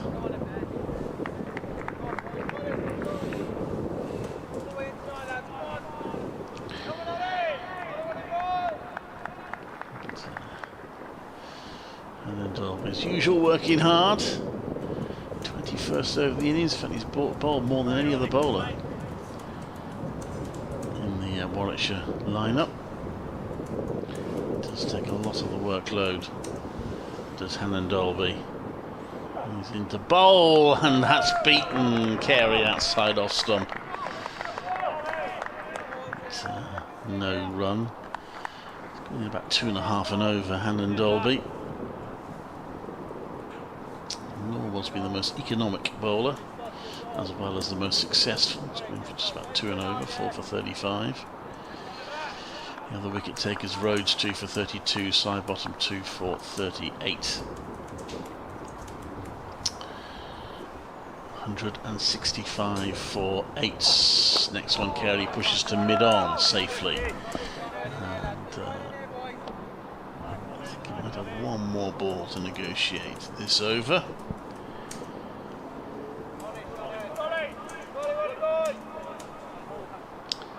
As you say, well, we're thinking at least one more over we don't have to face now. If wickets fall next over, I guess it'll be what, 7 overs they'll have to face before the close.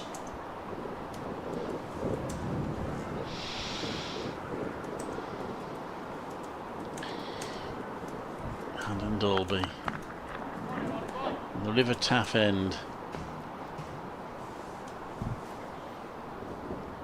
Bowls, that's not come out of the middle of the bat from Carey, but he's going to get one. They think about a 2, so Carey in fact just nicked the strike with that single. He moves on to 3, 166 for 8, 20 runs behind.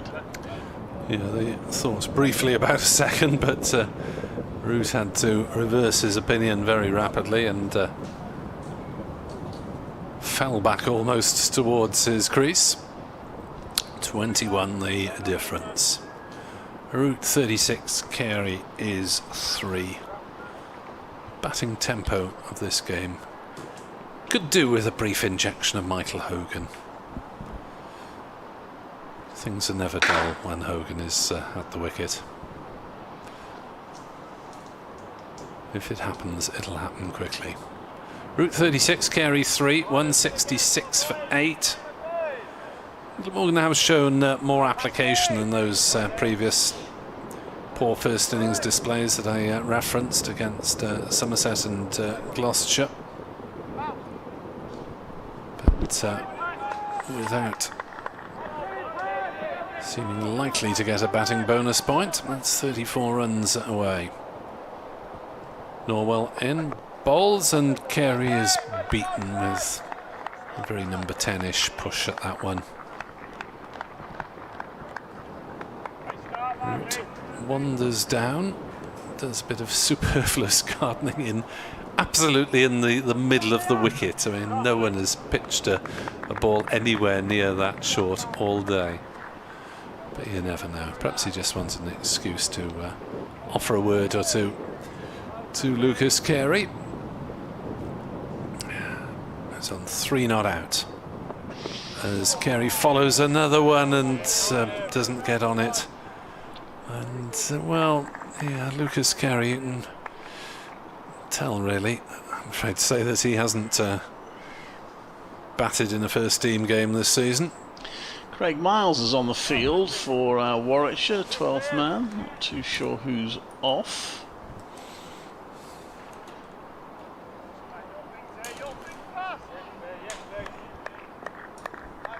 Probably just someone changing bowling boots for fielding boots or vice versa. Norwell looking for his fifer, is in, bowls, and Carey defends it off the back foot to Rhodes at cover, no run. Well, that might have been one of the opening batters just going to have to put their feet up for a bit, but it isn't. They're both out there, Yates and Rhodes. Try and do this by process of elimination.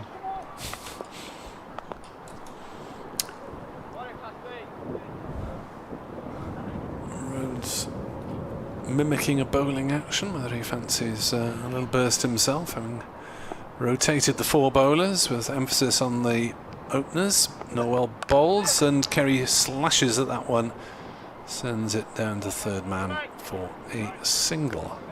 167 for 8, 19 runs behind. Now, if there were a crowd here, there would be Something of a cheer if Glamorgan get into the lead. Might be an ironic cheer given the length of time that it's taken to get there.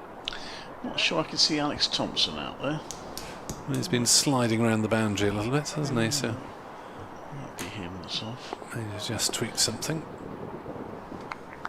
Unless it is here, it's been dispatched to get bowling boots on. Yeah, might be. Norwell would sack Root from around the wicket, and Root drives, didn't get his feet anywhere near, and through it went to Burgess. Bit off balance, Billy Root, when he played that shot, and demonstrates a more correct version to any colleagues of his who might be watching from the balcony. 167 for 8. Root the top score of the day, 36 not out. Norwell with 4 to his credit. Round the wicket, and almost had his 5 there as Root ends up down on one knee as another waft outside off stump fails to make contact. Again, consultation between the two batsmen. Jeff Evans seems reluctant to leave the wicket there. Everyone else is moving round. Umpire Evans is obviously enjoying himself. 167 for 8. Glamorgan 19 behind Warwickshire on first innings. Root has 36. Carey has 4. And we have 9 overs remaining of the day's play, weather permitting. Alan Dolby to continue. Bowling to Carey. Did beat all ends up at the end of his previous over.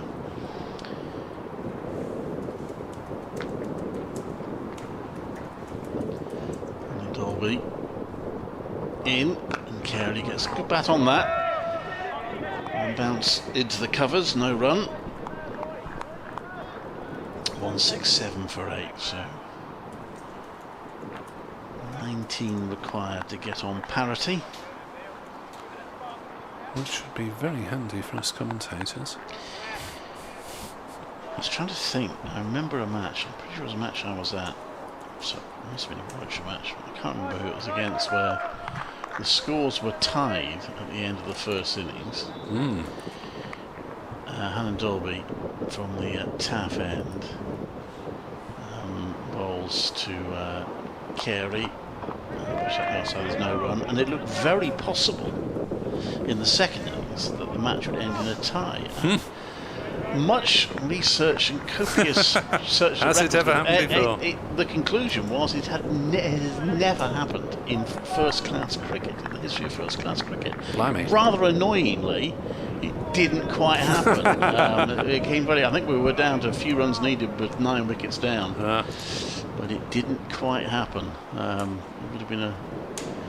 So after all that work to work it out, maybe it'll happen in this game. Hannah Dolby bowls, and that's played to mid-wicket for no run. 167 for 8. I think it might have been Jonathan Trott's fault, because he misfielded when the scores were going to be... He was captain, I think. So he misfielded slightly when to let the opposition through for a 3rd run, which won them the game. Anyway, in comes Hannah Dolby to bowl to Carey. And Carey drives that to mid-off for no run.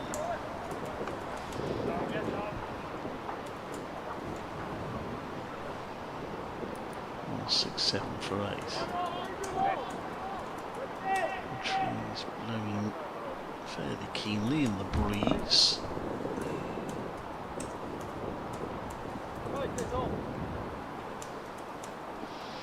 Slip cordon of Rob Yates, Sam Hain and Ian Bell. Been there all innings, occasionally accompanied by a 4th. In comes Hannah Dolby to bowl, and that's driven nicely by Carey, and always gone through for 4. That should have been stopped. It's gone through for 4 for Carey, and 4 useful runs. It's Will Rhodes who dived over that. 171 for 8, just 15 behind now. It was a good shot, but it should have been cut off. Yeah, seemed to get to it, but not quite down in time. Warwickshire captain. No one to ball out though. Just to admonish himself. Brief spells where they only had 2 slips in place, but mainly bowling to root near the end of the innings. Now Mann's dropping back to the mid-wicket boundary. They're sort of giving Carey an opportunity to take a single. I'm not sure there's any great need for that, but anyway, 2 men have gone out. Alan Dolby to Carey, who takes the invitation to score a single, and therefore will keep the strike. He's on to 972 for 8. 14 behind are Glamorgan with 2 first innings wickets left. 5 of that over to Carey, who's now on 9. 4 and a 1. Yeah, bit of movement through the day for the seamers. It's been bowlers' dominance again, as it was on day 1 when Van der Gugten, Carey and Douthwaite were the man who cashed in terms of wicket taking. Today 4 to Norwell, 2 apiece to Rhodes, and now to Sidebottom. Norwell looking for that 5th. Bowling to the tail ender, Lukas Carey, who cracks it out into the offside. It's well saved at point, and they thought about running for the misfield. There's a shy at the stumps at the non-striker's end. It's well backed up, and it's an action-packed dot ball as Brooks's flannels get even dirtier. Gosh, that'll need to go in at a really high temperature.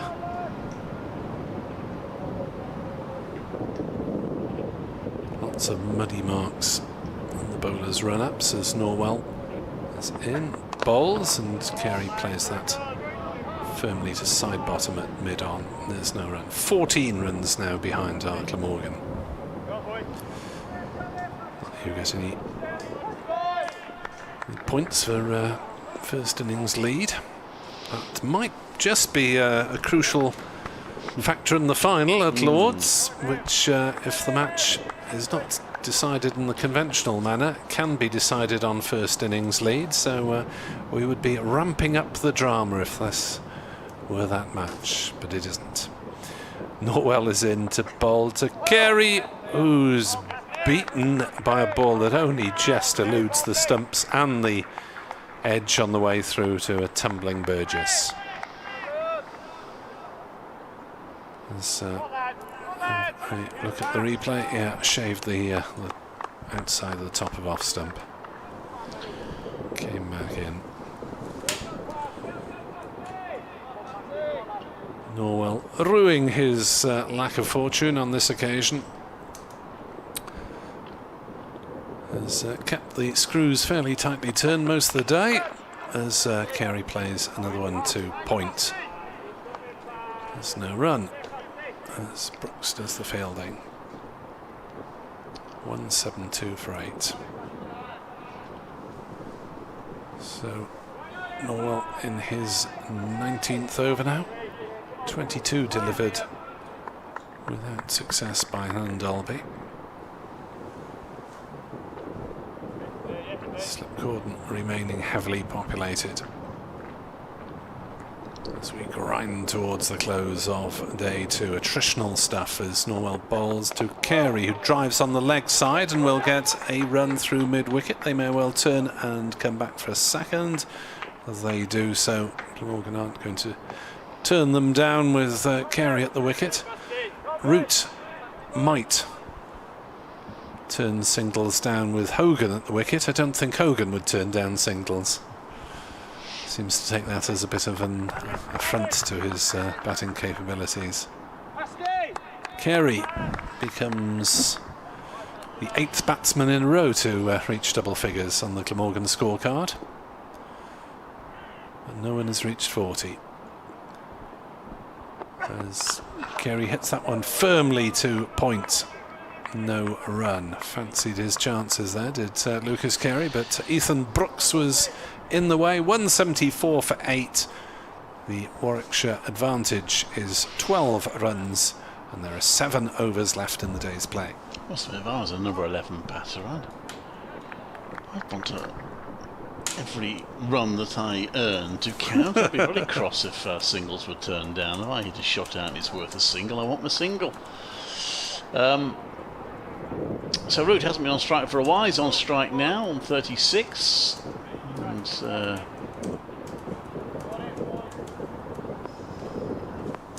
Ryan Sidebottom. Yes, Ryan Sidebottom is going to replace Ollie Hannon-Dolby from the River Taff end. Change of ends for Sidebottom.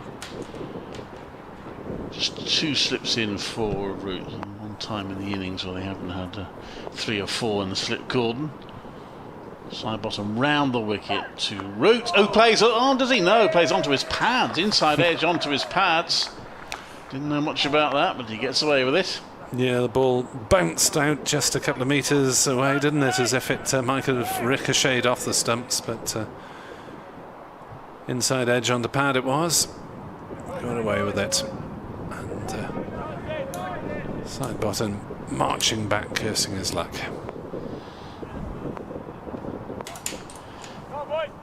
Sidebottom hit the stumps twice. Comes into bowl to Root, and just straight down the leg side, and Root's played it down to fine leg for a single. Ian Bell fields. That will bring Carey on strike. It does take Glamorgan to within 11 of Warwickshire's first innings total. Root on 37 as a chat with his opposite number.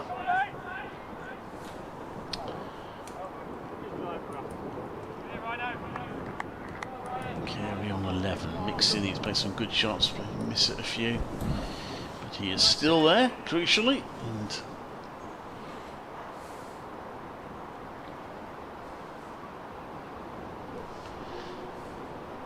.13 so far for this wicket, and that's a slashing shot from Carey, and it's very well fielded at backward point by Ethan Brooks, diving to his left.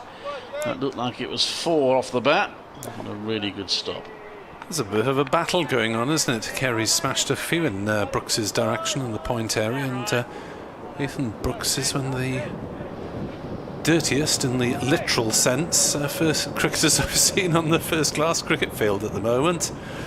Mud all over him. These teenage lads, eh? What are they like? Sidebottom. 3 slips in for Carey. Who's played it again to Brooks, but this time beats Brooks's dive and gets 4 runs. And Carey on to 15. More valuable runs been added.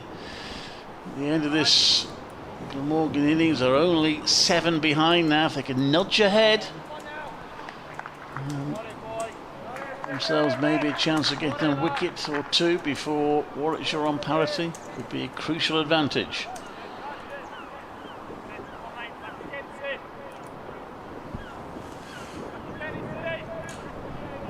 Maybe Warwickshire will not, after all, have to bat tonight. Rhodes and Yates might be just a little secretly relieved. Well, Rhodes can't be because he's the captain, but Yates might. Comes in now, Sidebottom to Carey. Carey drives that. He's got that through. It's been chased by Brooks. It'll be 1, and they come back for the second. They'll have to be quick, but they are. And it's 181 for 8.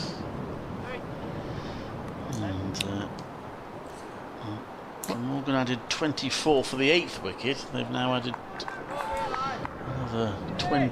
another 19 so far for the 9th. So what did you do today, young Ethan? I fielded a lot. Yes.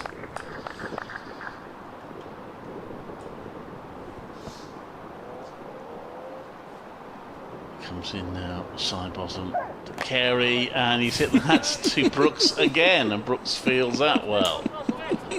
181 for 8. They are just 5 runs behind now. Yeah, there's a grin on the youngster's face. They had plenty of action in that over, with a couple of stops, one he couldn't stop and one he chased to field. And his flannels are now quite ridiculously dirty. They look more as if he's been playing football or rugby than cricket. I hope he's got a spare pair somewhere. On these short breaks. Yeah, sanitisation time. The 12th and 13th men were up at the River Taff end this time, so they move off in the other direction. Billy Root is gesturing for a drink, I think, so that's going to be another little hold-up by the time they get to administer that. No, Billy Root says, oh, well, we might as well play on. I can wait an over or two. 6 overs to go. 181 for 8. Glamorgan 5 runs in arrears. Root 37. Carey is 17.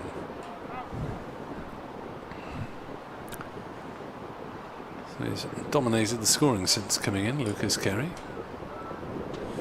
Billy Root is quite happy to sit and watch in previous overs. He's on strike now at the start of a new over from Liam Norwell.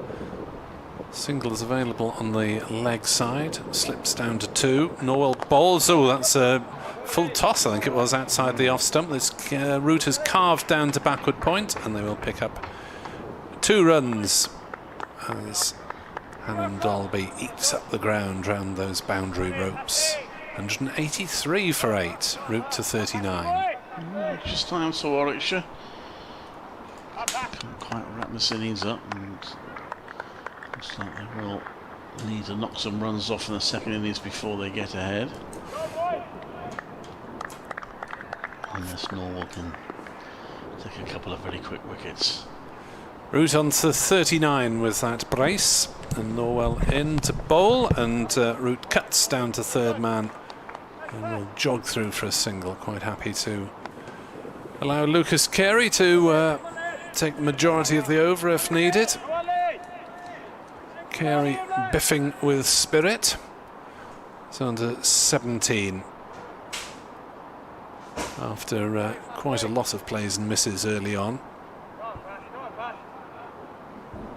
Norwell still eyeing up that 5-wicket haul. This is one of the stats that mark a bowler's success. 5 wickets in an innings. Norwell is in to bowl to Carey, who wafts at a wide one. 184 for 8. 2 runs behind are Glamorgan, with 5 overs remaining after this.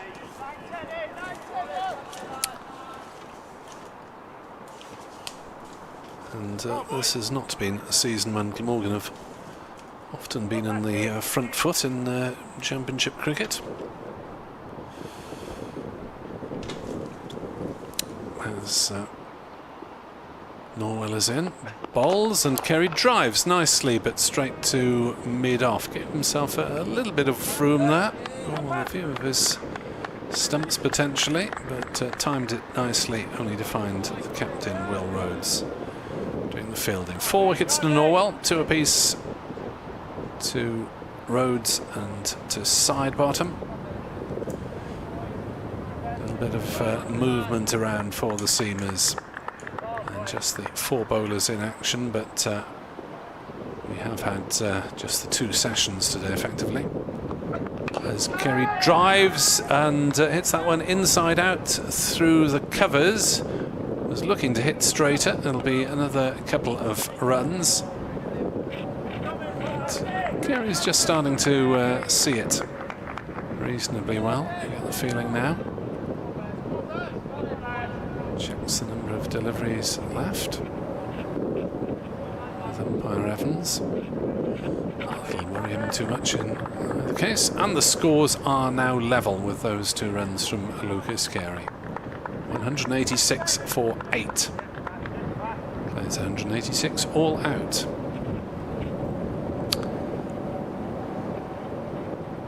And Carey gets another full length ball that he drives back to the bowler. Stops in his follow through. Norwell knocks it up in the air and waits for Dan Mosley to pick it up. End of the over from Liam Norwell, who marches back to his position It'll be third man for the left-hander.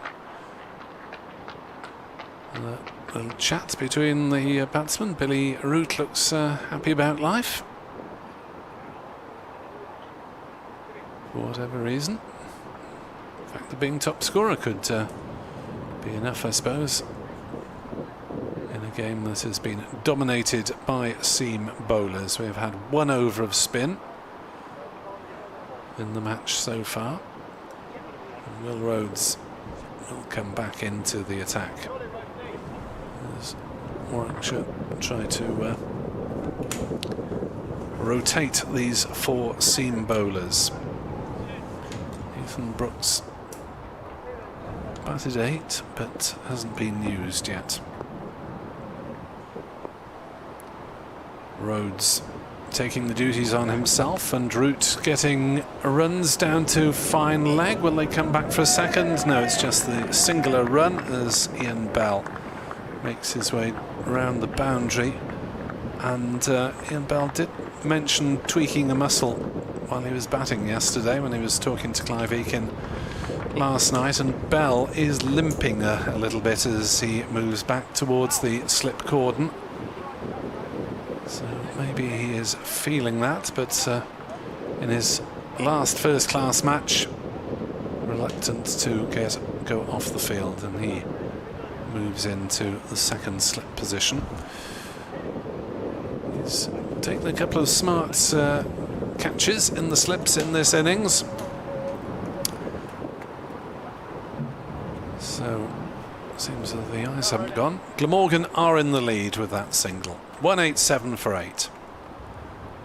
As Carey slashes at a wide no ball and puts it away for 4 through the covers as well.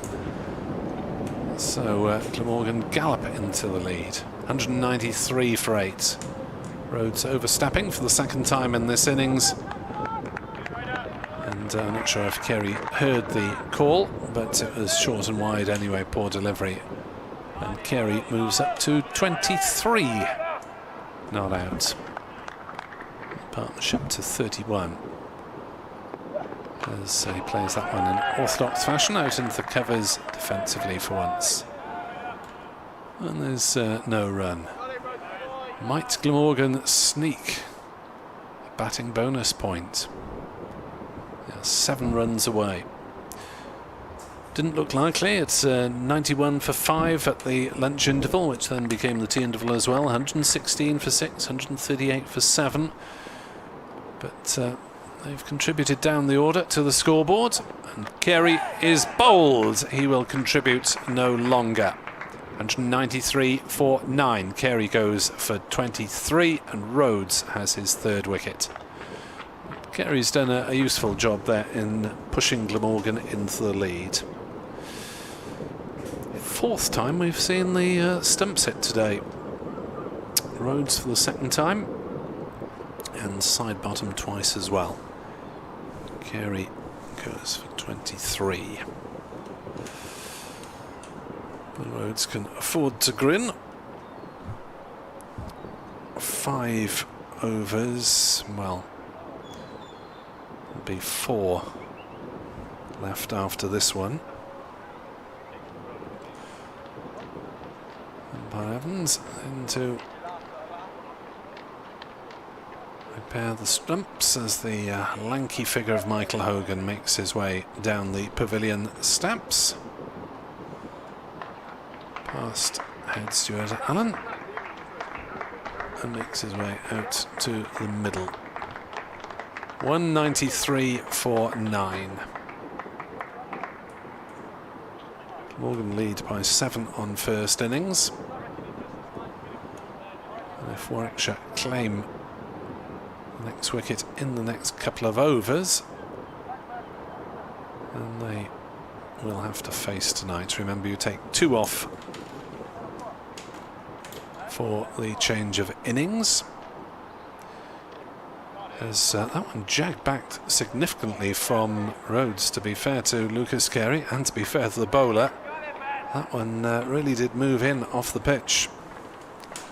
And Rhodes can afford to look pleased with himself for that delivery. It's probably one that would have beaten quite a few higher order batsmen as well. Got a 5 for last season, did Will Rhodes, 5 for 17. And now he'll try and finish things off, bowling to Glamorgan's number 11, Michael Hogan. And Hogan has a waft and misses. Step forward, big swing of the bat. Through to Burgess. If Rhodes does take this final wicket in this over, we'll know that he's not afraid maybe to go out unless he sends out a night watchman in his stead. Rhodes in, bowls, and Hogan drives up to mid-off, and there is no run. I wonder if we'll see Hogan trying to hit over the top. Mid-off, it's about halfway back at the moment. Mid-on, let's see if they stay there when the ball is bowled, or if they walk into their normal positions. A little bit of lighter conditions around Sophia Gardens as Hogan defends for once, the ball rolling up to mid-on. And there's no run. It's the end of Rhodes' over. 193 for 9 Glamorgan, leading by 7 runs here at Sophia Gardens in this Bob Willis Trophy match. Rhodes now has 3 for 39 in his 12 overs. Root is 41 not out off 92 balls, including 6 boundaries. That's the equal most in the Glamorgan innings, with Chris Cook. Ian Bell struck 9 yesterday in Warwickshire's 186 all out, as Clive is back to try and claim the 10th wicket for the Bears.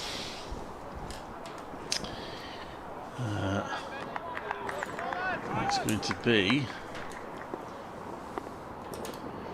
Ryan Sidebottom to bowl, and that one is driven to mid-off for no run by Root, who's on 41.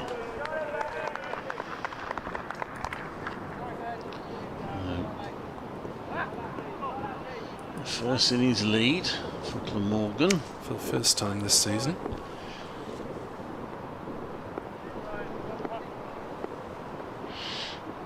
Cheer up, Warwickshire. Sidebottom into bowl. Round the wickets, and it's punched to mid-on for no run.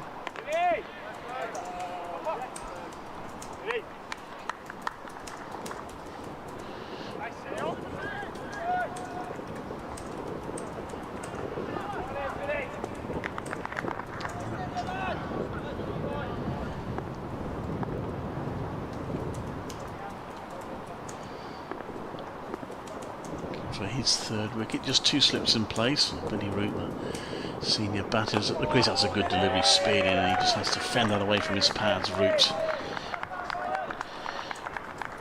I guess he might be looking for a single, unless he's just quite happy to give Hogan a chance to have a bit of a thrash. Yeah, you'd think they'd. Well, I suppose bonus points don't really matter for anything in this last match of the season, but it would be nice to get one with a couple of blows if they can. Plenty of 2 back on either side of the wicket on the boundary. Bowls, and that's comes off the pad now. They've turned the run down there, interestingly. It's the first time they've done that. There's a certain leg by to be had. I think there was any question he wasn't playing a shot at it, so I think he just shaped to play at it, unless it's a outbreak of exceptional honesty from Billy Root. He knows what he intended.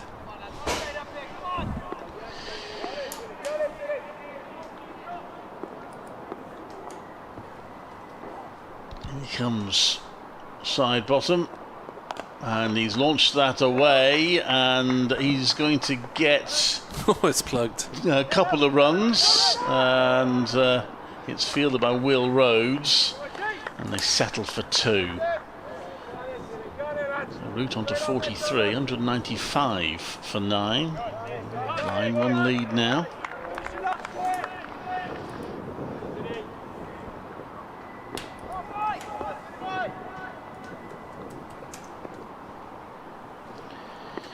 And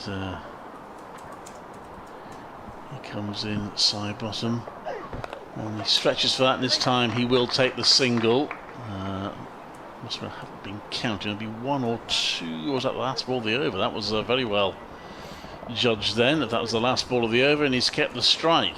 And, side bottom will be disappointed with that. 196 for 9, a lead of 10. Yes, not into the realms of the significant in terms of the matches yet, but certainly a nice little psychological fillip for Glamorgan to have that advantage for the first time in 5 attempts this season. You're listening to BBC Sport Online with Clive Aiken and myself, Nick Webb. We have 3 overs to go, which means that Warwickshire will not bat tonight. As Root launches that one on the leg side and has got it over square leg. It's gone all the way. Alex Thompson looked interested for a while, but it just cleared him and went into the very first row of the stand, away to our right. Brought up his 50. And it's brought up his half century with the first maximum of the innings. He's had 6 fours in that as well. It's the first 6 of the match. I just wonder if Thompson had been right on the rope there. He might have had a chance. As Rhodes in, and Root skies this one. It could be caught. No, it's just fallen short of third man. And Norwell couldn't quite get into it. It was an awkward decision. He ended up sort of smothering the bounce of it. Glamorgan past the 200, getting a bonus point. Root with the first 6 of the innings, getting to his half century. It's all action here at Sophia Gardens. Who was saying it was a tense, gritty and attritional affair? It's a 17-run lead now. It starts to become quite significant in such a low-scoring match. Gives them a chance of getting at least 1 before Warwickshire wiped out the deficit.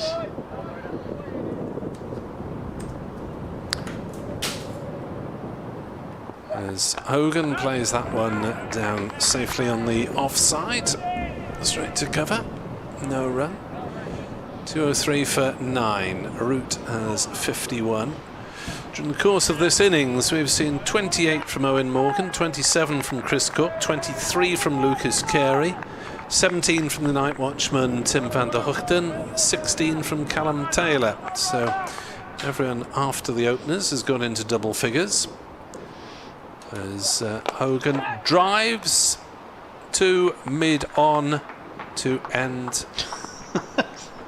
the innings in very anticlimactic fashion. You did wonder what had happened there. Everyone just sort of really casual about it. Yes, chipped it, easy catch, taken.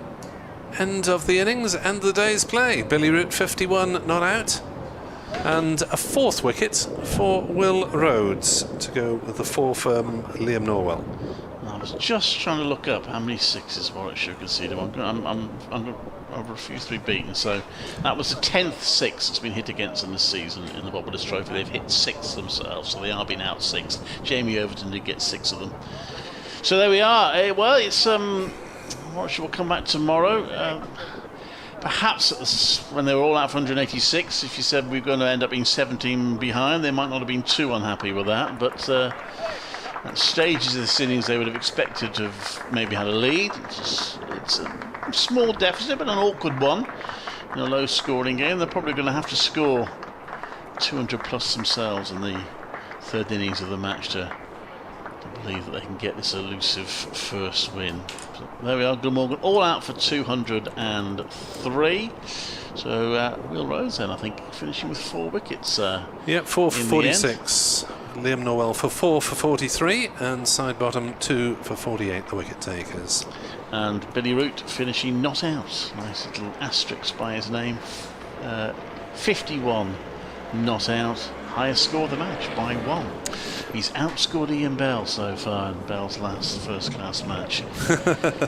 There we are. That is the end of the day's play. Clive and myself will be back at 10:30 tomorrow morning. Hope you can join us then, or at some point tomorrow. Glamorgan lead on first innings by 17 runs from the BBC team here at Sophia Gardens. A very good evening to you.